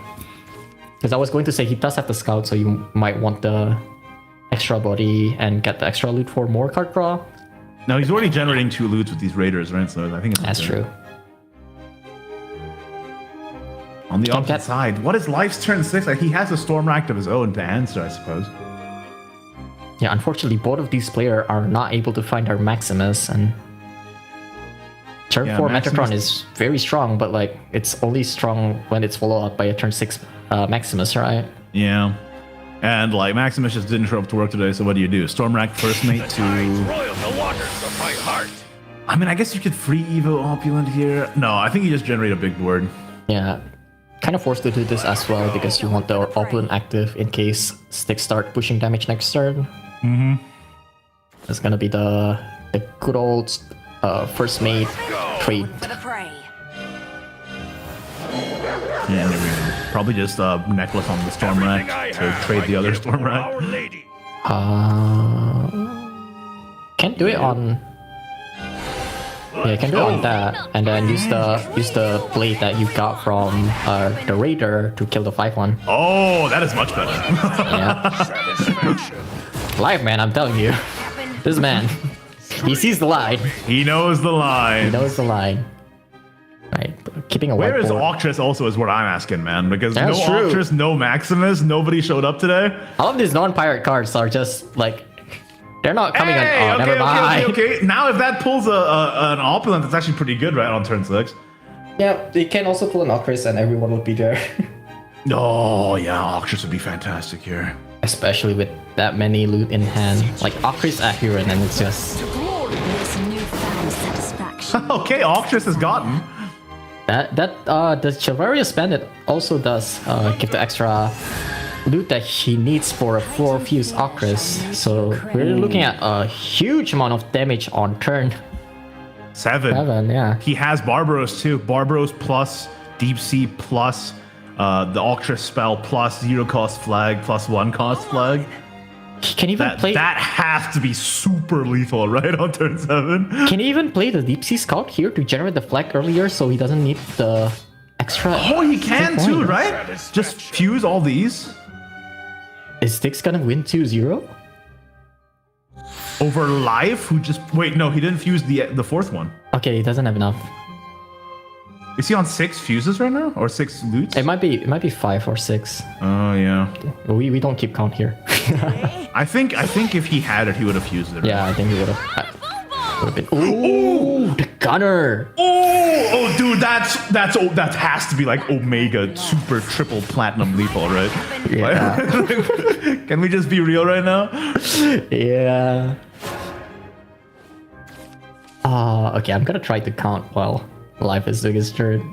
Meanwhile, Life just found his Octress as well, but he doesn't have a line. He doesn't have a lethal line. Yeah, Styx have 21 damage in hand. Ooh. I think he has enough play point to do everything in 3. Oh, he has just enough play point. Yeah, he has OTK in hand right now. Yeah. So, what can Life do here? It's gonna... Why is every set insane today? What is happening? Life does have one out, but that out is very hard. He has to draw his one of Lirelel. If he draws Lyrala here, this might... Yeah. Are we for real right now? He's gotta try to do it. There's no other way. Fear shall make you Is this the SEAO difference? He has enough mana to play it. Has enough play point to play it. What's in the box? It's in the box. Oh. Can he make a... No, it's triple flag. There's no way he can make a board wide enough to No. survive this. Oh. No shot. resources. But Styx, the heads up play, keeping the 0 cost flag in hand. Have been reinforced. I'm telling you, man, that turn 4 Barbaros. Win with well. Yeah, that was super clean. Turn 4 Barbaros with the tempo, and then into... Oh my goodness. Is Styx just gonna make a super clean run for it? Now he just has to Barbaros and he wins, right? Unless I miscount. That is a possibility. Is Barbaros not fused? Is Barbaros not fused? I don't think the Barbaros needs to be fused because he needs to play the Barbaros just to generate the flag. So it's 2 PP with Tidal Gunner, 1 play point with Barbaros, play both flags, that's 5 PP. Play the 0 cost flag, and you still have enough play point to play the Octress spell. The Octress spell isn't fused for though. He has 3 fuse on it, he just needs to fuse the last one. And he has a goblet in hand, right? Yeah, he has a goblet in hand. Unless he's not at 7 right now, even if he fused the goblet, but he can just play the 0 cost, right? Oh, he's at 6 fuses right now. Oh, he had it. He had it, didn't he? I'm pretty sure. Or maybe this is also still lethal, but you can't play the. This is still lethal. I'm pretty sure. He can't play the gunner here. 3, 6, 10. No, it is still lethal. Oh. This is still lethal. No, it's not. No, it's not because we don't have 4 fuse on Ocri spell. You're the only one that's nice to me. No, you can just use now, right? It's not enough because this is 10 plus 8. Waste. He doesn't have gunner up.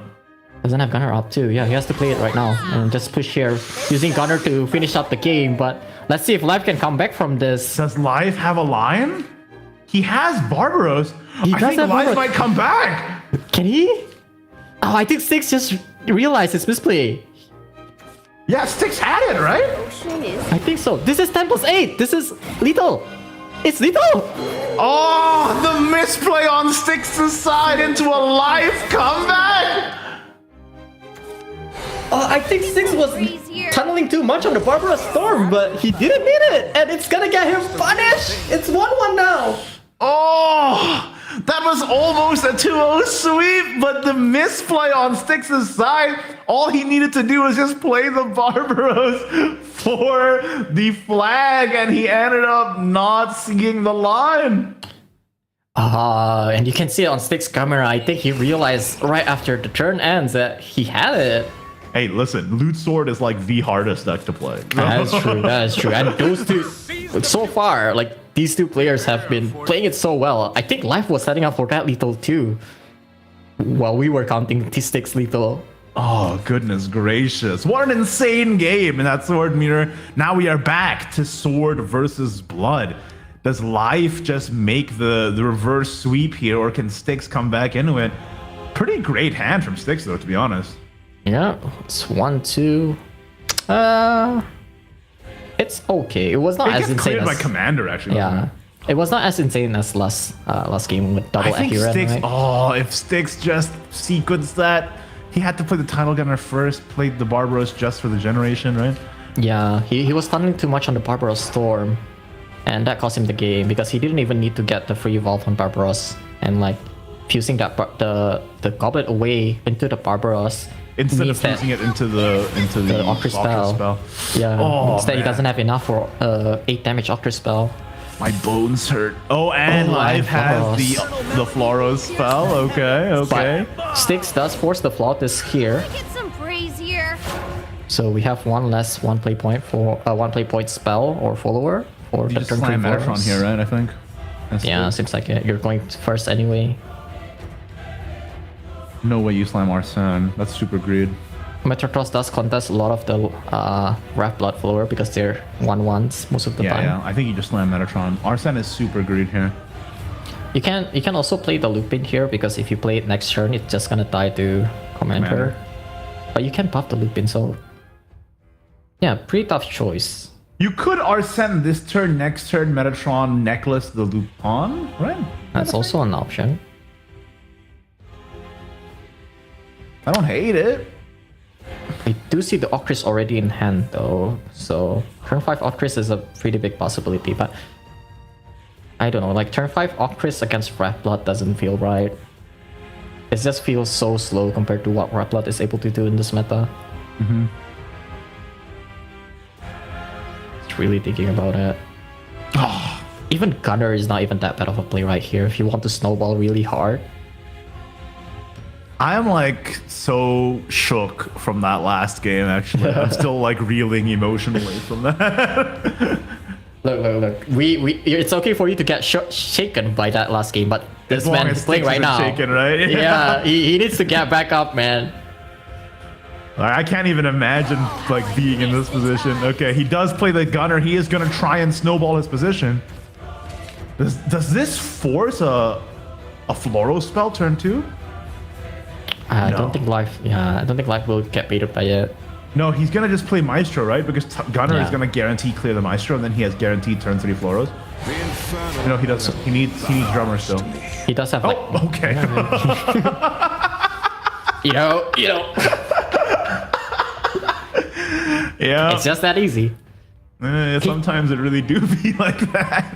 Styx can still just ignore this though, and play a Metatron or something. Yeah, possible. Still an option. No. Yeah, Styx should absolutely not kill the Maestro. Because he doesn't really have an answer to a turn 3 Flauros behind the 2 I think just ward. raw Metatron is great. Here. There are options right now.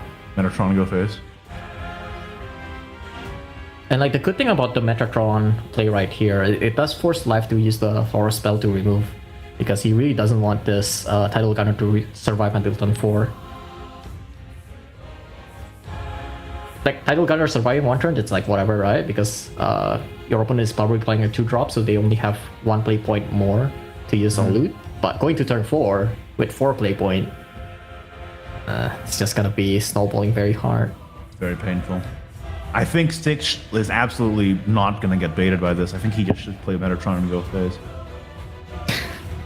Is he thinking of playing Darkris? Oh my god, Styx. If he plays Octris, that is like a Sigma male play.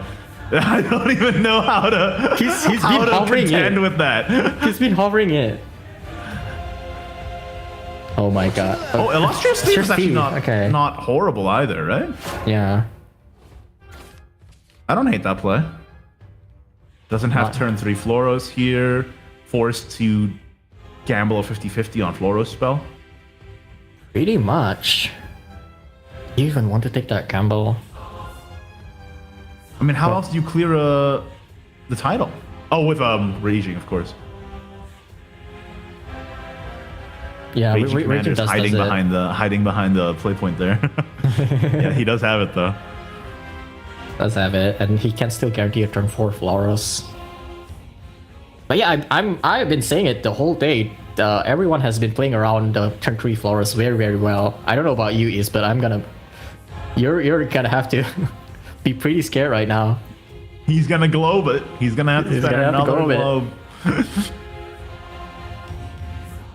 Last time I made him globe a Death Siphon, man, he was not happy. Oh, he's going for the 50-50? Oh, he hit it! So crazy. Oh my god. Life, how are you doing this? He's seeing through the matrix, dude. He's the one. How does he know? And this just makes Styx turn so much awkward. Because he really wants to clear this. You just Arsene Metatron and that's it? Like, that's so weak. You can Metatron, put the boots on the Metatron and clear the whole board like that. I don't like that. See, the biggest problem right now for Styx is that he really wants to go for Octris turn 5, but with Vide coming out on turn 4, you're gonna leave 2 bats on the board if you go for that Octris. It's never a really good position to be in. Absolutely not. Can also just ignore this. Ignore the Maestro for 1 more turn. It's never gonna be a problem if you never kill the Maestro. If I do not perceive it, then it doesn't exist. It doesn't exist. Why am I taking 1 damage out of nowhere? What's happening? Mental damage. Metatron. I think you're right. I think Metatron boots might be the play. Metatron boots is always the play. The question is like, what else are we gonna do this turn, right? Nothing. Pass. Yeah. Float 1. It's fine. I think floating 1 is fine. Especially with Octris already in hand. Yeah. Kind of want to save all this loot. Oh, and keeping the Maestro alive as well. You can steal it for Octris. Like, finally, on turn 5. That's pretty nice. Howling Demon. Howling Demon. For life. Yeah, this is an easy fight, like no question. Is Life gonna trade the Maestro away? Does he need the Maestro dead to proc Howling Demon on 5? Yeah. That's the question right now, right? He's got 2 pings. What's his wrath count now? It's like 5, right? I think it's either 5 or 6. He can get it from the castle too. I think he's not gonna go for it. He's just gonna go Maestro face. Yeah. Let's do this right. I mean, the real big brain reason to do it is to play around exactly Octris, right? Oh no, he has enough even without the thing. Okay. Yeah. He's got it. Oh, not a card you want to see right such now. an awkward turn for Styx now. You know, we could have seen an entirely different tournament if Styx had that lethal line from last game played out. Yeah, now he might lose to this Wrathblood, and then what? this game would have existed. Yeah. In an alternate timeline, this game does not exist. In an alternate timeline, I'm the bald one, and East has a head full of luxurious hair. Oh no. Think about that. In alternate timeline, every single Wrathblood player have invoked Flowers on tree the whole day. So the silver lining for Styx right now is that, well, I was going to say he could have fused all of this, most of these loot in hand, and that would activate the holo, but he decides to just not go for it. No. I mean, I'm gonna leave 5 damage on board. He's gonna leave 5 damage on board. Oh no. What's the worst that could happen, right? Well, it gets even worse because he took the effect from Maestro and it deals him 1 more damage to his face. Yeah, it's fine. Does he just play Howling Demon and go? Yes, of course. It's 12 damage. He can evolve one of the bats or the Maestro, and that's 7 damage on board plus 5 from Howling Demon. If Maestro is traded, he has Gyarados activated, right? Next turn too. Yeah. And Styx is taking 1 extra from the Maestro effect that he stole. So trading the Maestro doesn't even lose life any damage. What is this game, Kia? I feel like I'm living in a dream right now. Is this a simulation? Yeah, I told you, this is the alternate timeline where Styx misplayed that last game. We're in that dark timeline right now. It's very dark for Styx. It's very dark for me as well, actually. It's dark for you too, Kia. Turn on a light. Yeah, I got it. He's going to turn on his light right now.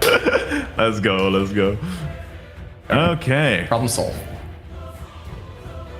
Okay, Life taking his time right now. I think he's really thinking if he should trade the Maestro away or not, or just greed it out. Like maybe he will find some other way to get active. I don't see a better play right now. I think it's just calling even go for it. Okay, he decides to keep the Maestro active. He's like kind of confident that Styx can, yeah, because evolving right here as well does force Styx to trade the. Like you can't ignore this Maestro anymore. It's 3 damage instead of 1. That is... Life had such an insane line this whole game. What does Styx even do against this? And if the Maestro dies, that's a Gyarados, right? That's a Gyarados. Yup, because Commander Evolve plus Gyaro is lethal. Well... I don't think he can heal... He has to heal 6 right here. There's no shot. He can heal 6 because he can use the hole to heal 4 and heal 2 more with the Goblet in hand, and then use the First Mate to clear the board. That seems to be his only way out right now. And I think it does make it so he's barely out of lethal range. The tide's royal to water. By 1, right? Yeah. Yeah, by 1. It's better than dying. True. Can't argue with that. Okay. Hey, we've seen so many players coming back from 1 HP today. Styx can do it. Maybe. Like if Styx just top decks a Barbaros or something, there's a shot. So. This does kind of make Auckland active again.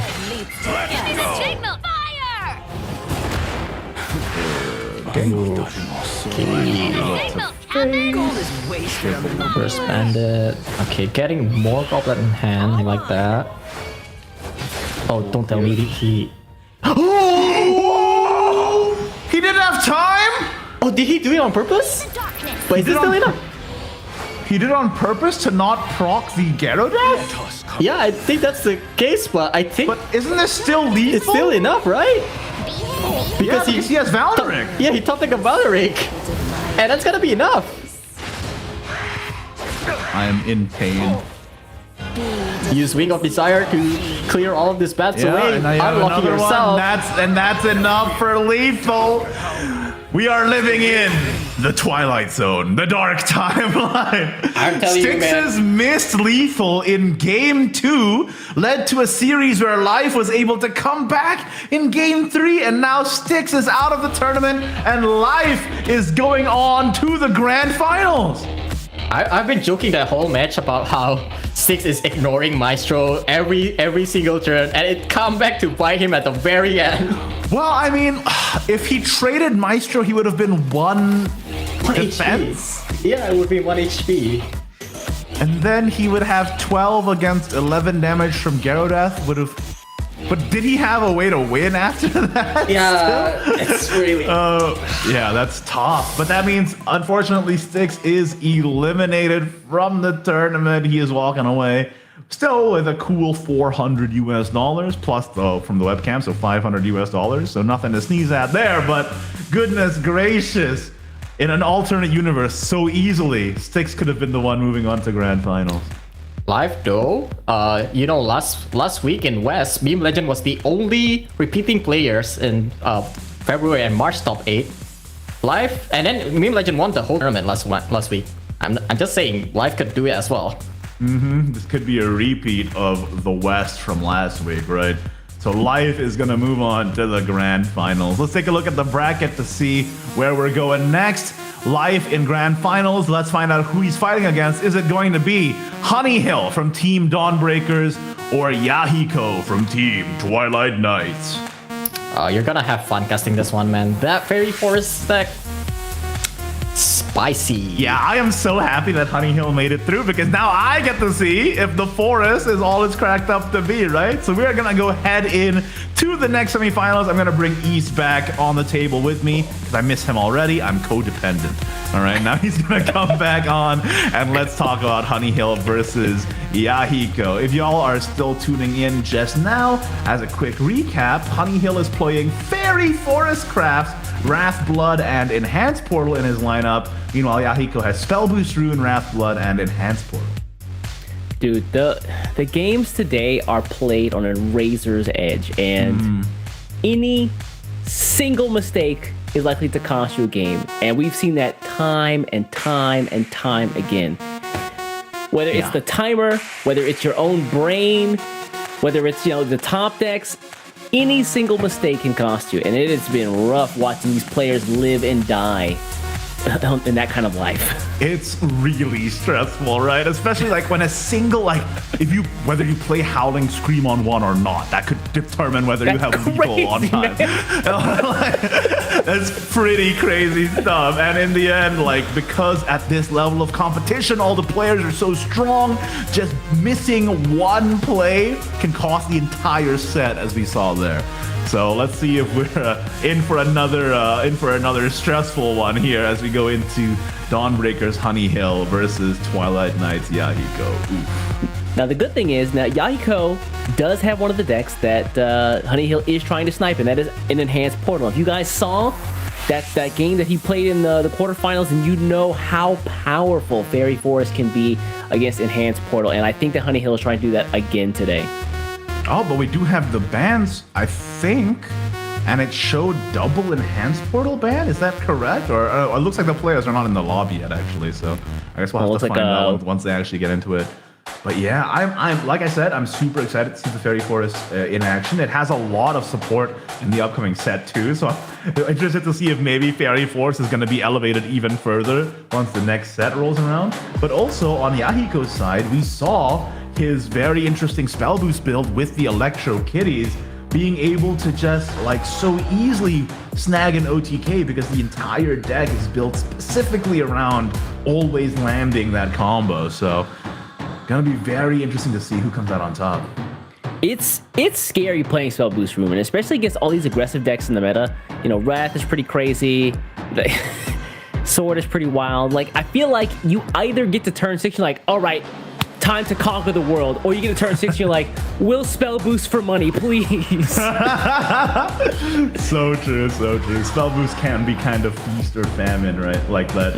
But, oh man, at the end of the day, if Fairy Forest Craft is able to go all the way, that would be insanity. Can I just say also, for TK Yahiko, he's got to avenge his fallen brethren here, right? Oh, you're right. Sandfeeder got taken down, Styx got taken down. He's the last one left, representing Twilight Knights here in the top 8. And, if Twilight Knights had 3 reps in top 8 and none of them make it to finals, oof, that's gotta sting. I think we just heard what the bans are. Let's take a look at what these guys are banning out. Let's see that Fairy Forest. Whoa, the Fairy Forest got banned? Yahiko, Holy moly! Honey Hill's Fairy Forest got banned. Meanwhile, Yahiko's Wrathblood got banned. Very interesting. Almost everybody, universal consensus agrees that Fairy Forest Craft not that good, but Yahiko respects it. Dude, he saw that first game. He was like, "Yeah, I'm good. I don't want that to happen to me. I don't want to be a statistic." Moly. That's Do you think it's just a crazy. matter of Yahiko is not comfortable, like he hasn't practiced against it? Or do you think it's just like Yahiko's like, okay, that deck actually is a sleeper. Let's get rid of it. I mean, when you think about it, having all those fairies in hands, and I said this to Keo before, all those fairies with the Plumeria effect and, you know, something like Nobilis, they can just sneak right under the things like Shield of Transgression and still do a ton of damage in a turn. Meanwhile, they always keep something on board. They have tons of clear. So, honestly, maybe it's pretty smart of Yahiko to make this ban decision. Yeah, potentially. And now he's facing matchups he's definitely very familiar with, right? Like Wrath, Bloodcraft, Enhanced Portal. That's definitely stuff you're scrimming against. So I think that Honey Hill was like, yeah, I guess people just mostly ban out my Enhanced Portal. But Yahiko was like, no, I'll take the mirror match. Yeah, we're going straight into it, man. Which means that, really, I'm super interested to see how Yahiko's Spell Boost lines up against the 2-meta Giants here. Yeah, it's wild, man. Like, Yahiko, of course, March 2021 winner, and Honey Hill that same month, 2 years ago, was also just in that top 8. So these guys have been around in the same bracket. I believe they weren't on the same side, but it's kind of cool these guys are here a year or 2 years later being able to make the comeback. All right, both players are currently in the lobby. We're about to get into it. This is the last semi-final. Let's jump in with Honey Hill from Team Dawnbreakers versus Yahiko from Team Twilight Knights. Who's going to make it out on top to fight life in the grand finals? It's going to be Spell Boost Runecraft versus Wrath Bloodcraft as our first game. So again, like I said, you either got to get to turn 6 and be broke or have all the riches in the world. Let's see how the first hand pans out for Yahiko, though. Ooh, I think you definitely keep Mari. Honey Hill has Drummer in the opener already, which is always nice to see. Flautist is pretty good, too. Maybe you drop one of the drummers and the Flautist there. Maybe you hope to pick up like a Valneric or a Vania. Oh, toss Mari, but got Freya in return even better. You now definitely pick up a Semael. That's true, yeah. Gonna need one of those. Hopefully he can grab another one off the top of the deck. Let me double check here. Yahiko isn't running the Bipartite Elemental, right? No, that was Kari who was playing Bipartite. So that means that he's gonna have to find all of his pieces off the top. With Freya, Angel's Blessing, and Story, I think it's likely. He tosses away the Demonic Drummer, which is very surprising. He gets a Maestro Force Troubles, though, which is perfect. Especially if, like... Because Yahiko is almost guaranteed to play Freya on, too. So he can trade in a Maestro and maybe guarantee a turn 4 Floros if he gets the spell. Yeah, he's got to find the spell first. Scorching Grandiosity. Yeah. Just pass on one, can't do anything. Okay, that's very, very good.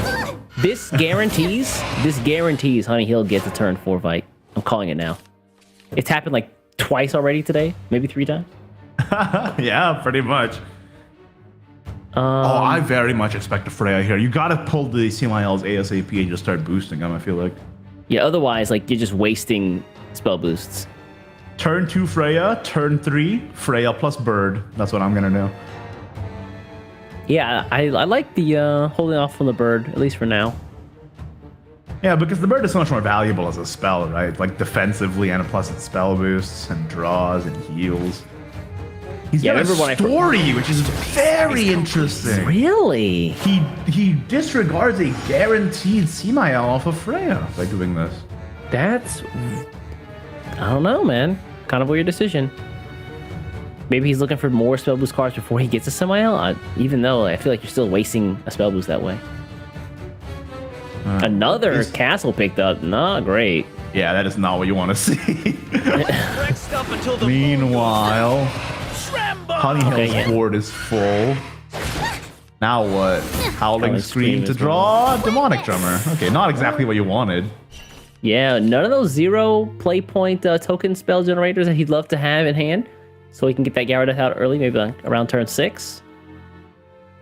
Do you just Freya plus Bird here still, or do you Magic Missile get rid of the Blitzer? It feels so weird just not playing Freya at all. He's saving Freya for turn on the evolve turn potentially, but that's that's interesting. That's So you can play Blessing Freya inside or something like that into Chakram. Man, wouldn't it be cool if you could like do all of that with your Simial in hand? Yeah, wouldn't that be cool? Wouldn't that be crazy if you? He's gonna Wouldn't that get be the crazy, Simial, though? and it's a little bit later than we expected. Is all. That's all. All right, Yahiko. All right, okay. Yeah, this is guaranteed Blessing Freya. Right? Oh, what's It's Simial? one. Do you play the second Are you that Okay. guy? You could. I'm going back now. Was he trying to draw out the first Simial so he can guarantee the second one with Freya? What they cannot But he had two Simial. He had two Freyas, didn't he? Did he? Yeah, he had two Freyas the whole time. Now he has Winged Inversion though, which is a free spell boost, and he can play Magical Strategy plus Chakram here as well. But yeah, More it's draw. full clear. Fire magic. It's fine. Evo It's fine. here. He had two Similes in hand in the end anyway, so don't even worry about it. It all worked out. Maybe, maybe it's okay. Hear the world's cry. All right, Chocolate Wizard definitely gonna do his job. Water magic. That's so last week. Honestly, As you desire. Honey Hill doesn't have a whole lot of gas in the tank. Like, Yeah, we're gonna see. Yeah, the Howling Demon. He's hovering over there, right there. Come down for sure next turn. oh yeah, but then what, right? Well, That's always the question. Because Yeah. I know what's gonna happen next for Yahiko. He's gonna put down two Similes and go face. But then what does Honey Hill do after this? yeah, it's really weird. He really can't. He can't afford to play the even if you want to do something like Enhanced Drummer, he can't even afford to do that because he's gonna lose value off of the castle that's still in play plus the bat. Okay, but does Yahiko even have a good answer to Howling Demon into Howling Demon?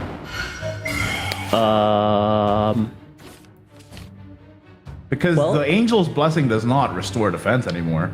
That's true. I'll tell you what he does have though. 3 Similes. So if he can thread this needle this turn, he'll definitely be pretty close to lethal. Close, but I wonder if it's no cigar. He needs to clear the 5/5 too. I mean, he has a guaranteed clear with Meltina at least. Oof. And then he just has to not die next turn.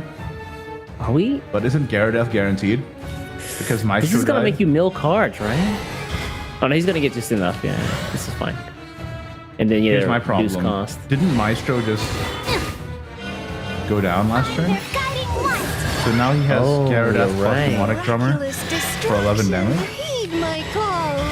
Wait, is that 1, 2, 3, 4? Oh shoot, you're right. Well. Is Gyarados plus Demonic not 11 damage now? Because Maestro just went down last turn, right? Well, I mean, yeah. Yeah, I think that's. Oh, he doesn't. It doesn't. It was before. Was it 2 turns ago? We'll see. 1, 2, 3. Yeah, not enough.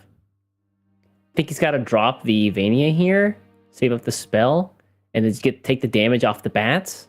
The other option is just the Howling Demon again, but I feel like if you're gonna be facing Spell Boost Rune, you might want to give yourself some sort of option in case they start dropping Similes, and Howling Demon's kind of the answer to that. Not a great one, but I mean, the deck needs something. Yeah. Oh, really? Demonic Drummer Hardcast is actually really good here. This plays around Simiel so hard. Only madness resonates with Simiel can't go face. All right, kiddies, do your job. Well, Angelic Blessing is now active for Yahiko, which is very good. Oh, it is, yeah. He's got the But point like of even eagle triple point of Simiel advantage. does not go through this. Yeah, Electric Kid is actually gonna be kind of clutch here. Pop.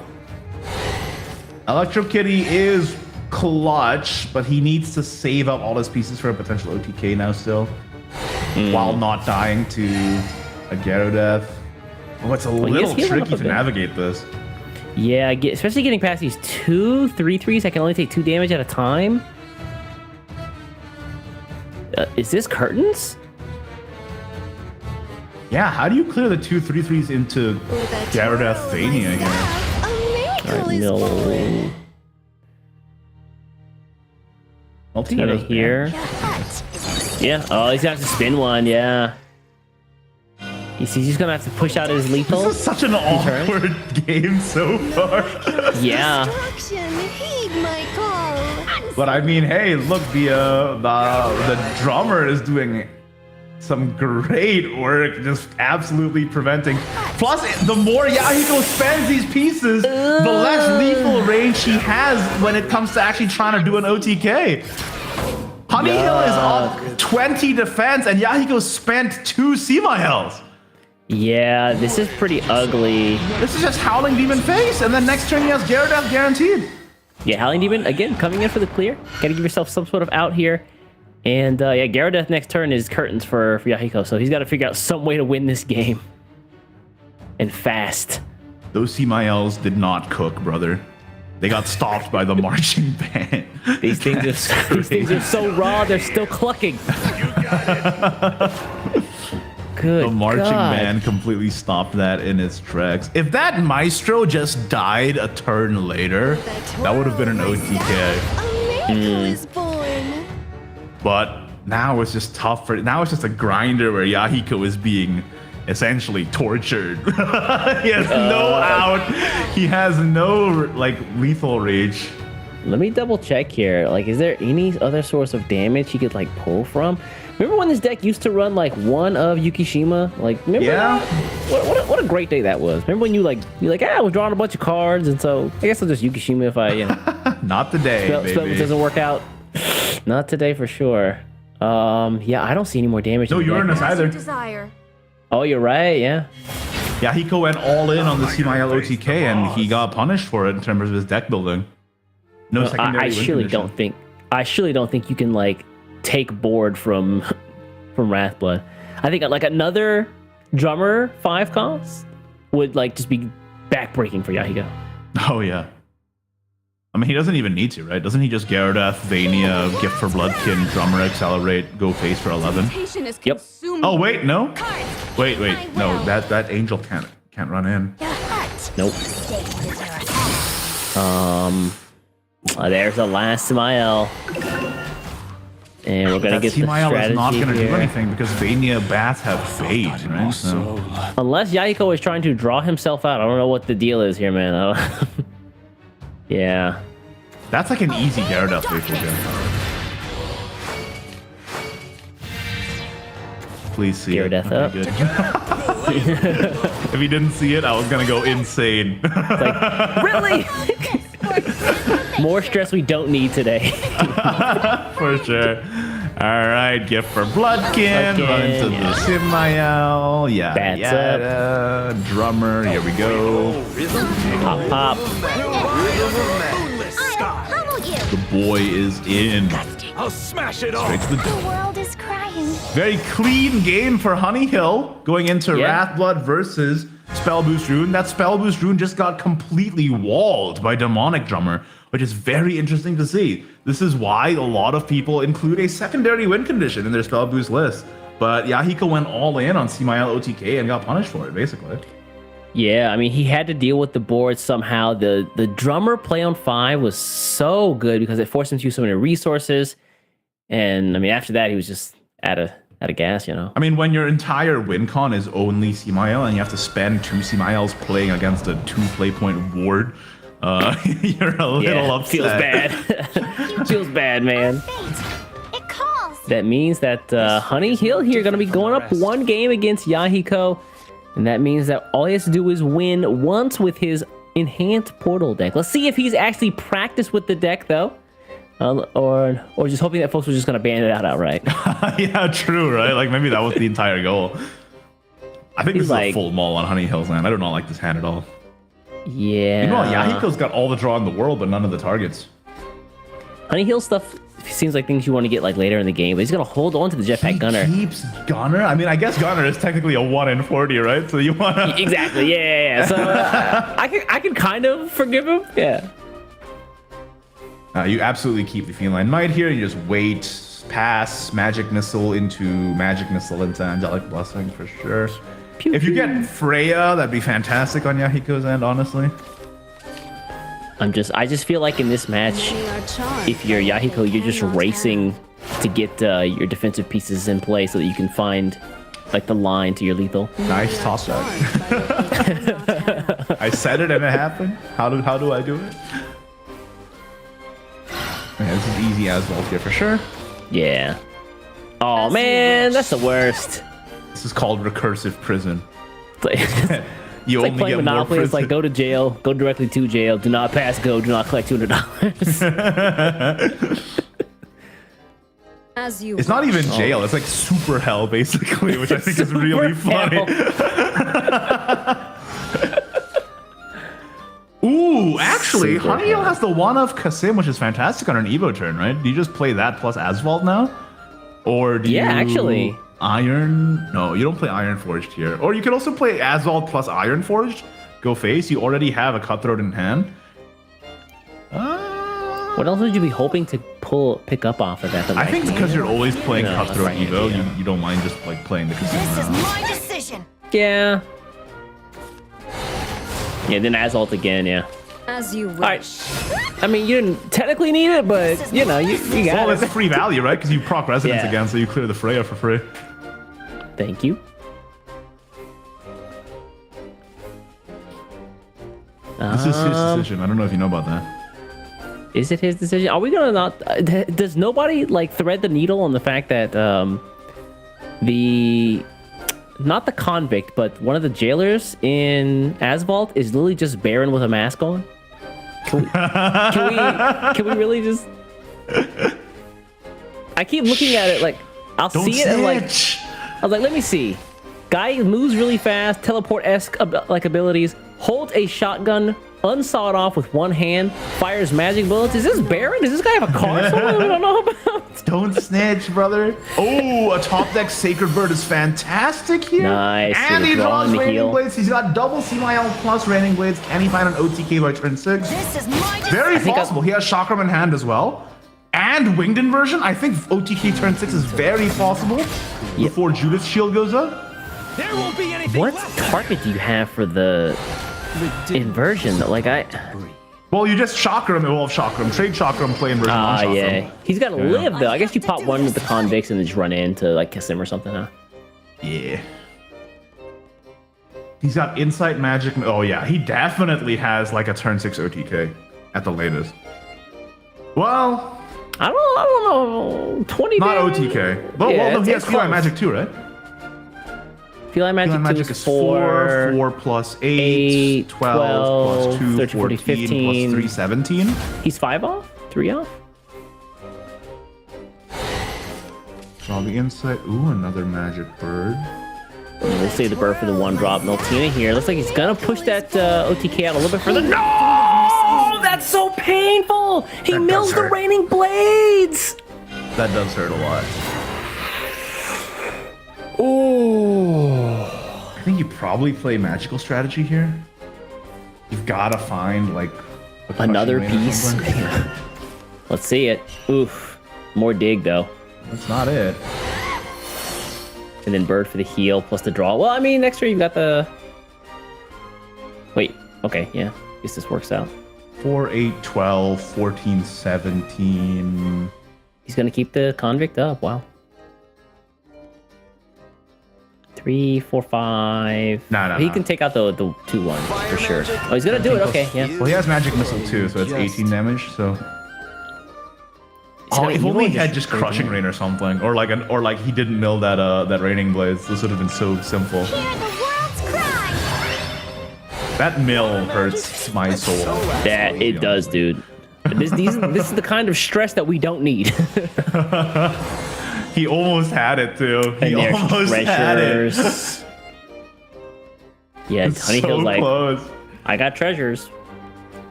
Does he want to spin the treasures early though? I feel like no. You got to deal with this board. How do you deal with this board? Right hand is a right hand. Actually, it's not clean. It's not clean. Oh well, you can jetpack gunner, go face, use the artifacts to trade, and then right hand. I guess that's a play.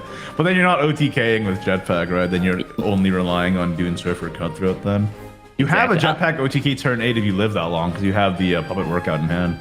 To be fair, I feel like you can, as long as you live these next 2 turns, I think Honey Hill's in a pretty good spot. So I feel like any turn or any combination of cards where he can get down one of those treasures. Oh, the treasures is pretty good. Let's see what he pulls off here. He's hovering over that black rust, which is really interesting. Okay. Just extending a bit of damage potentially. You can also do Iron Forge into Iron Forge to clear. That is a possibility, yeah. And then run this into the 1/1, yeah. Very interesting. This was for favor and collapse. Favor and collapse. Face 4, okay. Face. Are you not clearing chakra? Just leaving him up? No, I'm good. Whatever. It's fine. What? Oh, is this lethal now? Wow. Is it lethal? 3, 4, 5, Feline magic. 13, 14, 15, 16, 17. That's lethal, right? Yeah, that's Am I lethal. Yeah, tripping? yeah. Wow. I'm pretty sure that is. Board space is fine. Its raining blades is Why fine. did we leave chakram up? I have no idea. If Honey Hill thought that wasn't going to be an out for him, he definitely wasn't factoring the Electro Kitties here. Electro we're just gonna Kitty see. lethal. You've seen it here first. Welcome to SEAO, all right? This is like Will Smith, welcome to Earth. Welcome to SEAO. Electro Kitty for the win. Wow, I cannot believe after the kind of day that Honey Hill's had, this kind of mistake is what ends up taking him out. Yeah, wow. Because Yahiko otherwise needed a crushing rain or another raining blades, right? Yeah, exactly. He just didn't factor in the Electro Kitties, and the tech ended up mattering like it always does. Yeah, absolutely. That's the story every time. Well, we're going into a game 3 here. Looks like it's gonna be Enhanced Portal versus Enhanced Portal. Are you ready for the mirror of a lifetime right now? I am ready. Strap in. Forrest, where are you? Welcome everyone and all to Who Runs Out of Judith and or Treasure First. My favorite game. Strap in, folks. All right. Again, in a deck where it's mostly one-ofs, you better sure as hell hope you find your pieces faster than the other guy. Now let me take a look specifically at what different techs they're running here. Yahiko and This fight is no different from the rest. I gotta support Honey Hill here just for the Fowler leader there. Yahiko runs Not bad, not bad. Goblin Assault. Ooh, Freya pickup is fantastic. I think Honey Hill might have the advantage. She has Adherent of Melody to recycle Judith. Ooh, oh, that's right. He does have the, yeah. I forgot about that. So, for all intents and purposes, he has 4 Judiths. So he has 1 more shield than Yahiko does. That might really matter. All right, Yahiko.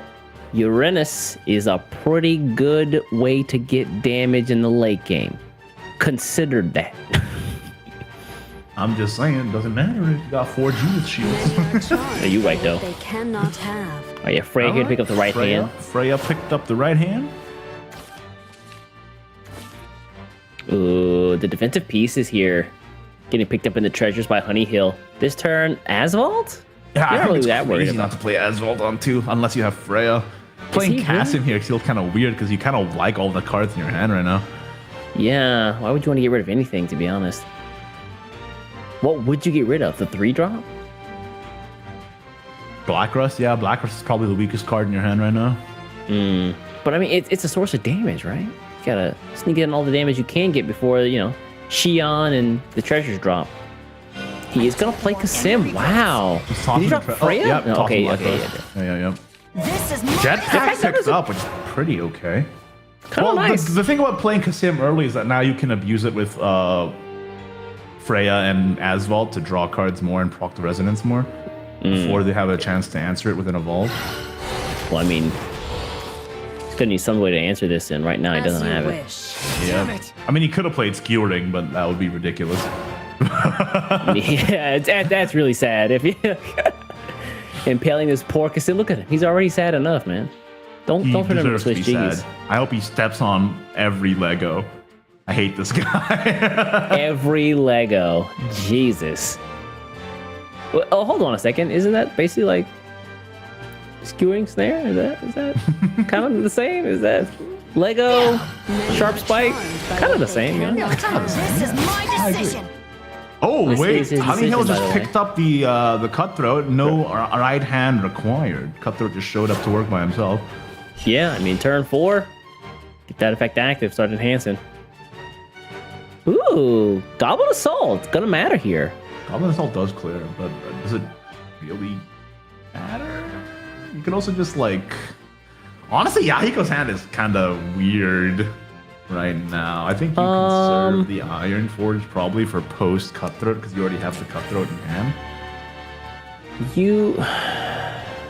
Yeah. He can't play the Cutthroat this turn. He's got to wait for next. The right hand seems kind of sad. Right hand can just full clear by itself and then you save the Goblin Assault, I guess. Yeah, That's a play. Yeah, you're right. This is a really awkward hand. Like the pieces are all useful, but they feel clunky together. Black Rust face. Black Rust guess? trade Kasim. Do me a favor Ooh. I don't know about Rip. this. Wow. I mean, he leaves a 2-1 up. Kasim gets a free trade here. Oh yeah, he does. This He is so free for Kasim. You just play Asphalt. You can even, like, you don't even need to evolve the Cutthroat right now. It's not like it really benefits you. Just evolve Kasim, go face. Heal with Rosa too. Oh yeah, you get the free Rosa here, but He could have done it, honestly. I would not have faulted him for evolving Kasim there and just going straight to the dome. I have to do this. yeah, considering this turn is not really much of anything except like Evo Cutthroat, honestly, I didn't hate the idea. Not the more I think about it. The benefit of Evoing Cutthroat now is that now he has the new artifact gold card to get a Keen Edge from. That is true. Does that yeah. really matter that much though? He can also play treasures, but you definitely want to save treasures, I think. Like as long as possible in this matchup. Yeah, just a thicker Kasim plus a Rosa on board is kind of annoying. Yeah. The mechanical amalgamation is alright, but there's not really much of a presence on your opponent's side of the board that's really going to force you to play that within the next turn, I suppose. I mean, probably now Yahi just plays Celestial plus Forge Master, right? Celestial here, plus, yeah, I mean, get the heal, get the draw. Asphalt for, what are you hoping for? Right hand? Yeah, well, he got it. I was thinking Asphalt may... Oh, he also gets the free Goblin Assault at least. That coming in clutch, keeping a 33 and 2-1 on the board. Is that really that important? Not convinced, but hey, at least he got it. Yeah, now you can amalgamation and just like clear the board out. Amalgamation is not bad, yeah. You can also Black Rust go face. He's at 13. Wow. Whatever you want. These disrespectful Portal players really out here. This is absolutely disrespectful to like Black Rust Evo phase and then play Spear of Judgment or something. I've never seen this line before in my life. Please don't. We can take his advice only so far. Okay, Judith for 3, that's fine. Pop, yeah. Oh, not bad. Got the hit, Bane. Good hit. And the spell work to draw, heal. Ooh. I'll shred you to ribbons! Really? Oh, it doesn't even matter because he has Adherent to get the Judith back. Favor and collapse. I love this aggressive play. Honey Hill's like, you know, Enhanced Portal known for being going into the deep end of the pool. Nah, we're going all in phase all the time. Fat smelt work there. Yeah, that's the thing. That's a huge punish. Try and go aggressive. Here's a 4 heal guy, right? You also have the Rosa for more heal if you want as well. Also has right hand here too, right? Just to like swat the board. Right hand super clears too, yeah. I would absolutely play right hand here. Yeah, I don't think there's a reason not to. Unless you're like just trying to draw more, but you're staring down nigh lethal, so I think I want to do something Portal about just that. has so many defensive tools. I feel like it was really risky for Honeyhill to go super aggressive. Yeah, I mean it's paying off to some degree. Right hand's gonna clear the board though, and Rosa is actually gonna come down here, not on Honeyhill's side, but on Yahiko's side as the actual card itself. Just toss out Merciless, you know, this is a more useless card here. Be gone from Let's my go! sight. Go! Be gone from Same my brain sight. cell. We out here. Shared. Now Honeyhill, Warden his way. He can clear it pretty easily. He'll get 2 play points back. How do you spin these last 4 though? Yeah, awkward stuff. You could Celestial and then play Bodyguard? Ew. Oh, Judith's Judith right does gonna clear hold on though, to. so that's fine. You'll never perform to an empty Oh yeah, pop, and then do one. Nice and Play easy. Bodyguard to draw and heal. Yeah, refill that hand, man. More cutthroats. He's got Does he like have lethal half the master? pieces.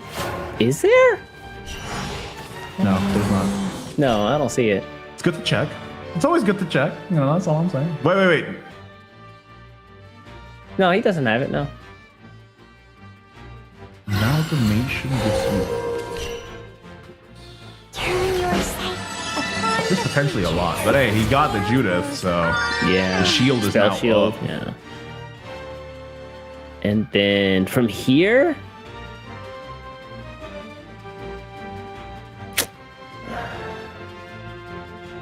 Would it have been better if he started this? Oh, no. There's no way we could have got like a Bahamut into this turn, but I look for it, but I can't see it. Oh, what's the Smell work again? Yeah. Oh no! 1 out of 40, baby. That is one of the worst mills possible, and he's gonna mill again. Pain. Absolute pain. He's gonna mill Dune Surfer next. Just watch. I feel it. I feel it. I Shield's feel it. definitely coming down. Yeah, big fat board. Shield come down. Gets the 5 play points back. Oh my god. Yeah, now we get Keen Edge, right? Gotta heal. You can just go ahead and get that Keen Edge right now. Bada bing, bada boom. Dang, look at his board. Draw cards with the smelt work. Look at his Bada board. bing, How bada do you boom. clear this? Shion picked up. Yeah, now you have Shion too. Screw it. Jeez. got Yeah, Muhammad in hand. milled Jetpack, and now he's about to mill Dune Surfer. I can't believe it. Yikes. I'm just calling that out right now. I'm pretty sure he's gonna mill Dune Surfer. Don't There's just say some that. kind of cosmic irony about it. Don't say that. Don't be that guy. Wishing the worst of people. If it happens, man, I'm just saying. Yeah. No, I think you're good not spinning the Shion spell this turn. Yeah, you're Despite the fact You that already you want have to the spin pay shield, right? points. Here comes Dune Surfer. Okay, we're fine.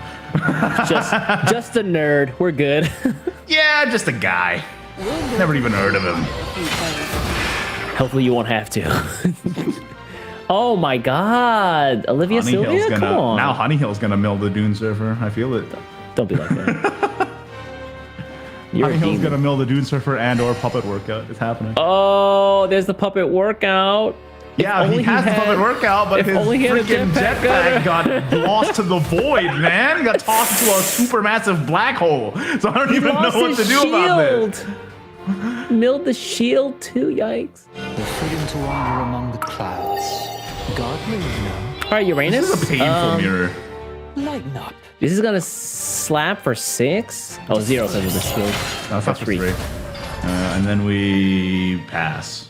Actually, we just pass. You can can play Craftsman. Yeah, you better. Craftsman for no. If you Craftsman, you overdraw. Yeah, exactly, because of Asphalt. Yeah. Unless you play Craftsman for 0 cost Puppet and 4 drop Enry and then play 0 cost Puppet, that's fine. He's thinking about it. It honestly might be worth it. He saves it. Oh, this one. I forgot. What's up, man? Unfortunately, Honey Hill. Oh no! Not his Uranus. Although he's got only 4 cards left in the deck. That could have been. That was huge. Hold on a second. I can't believe he just milled his Uranus post Bahamut. That's actually that is pain. So sad. That would have been lethal. There is no happiness to be found here, people. There is none. What is happening? Oh no. I think Yahiko's got he's like, I gotta use the bathroom, but I can't I'm about to lose my mind. What is this mirror? That Uranus mill was... What is happening? I'm scared. Somebody right, 5 cards in the deck. 5 cards in the deck. He can get to... Next turn he plays Xion? How did that happen? Time for some off. That's so unfortunate, dude. It hurts. Oh my goodness. Now Yahiko just has to draw Doomscripper, right? Oh no, because Shield is still up. Yeah, he's gonna put and he's got Xion spell. Get the jetpack back. Okay, I like it. Sick he does have an out for lethal. Mercurial Might. And then but he's leaving up 13 on board. Oh, never mind. Nah, it's only 4 actually. Oh. Yeah. Shield. That pesky on Shield. the other side, okay. Wow, Xion picked up is actually, God, man. Let's see. What are the? Does it's Honeyhill 9. have it? He has Jetpack still in hand. That's 4, 8, 12 plus. No. The question is, can Yahiko? I think Yahiko just dropped Xion here. Yeah, I think Xion blocks it, I think it's just right? big fat Xion drop. Very annoying. Has to be traded into. Although your Bahamut does just trade it to Xion pretty easily. Here's the thing. He's got a lot of dead cards in hand. He can't use that Smeltwork at all, right? Yeah. All right, gonna Convict here for the damage, aka 0. Thanks, Xion. Xion. See 0 damage. I think he just dropped Xion. Was Treasures milled on Yahiko's side? I think he did. It happened after he played Uranus. After he milled Uranus, excuse me. Okay. I remember seeing the treasures get milled. Let's put it that way. In your mind's eye. No, what are you doing? Wow. What? Really? 37 wards though? Okay, Xion spell. 0 lethal out? No, because all Honeyhill has to do now is kill the analyzing, right? And that's lethal. Literally just Angelic Strike the analyzing and you win. Oof. Because you draw the Reaper. Yeah. Why is he not just Angelic Striking the analyzing? Some people, they gotta win their own way, Igni. I'm about to lose my mind. This is his. Why are you not Angelic Striking the analyzing? This is Honeyhill's ninja way. Let him live. Why Let him live. doing this to me? He can do it. It's fine this way. It's okay. This is his ninja way. Let him win his own way. I'm about to lose it. Some of us. Exactly. Let him win his ninja way. Unnecessary. He just wanted to flex.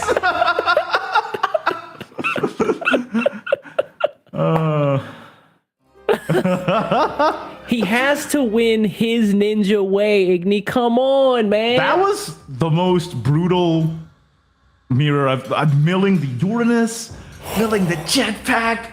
What is happening? I'm losing my mind. Kia, did you see that?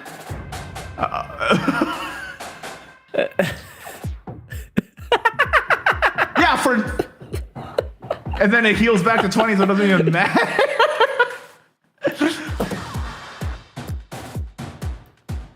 Yeah, but in the end, I mean, listen, Honey Hill is able to still pull it out, man. That's crazy. You know what this means though, backflip there. You get to cast Fairy Force if it doesn't get banned in the final. That's true. I finally get to see it for myself. I will say, super unfortunate to Team Twilight Knights, man. All the Twilight Knights family just got eliminated, but that means we do have our grand finals locked in. It is going to be Dawnbreaker's Honey Hill versus Life for the grand finals. What? That's one heck of a finals right there. I'll tell you that right now. Here's the kicker.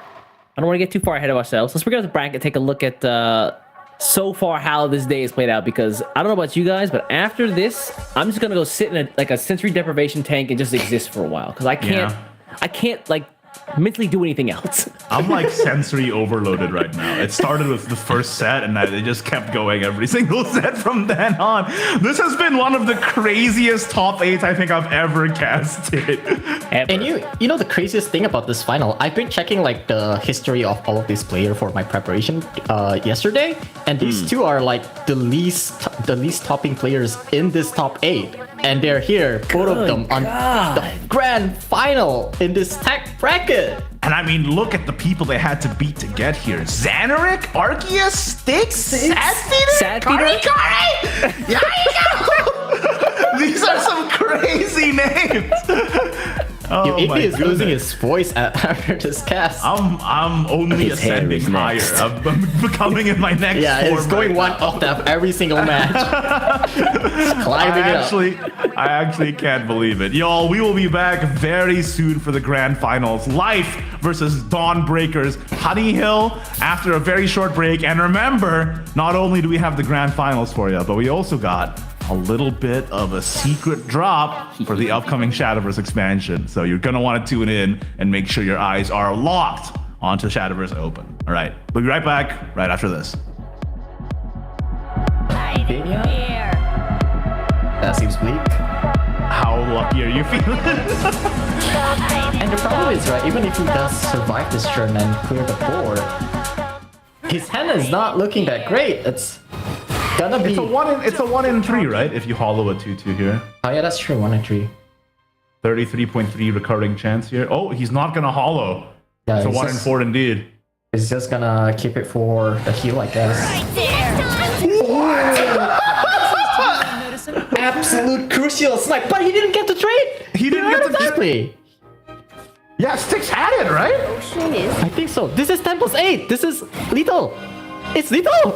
Oh, the misplay on Styx's side into a life comeback.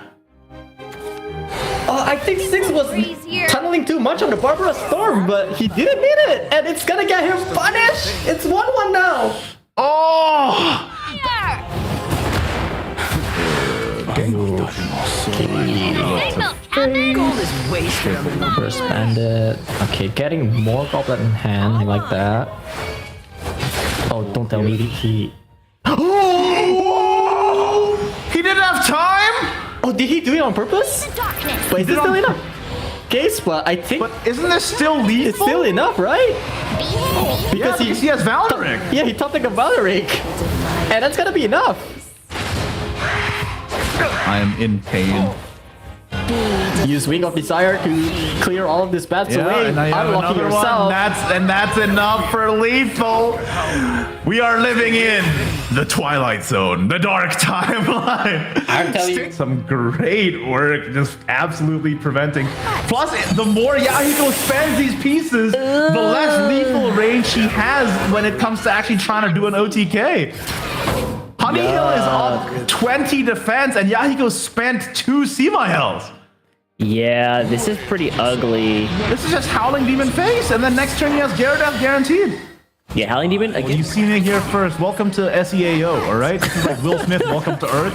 Welcome to SEAO. Electro Kitty for the win. Wow, I cannot believe after the kind of day that Honey Hill's had, this kind of mistake is what ends up taking him out. Get this. Yeah, wow. Because Yahiko otherwise needed a crushing. I look for it, I can't see it. Oh, what's the smell work again? Yeah. Oh, no! Oh, no! 1 out of 40, baby. That is one of the worst mills possible, and he's gonna mill again. I'm to lose my mind. This is his. Why are you not angelic striking the animal? This is Honey Hill's ninja way. Let him live. Why Let are him you live. doing this to me? He can do it. It's fine this way. It's okay. This is his ninja way. Let him win his own way. I'm about to lose it. Some of us. Spreading the goodwill. Exactly. Let him win was his so- ninja way.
Welcome back, everybody, to the Shadowverse Open 2023 Southeast Asia Oceania March Cup. That's right, I rearranged the words in that sentence every time I say it. Welcome to the grand finals. I'm here with East and Kyo. Today has been an insane top 8 so far. Let me just say that right now. It hurts to breathe. It's existence is pain. We're literally today, out of word right now. Yeah. But let's take a look at the bracket real quick, just in case y'all are tuning in. As you know, this is day 2 of SEAO, where it's a 3-deck, 1-ban conquest, single elimination tournament. And what a day it's been. All of the names in the top 8 have been tournament veterans for a long time. And now, funny enough, the 2 finalists, Life and Honey Hill from Team Dawnbreakers, are the ones who, I think, like Kyo said, have the least tournament tops, and yet they beat out all of these veterans to make it all the way to grand finals. Yeah, I went to ask Chrism yesterday on Honey Hill's top, and he's like, oh, he beat me on top 8 on like 2 years ago, and then that's it. So if Honey Hill has more tops than that, I'm blaming Chrism. Yeah, truly impressive stuff. Life, on the other hand, has been playing out of his mind the entire day. Some of the cleanest lines I've ever seen in Shadowverse competitive. And Honey Hill with the incredibly unexpected lineup. But let's not put the cart in front of the horse here. As we go into the grand finals, let's go ahead and talk about their deck list one more time. Let's take a look at the deck list. First coming out of Life here. Now, he's been running a pretty standard-ish list we've seen all day. Got first up the Loot Sword, of course. Barbaros is fantastic, but sometimes you don't even need Barbaros with the power of Octress and the token spell she gives you. The board presence here from things like General Maximus and then the first mate there are just so powerful and help just advance the game plan in either ramp or in loot cards fused or played. And so this deck is just a good all-round good deck. The interesting text here being the one of Lyrala to potentially prevent an OTK scenario, and also the one of Haggler's Gambit, which can high roll you maybe a turn 4 Maximus, or like we saw last time, pretty much any card off of it is great. It discounted Ultimate Hollow to be able to clear a board in that last set we saw with Life in it, so pretty incredible technology, and it ended up working out really well for him, so very heads up deck building from Life here. Yeah, those are some really clutch gambit, and it's not even like the highest potential of gambit that could happen. Didn't like discount a Gunner, discount Barbaros, discount Maximus. Those are like very insane card to be discounted. Absolutely. Let's take a look at Live's other 2 deck lists here as we go into the finals. He is also bringing... hold up. It says Spell Boost Rune, but I'm seeing Wrath Bloodcraft right now. They're the same deck. What do you mean? You know, like doing a bunch of damage on turn 6. In any case, Wrath Bloodcraft is what we're seeing here. And Wrath Blood is a very powerful list. Probably, I think, the best deck in the meta at the moment. I think the ratios here are interesting. 2 of Blitzer, 2 of Vite, and then 3 of everything else. Just trying to maximize the Vampire Queen's Castle to make sure Floros gets invoked on 3, as well as just the Blitzer to activate, you know, Gyarados and your Wrath on time. Yeah, I mean, what else really needs to be said? That we have unfortunately not seen a ton of turn 3 Floroses today, and I'm praying that somehow we see 2 more in this last match. It's looking pretty good on my bet right now. Please God. But yeah, one of the card that I feel like is very key today, especially, it's Howling Demon. 5 damage AoE and 5 swing in hell. Every time I see this card being played, I feel like the game is gonna be over in like 2 turns. I mean, with 5 cleared to the entire board, it wipes most things out of existence completely, except maybe Spell Boost Rune, unless their semi-isles have been touched. But yeah, this card, fantastic heal, fantastic clear. It's definitely a staple of the deck. And finally, Life's last deck list here going into this finals is going to be Enhance Portalcraft. The key techs that stand out to me, Arc was a huge factor in getting Life all the way to the end here, being able to get out of lethal range for a lot of decks. We also have the one of Celestial Artifact to pull Judith, and then in general, just the standard lethal lines, right? Cutthroat into Dune Surfer, Jetpack Gunner into Puppet Workout, etc. Also, yeah, just the one of the... Yeah, sorry, go ahead. Yeah, Inversion is also like another card that has been saving lives this whole tournament. Like the healing on it, it can also be used as removal, but mostly today it has been using it to heal. Yeah, and then finally, like noting that most decks just run Kasim. Looks like Life has decided that he wants a little bit more heal and maybe a little bit more cycle in the deck. Also playing the one of Rosa as well alongside him. So really good clear potential. And then if you, of course, evolve her, you just get a Kasim on the side. So not a bad trade. All right, that is it for Life's deck list. Let's take a look at the other side here.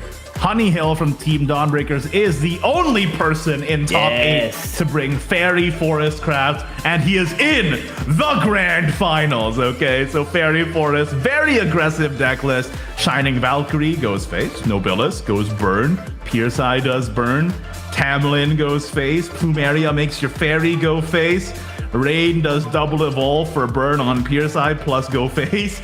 Plus Gale Pierce is able to bounce some very key targets. Like you can bounce back a Tamlin for additional lethal reach, or you can bounce back a Pierce Eye for another Evo plus burn on your next turn, right? So there's a lot of flexibility in this list despite it being very, very, very aggressive. I mean, all those cards attack, but you gotta also remember the Autumn Leaf Man there, he also protects, so. Yeah, he do protect, okay? I do love the Autumn Leaf Man. He's literally just a little guy, and yet somehow he's the most demonic card in this list. Just protecting the entire board and not letting anybody get got. Oh, my homie hates Autumn Leaf Man. Yeah, especially the Iron Forge right hand. She definitely hates the Autumn Leaf Man. And I don't think we've mentioned this before, but like, in this whole tournament, 180 players, there's only 2 players bringing Fairy Forest, and one of them is here. That's a 50% conversion rate, Keo. I don't know if you did the math all the way to the grand final, too? Half the Forest players are in the grand finals. That's crazy. Incredible stuff. All right, let's take a look at Honey Hill's next deck list here. Coming up in this lineup, of course, it is going to be that Wrath Bloodcraft with the exact same ratio. Oh, yeah, you're right. As Life. 40 out of 40. Maybe this is the sauce. Maybe this is the correct way to play the deck. Just saying, if you want a couple of good, nice wins on ladder, go ahead and grab this deck right here and just queue up. But make sure you get some practice in, because it's actually can be kind of difficult to pilot, and if you mess up, you ain't getting Floros, you ain't getting the burn, but if you do it right, oh, this deck will treat you well. Yeah, just be like me and never get to turn 8. We always kill on turn 7. Every time. Okay, Kyo. Feels good. I'll give all of you guys the blessing, because it looks like I'm winning this bet anyway. Nice flex. Finally, Honey Hill, to round out his lineup, has, for his last deck list here, Enhanced Portal Craft as well. Some key differences here. So is this the same deck, actually? It's the one with Errand. Oh, this one does have Adherent to clone Judith. That's correct. Or, we saw it last time. He just clones whatever he wants. Clone Jetpack, why not? Yeah, of course, Judith, though, the Cosmic Observer, fits in so well within a deck that just wants to get a ton of effects off of enhanced cards and then recover play points. And look at her, enhancing all the way to the moon. All the way to the moon, for sure. Basically, Honey Hill drops Arc for Adherent, essentially, is what it looks like here. Otherwise, the deck is almost identical, actually. Yeah, even down to the roses.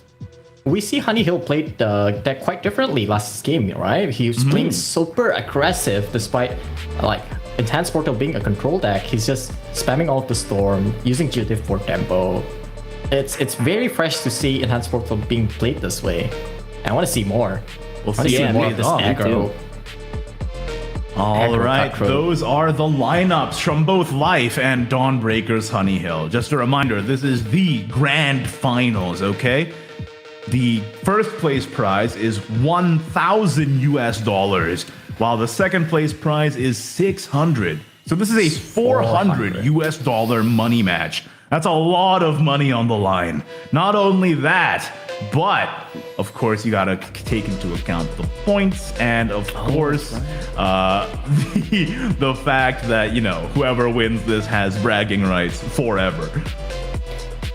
Even outside of that, Igni, of course, $400 money match, but you can't get this far, especially on a day that's been this physically and mentally draining, and just not win.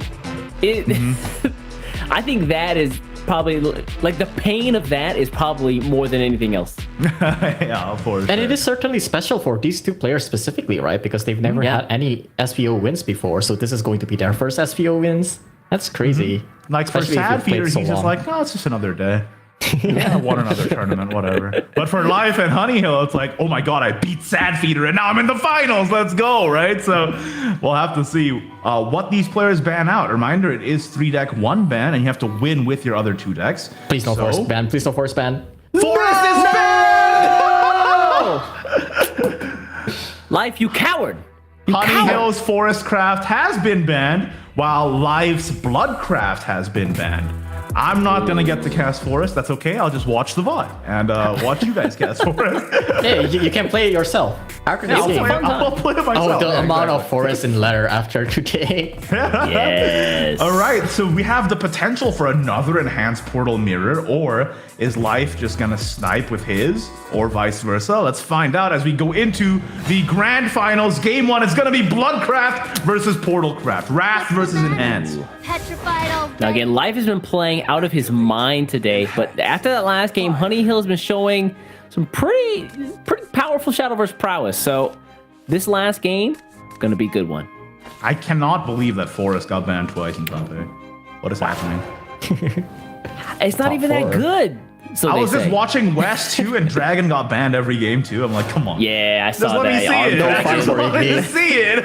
Zero fun for Igni. Forest ban, Dragon ban. I don't get to see anything. Speaking of though, East, you must be really happy looking at this opening hand, because this might be looking like a turn 3. Look at this. This could very well be a turn 3 Floros, depending on if he draws that drummer. That being said, though, again, the problem with the Queen start is that it is very possible that Honey Hill get himself port lock again. Yes, that's true. Yeah. Oh, he's gonna get port lock. He can't do it. No, he can't do it. Can't do it. Do we count it if it was possible? No. Like, even if Forrest didn't come down, if like he come could on, have, you know. Come on, Ace. Be a man. He had the line. Take your lumps. Unfortunately, life seems to be on my side because it's playing around the he doesn't flowers care. masterfully the whole day. He's gonna go in here, build a big board that Life has to deal with. Hey, Honey Hill decided not to play the flowers this Does time he have around. to deal with it? It's just a bunch of weenies. Why don't you just leave it alone and then Wow. deal with it later? Now you can spin some puppets here, I think. Oh, leaving this. You do have 2 puppets from attack, right? So Yeah, why not? Leaving this board alive does prevent White from getting too much value, though. That's true, yeah. oh yeah, because wait, Fight's still kinda. Yeah, it's only draw 2. Yeah, you miss a bat. So Yeah. Well, Life is definitely considering it. Yeah, he doesn't play the puppets. I think this is correct. Vite doesn't get full value now, right? Yeah, he knows turn 4 is coming up. Could have Vited here. And will be able to push 2 damage where he knows he's going to be able to heal that later on. We see the inversion in hand as well. He still gets the ping, so and the draw. Yeah, the draw is, Here's my is question. too good to pass up. Where's the Howling Demon? Where's the Gyarados? Where'd they all hey, go? Look, bro, turn 5 Florals Invoke. Calm down.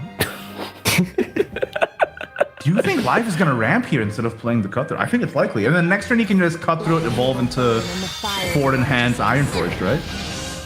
Can he clear the Vibe though if he does it this way? I think he still can. No, I don't think so either. Oh, he has to use the No, right he hand can. man. Yeah. He has 2 puppets. Yeah, end up 2 puppets. Oh, yeah, all this is rush. Okay, fair. Knowing Life, he might have set that Very up. good turn for Life. Yeah, wow. Yeah, it does feel like he set this The right up hand sticking around is perfectly. good too. Or not. Okay. Yeah, he gets a full health Metatron. How do you even deal with that? That's how? Commander? Man, For the commander. What do we get though, Gyarados? Yeah. Nice, good pickup, good pickup. This is also a Floros, right? For free? Yeah. Stand down. You love to see it. Or get mad. You ain't got A little earlier. Second my commander as well. And I We think he run can this set bad up. in. Oh, no need. You ain't got nothing. Imagine, I was gonna go crazy if that Howling Scream drew the Floros. Don't be that way. Don't be like that. I Actual would've chaos lost my energy mind. coming at Okay, this me. is very clearly a Cutthroat Evolve plus Iron Forge right hand, I think, for Life. Yep. But he doesn't really have much gas outside of that. Like, he's really looking for Any Judith, basically. Bodyguard. as Yeah. Yeah, Bodyguard, Judith. Any card that draws here seems great. Even work, please. Treasure would be amazing next turn. well. Yes, Treasure. Yeah, treasure would be fantastic. very good. Oh, are we denying the 3 heal? We're Wow. Don't do that to He's him. really this petty. He really is this petty. He can even like evolve Cutthroat Cutthroat into first. Bodyguard into Winged Inversion, right? That's Yeah, true. he He could. still has the play points for it. That's so ignorant. I love it. Because Honey Hill right now is very low, 12 HP. Yeah, he doesn't want him to heal back. Right? And then if Life just draws like Puppet, oh, he has Puppet Workout. Yo, He wait, could. can't he just Black Rust Puppet Workout next turn? Oh, that that might be not what a he's lot of damage? eyeing right now. Oh yeah. Wait, he's gonna let him heal though? No, he can still play it. He can still No, play he it. can still play it. yeah, Winged yeah, Inversion, yeah. double Yeah. trade. Next turn, 7 play point Black Rust, 3 2/2 bodies plus Puppet Wow. Workout. They become 4/4 bodies each plus Evolve. 12. That's more than lethal. Yeah, but it does Oh, mean that no. if Honey Hill plays the Vampire Castle? Queen Castle right now, he might be able to Heal out of Save range. himself. heal out of. Oh, but like everything else in his hand just damage himself. Yeah, everything else is damage. Let's see if Honey Hill sniff it Yeah. out. Do we play? He could do we play play Mania Castle? plus Summon Bloodkin plus Vampire Queen's Castle. That doesn't damage himself, right? Yeah. But he's gonna see it though. He's gonna go back up to Valkyrie. He can also He bother. is- No, he's not gonna. He No, didn't sniff doesn't. it.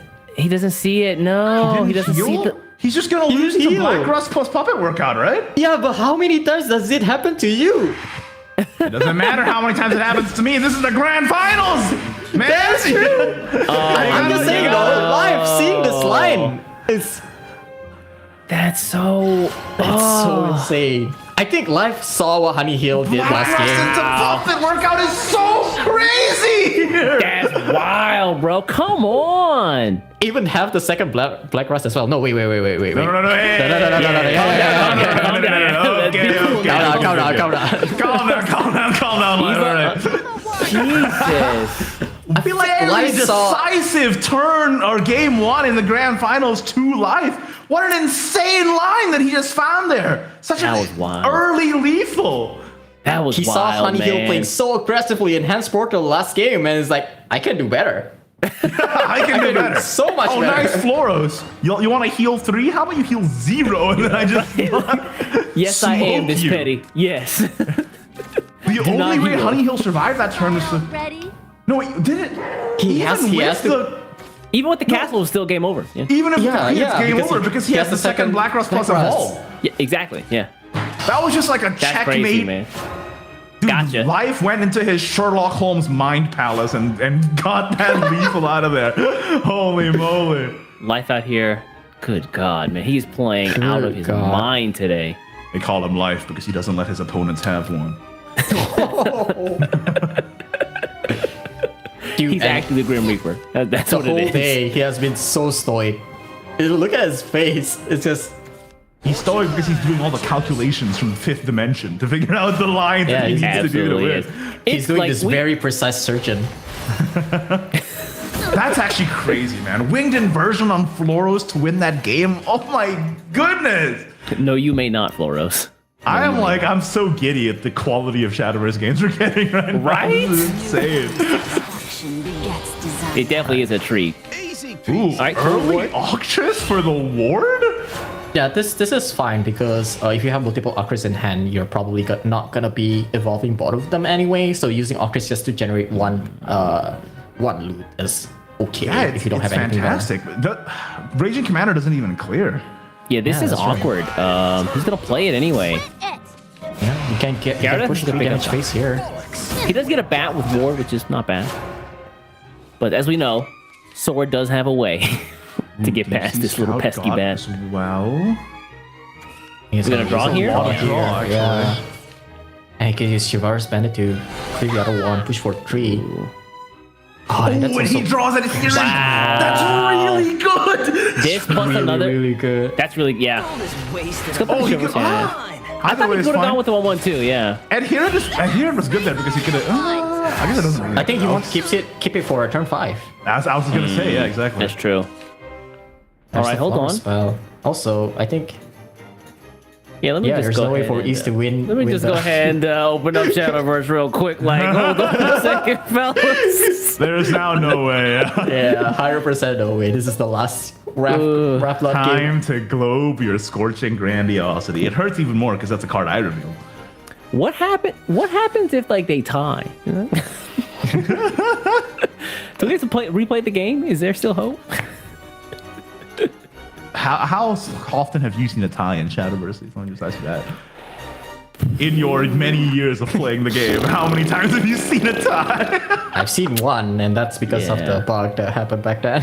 I think I've seen Never. 2 ties in my 7 years Really? of playing Shadowverse. You've seen Because if you two? take them, if you die at the same time, the turn player loses. The third player loses. Yeah. It's really hard to actually make a tie. Oh, it looks like this is a turn 4 Vite into Castle. Does he have Wrath active? Is he healing to 14 here? 1, 2. So I don't hopefully, think because so. he doesn't have. No, he's not. He's Yeah. not. Wrath wasn't He's not. active. It's active now. Yeah, And, like, he but doesn't he's have at Howling Demon 10 too. defense.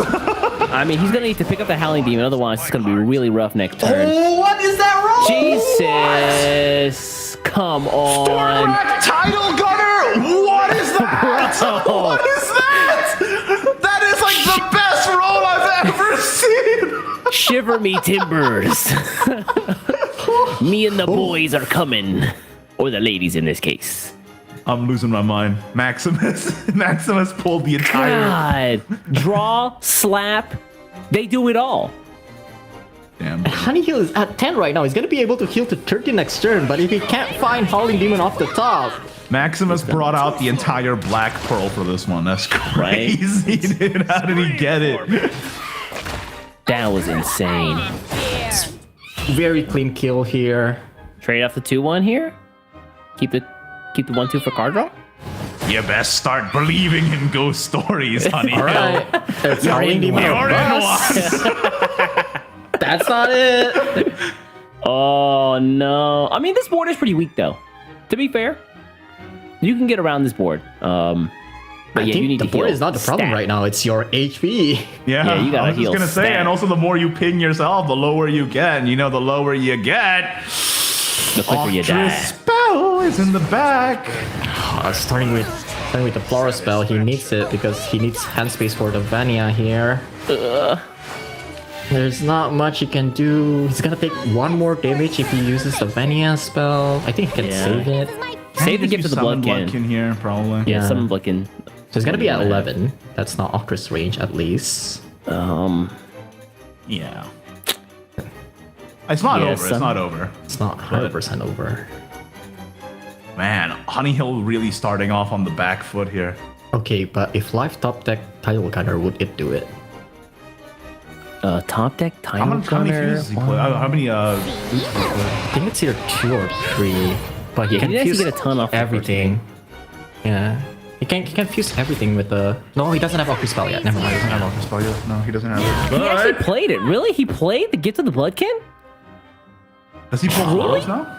Does he play the castle? If he plays Castle, he gets Double heal? 6 heal. But he's leaving 3 on board. He's leaving Yeah, that's 3 so on crazy. board. What's the That's point? insane. Is this lethal? Does he have a? He doesn't have necklace, right? spell. 8 plus 3. No 8 plus 3 is necklaces. 11. 8 plus 3 He's is 11. close. Yeah, he's close. He can also do the thing that I think it was SF that tried to do, putting Wrathblood so low that they can't really damage themselves. Ooh. Oh, it's actually quite fortunate that the bat that has Storm died.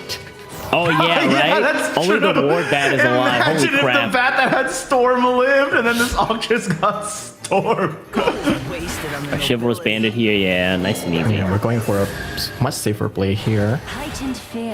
This means that Honey Hill's gonna have some pretty powerful heal next turn too. Yeah, and with does no this give Barbaros in Honey Hill hand an from out? Does he life, have, he's gotta be hoping for the. It's the Octris same. spell It has to be work. Howling Demon.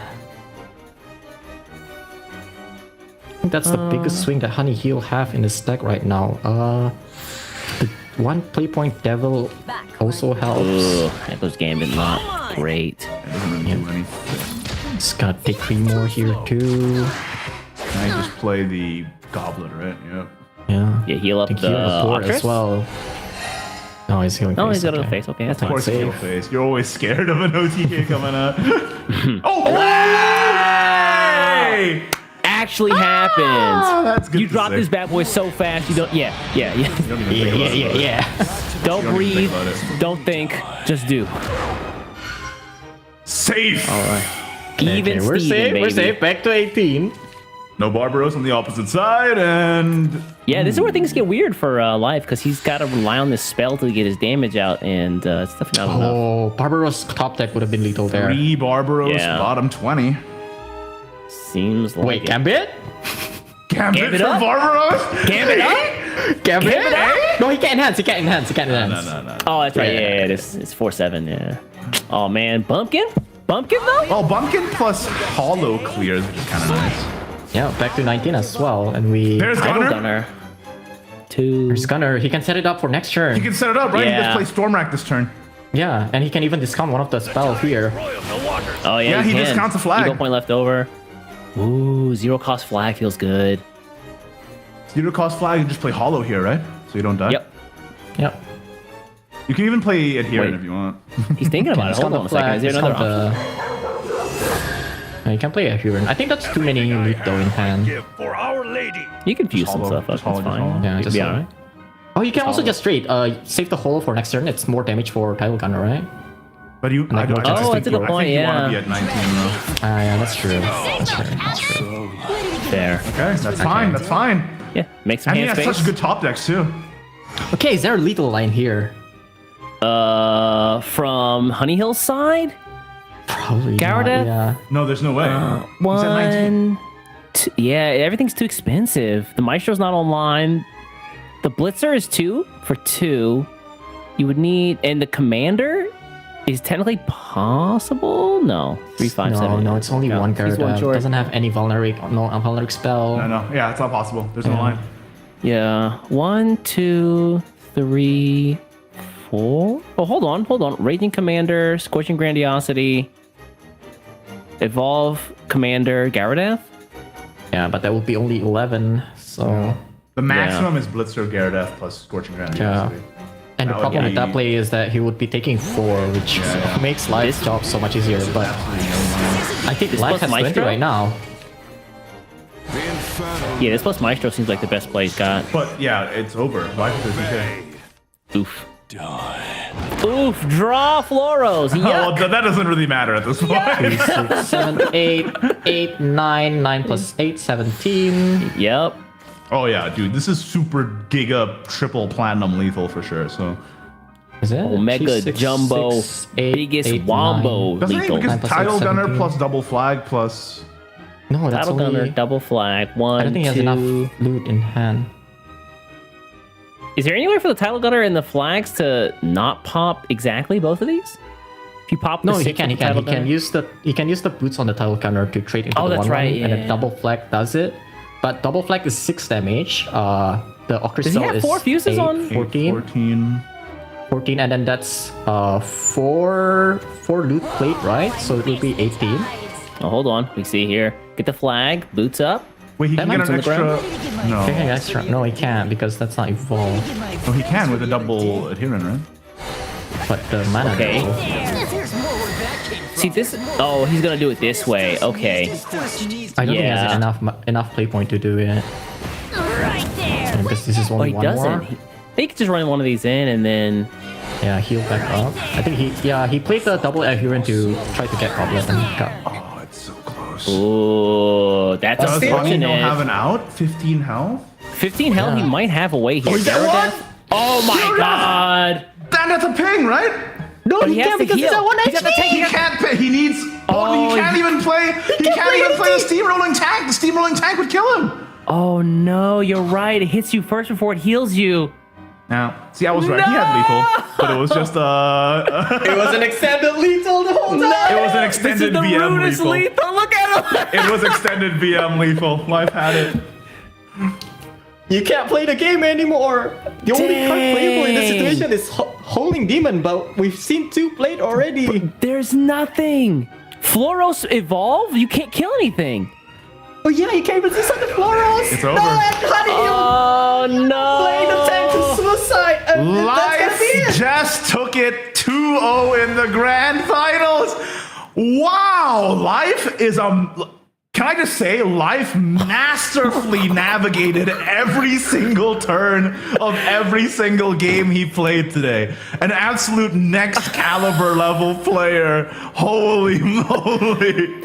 I'm not gonna hold you. That was the coldest win I've ever seen in Shadowverse. That Yeah, is you the don't get to play coldest, anything, okay? nastiest, most disgusting win I've ever seen by someone. Disrespectful. Don't play Literally the game. unplayable. Nothing you can play. God. Goodness gracious. Congratulations to Life, who never won a tournament before, right? He never Even won though an Tommy SVO last month, before. but he didn't win. Yeah. And Life now, in spectacular fashion, has won the entire tournament. Every turn masterfully played. Life is your March Cup champion, and he's walking away with $1,100 US. Congratulations as well to Honey Hill for making it to second place. Definitely a difficult tourney here. All top 8 were just insane players. But at the end of the day, Life was able to walk away with the title with some of the best Shadowverse I've ever seen play. Ever. This could have been Contenders Cup. Real talk. It could have been Holy Contenders moly. Cup. That's insane. I'm gonna rewatch the VOD, look at the Life games, take some notes, okay? Because this is gonna make you a better player. I'll tell you that right now. Yeah, we've been hyping up Sword as the good player deck, and there's no other better example than that very last game, Life. Navigate that perfectly. That was cold. I'm speechless. That's so cold. Like, what is there any card in the entire deck that would have saved him? It would have been the last Howling Demon. right? Yeah. Had to be just Howling Demon, I number suppose. 3. That was his only out. That's crazy, man. Holy moly. Insane games. Maybe the best, like unironically, maybe the best Shadowverse I've literally ever seen. That was an insane tournament. It's definitely up there. I think we've got the point totals. Yes, let's updated take a look already? at the standings for this year so far. With that win, Life has skyrocketed to second place on the standings, right behind Ryzen. We got Zanark in third, Ian Reese right after that, Somebody in fifth, Pabs from Dawnbreakers in sixth, Yahiko from Twilight Nights, then Styx from Twilight Nights, Sonar 5 Burn, and Arceus 96. A lot of names we've seen here today. If you notice, like most of the guys that we see today are in this top 10. Yeah. Fantastic stuff. It's only the second SVO of the year too. It only gets crazier from here. Let me just tell you that right now. If this is only the second one, I don't know if my heart can take the third or fourth one, man. Dude, I'm gonna age 50 years in this 1 year, but Right. This has been an insane tournament. Absolute congratulations once again to Life for being the March Cup champion and frankly showcasing a caliber of Shadowverse that is like on a next level above. But you know, guys, before we log off here, I've been teasing it all day. We do have a little special something for all the people at home. As you know, Academy of Ages is coming out very soon at the end of this month. It was announced just yesterday. And let me tell you, we have the honor of having a exclusive card reveal from the next set right here on this program. Are you guys ready to see this? Let's go to class, Professor Igni. Technically, it's my first card reveal ever, so This is I'm your excited. first ever card reveal. Okay, let me just prepare you for this right now. I've seen the card. Keo and East are gonna do a blind reaction. This card is kinda crazy. Let's roll it. Welcome to Galam Empress Fist. Bloodcraft Legendary Academic card. 4 play point 4/4 ward. Fanfare, if Vengeance is active for you, deal 6 damage to all enemies. Jesus. Otherwise, deal 2 damage to all enemies and your leader. So you're telling me, at worst, this is a 2 AoE that also goes space? Right? Like, what the heck? For 4? And at best, if you play, dude, just play Waltz before this, right? Yeah, just waltz up. Also, I'm not gonna let you get away with this, Igni. Before we started this cast, Igni didn't tell us what the card was, but he said there's 2 big things in this card. Yeah, the 2 big things being the 2 big things being it deals 6 damage at best and 2 damage at worst. It's crazy. Igni, go to horny jail. Such a powerful card. Go to horny jail, Igni. Chat, don't let him get away with this. He knows what he's doing. He's a demon. Listen, you can interpret it however you want, okay? But I think that just says more about you than me. But guys, what do you think? Galam Empress Fist, what are your thoughts? Pretty cracked. I mean, with ways to just enable Vengeance already like in rotation, this seems pretty crazy, especially for a 4 play point card. Also, in the worst case scenario, like Keo said, it's a 4/4 ward that AoEs and self-games for a potential Wrath/Vengeance synergy. I was half expecting this card to have Storm as well, because like at this point, everything has Storm and Shadowverse. Don't give them any ideas. Vengeance Blood is a deck that can run Moonlight, I think. The 2 PP Store spell, because they have the Archdemon that fused your whole hand, right? So you can actually activate your Moonlight that way. Give the Storm, and that's like 14 damage burst for 6 play point. That's pretty good. With the AoE That's too. pretty insane, actually. There's a lot of decks this potentially fits in. I mean, to be honest, even in Wrath, it's not half bad, right? Yeah, I mean, getting put down to 7 is real, or like less than 10 is really scary. Excuse me, but yeah, I guess even in Wrath, this can definitely see play. It's just paying otherwise, right? Yeah, because you can just play it on 4, right? Yeah, it's exactly. a good AoE. Oh, and it just clears boards. This seems incredibly powerful to me. And let me just say, we don't even know any of the other academic synergies that this set is going to bring. So who knows what's going to happen, right? And already, just on its face, this card seems very strong. So I'm And this- super excited to see where Bloodcraft goes, but this is a very good sign. And it has the academic trait as well. You know what that means. I'm going to Bloodcraft class. See you fellas later. See y'all later. I'm quite happy though because we've been seeing a lot of fluff going to Wrath, but Vengeance has been on the back burner for several expansions in a row, and to have a pretty good payoff right now. I think we just need like a very good activator for Vengeance, and we're cooking already. Yeah, we do have walls, but like, how do we make that more consistent, right? That's the question here. All right, well, there you go, everybody. Galam, Empress Fist, a new Bloodcraft legendary from the upcoming set, Academy of Ages. All right, English class for me. Get out there. Well, I had the word academic in my mind, and academic and academy are pronounced completely differently for some reason. That's the English language for you. Anyway. Thank you all for tuning in. Really appreciate y'all for coming out. Hope you enjoyed that tournament. What an insane day of Shadowverse gameplay. And let me know what you think in the chat as well of Galam Empress Fist. We'd love to hear from you. As for now, though, that's been the March Cup. I've been Ignitius. Hold on. Time out. What? I gotta say, hold on a minute. I was doing an outro. No, guys, you guys gotta give Keo a round of applause. He's been fantastic today. Absolutely. He's been absolutely fantastic, bro. Shout outs to Keo, our guest caster for this month, who had such great insight, and I guess all the adjectives that you guys put to me are finally paying off. Yeah. He's effervescent, or whatever I said. But yeah, great to be here. Like, would take another chance of casting again, but I mean, I would also like to get another top 8 at least this year. True. Hey, maybe next month we'll be commentating you, and we'll be like, Keo, is he gonna make a top 8, or should he come back to the casters? That's my question. It's like every month. All right, y'all. Thanks so much for being here, Keo. Again, guys, yeah, I'm East, and I guess to finish this up, yeah. You're a demon. You're a demon for destroying my outro. All right, we'll see you guys next time. Remember, if you want to compete as well, go to SVO.gg as well as all the social media platforms, SVO_esports. If you saw this tournament and think, maybe I can do that, well, good luck, but I venture you to try SVO.gg and SVO_esports. We're going to be back next month yet again for another monthly Shadowverse Open Cup. You do not want to miss it. But until then, that's going to be it from us, and we'll see you all next time. Bye-bye. Bye-bye. 13, 14. Wait, is Zanark bringing this back? No. He doesn't have... No, it's here. It's there. Yeah, because he can use double. Oh, that's right. He's double down. He has it. Really? Zanark? He has it. From the brink of death? It's enough. Exactly. He's that guy. He's that guy. Let's go. We're going into a... 13, 14. Wait, is Zanark bringing this back? No. He doesn't have... No, it's here. It's there. Yeah, because he can use double. Oh, that's right. He's double down. He has it.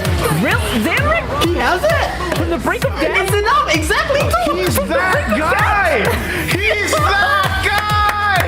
Let's go. We're going into a... This set That's crazy. is nuts. What is happening? This is actually like some of the wildest Shadowverse we've seen in a good time.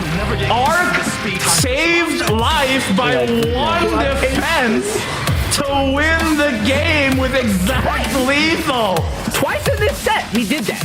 2 times. Oh my goodness, Styx from the brink of defeat brings it back with the Shion off the top into the Cutthroat Enhanced 9 into the Dune Surfer for lethal, bringing this quarterfinals into a game press. How did this happen? That's not the board. For Our Lady. It's enough. Is that enough? It should be enough. Oh yeah, because he has the... Yeah, he has the extra... Yeah, he has the extra body to trade as well, and Styx is going to drag it from 0-1 to 2-1. That is very well... Or go base, whichever one is fine. Yeah, it's fine. It's fine. Push the damage. There you go. Honey Hill? Honey Hill? Really showing the power of this deck? I forgot to mention this, but DB Praetorian from West did 1-6-0 with this deck. Or go base, whichever one is fine. Yeah, it's fine. It's fine. It's fine. Push the damage. There you go. Honey Hill? Honey Hill? Really showing the power of this deck? You know, I forgot to mention this, but DB Praetorian from West went 6-0 with this deck. Right. Yeah, Cutthroat here on 9, Doom Surfer up, it's fine. Isn't it insane? We have a 2 play point, deal 10 damage to face. Well, you gotta wait a little bit, you know. You gotta put the timer on and just set that bad boy down and wait for a little bit. But yeah, that's gonna be sad feeder. Tying up the series here, 1-1, and now oh, Sapphire tried to do a heads-up play by putting your Honey Hill so low, but unfortunate for him, Honey Hill has the tank. You got it. And the evolve off the Gyarados there. Floros comes up with some Hey Floros, watch this, bro. Check it out. I'm here too. 3. Heal 3, go back to 7. I mean, yeah, dig with strategy. Bird to heal again. Oh, Barry. Okay, of course. He has to trade his heal now, right? Yeah, he's gotta do it. It's gonna hurt, but he's gotta do it, yeah. And then just run 8 in. This is such a painful game. I told you, dude. No Uranus is gonna be big. And that's it, right? 4, 5, 6, 7, right? 8. Yeah, the Electro Kitties is enough. Electro Kitties is 4 damage. Oh, and he has Raining Blades. Super wraps. Yahiko making display here. An incredibly rapid game. Extremely fast. And he ends with the... He had like 20 different ways to end that. He had Crushing Rain, he had Electro Kitten. Louder than words. Does he have 2 damage somewhere? 4, 8, 12, Never get used to time for some offense. Dune Surfer on for the Oh, this is the Evo gets the artifact there. I am so shocked at that. Time for some offense. How did Kari not manage to maneuver that turn? He took so long thinking. I think that he just That seems weak. How lucky are you feeling? And the problem is, right, even if he does survive this turn and clear the board, his hand is not looking that great. It's gonna be... It's a 1 in 3, right? If you hollow a 2-2 here. Oh yeah, that's true, 1 in 3. 33.3 recurring chance here. Oh, he's not gonna hollow. Yeah, it's a 1 in 4 indeed. He's just gonna keep it for the heal, I guess. Absolute crucial snipe, but he didn't get to trade. He didn't get to trade. Yeah, Styx had it, right? I think so. This is 10 plus 8. This is lethal. It's lethal. Oh, the misplay on Styx's side into a life comeback. I think Styx was tunneling too much on the Barbara Storm, but he didn't get it, and it's gonna get him punished. It's 1-1 now. Oh.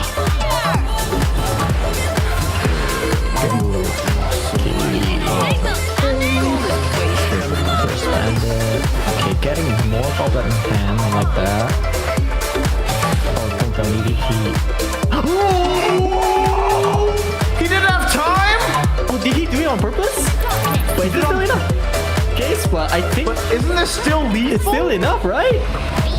Because he has Valoric. Yeah, he top deck a Valoric. And that's gonna be enough. I am in pain. Use Wing of Desire to clear all of this bats away. Unlock yourself. That's enough for lethal. We are living in the Twilight Zone, the dark timeline. I'm telling you, some great work, just absolutely preventing.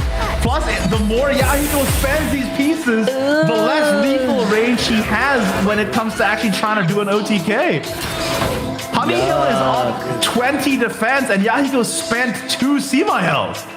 Yeah, this is pretty ugly. This is just Howling Demon face, and then next turn he has Gyarados guaranteed. Yeah, Howling Demon again. You've seen it here first. Welcome to SEAO, alright? This is like Will Smith, welcome to Earth. Welcome to SEAO. Electro Kitty for the win. Wow, I cannot believe after the kind of day that Honey Hill's had, this kind of mistake is what ends up taking him out. Yeah, wow. Yahiko otherwise needed a crush. I look forward to it, I can't see it.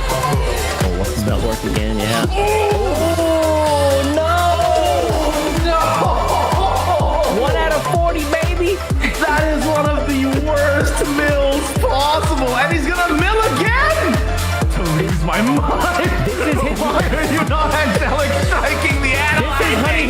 ninja way. Let him live. Let him live. Doing this to me. He can do it. It's fine this way. It's okay. This is his ninja way. Let him win his own way. I'm about to lose it. Some of us. Spreading the goodwill. Exactly. Let him win his ninja way. Unnecessary. He just won. Saw what Honey Hill did last game. The workout is so crazy. That's wild, bro. Come on. Even have the second Black Rust as well. No, wait. No. Hey. Okay. Calm down. All right. Jesus, dude. Hopefully, because it doesn't have. Oh, he's not. He's not. Wrath wasn't active. It's active now. Yeah, and, but he doesn't have Howling Demon too. Depends. I mean, he's gonna need to pick up the Howling Demon, otherwise it's gonna be really rough next turn. What is that wrong? Jesus, come on. Tidal Gunner. What is that? What is that? That is like the best roll I've ever seen. Ship. Yeah, heal up the as well. No, he's healing. Oh, he's got it on the face. Okay, that's Of course, fine. face. You're always scared of an OTK coming out. Actually happens. You drop this bad boy so fast, you don't. Yeah. Don't breathe. Don't think. Just do.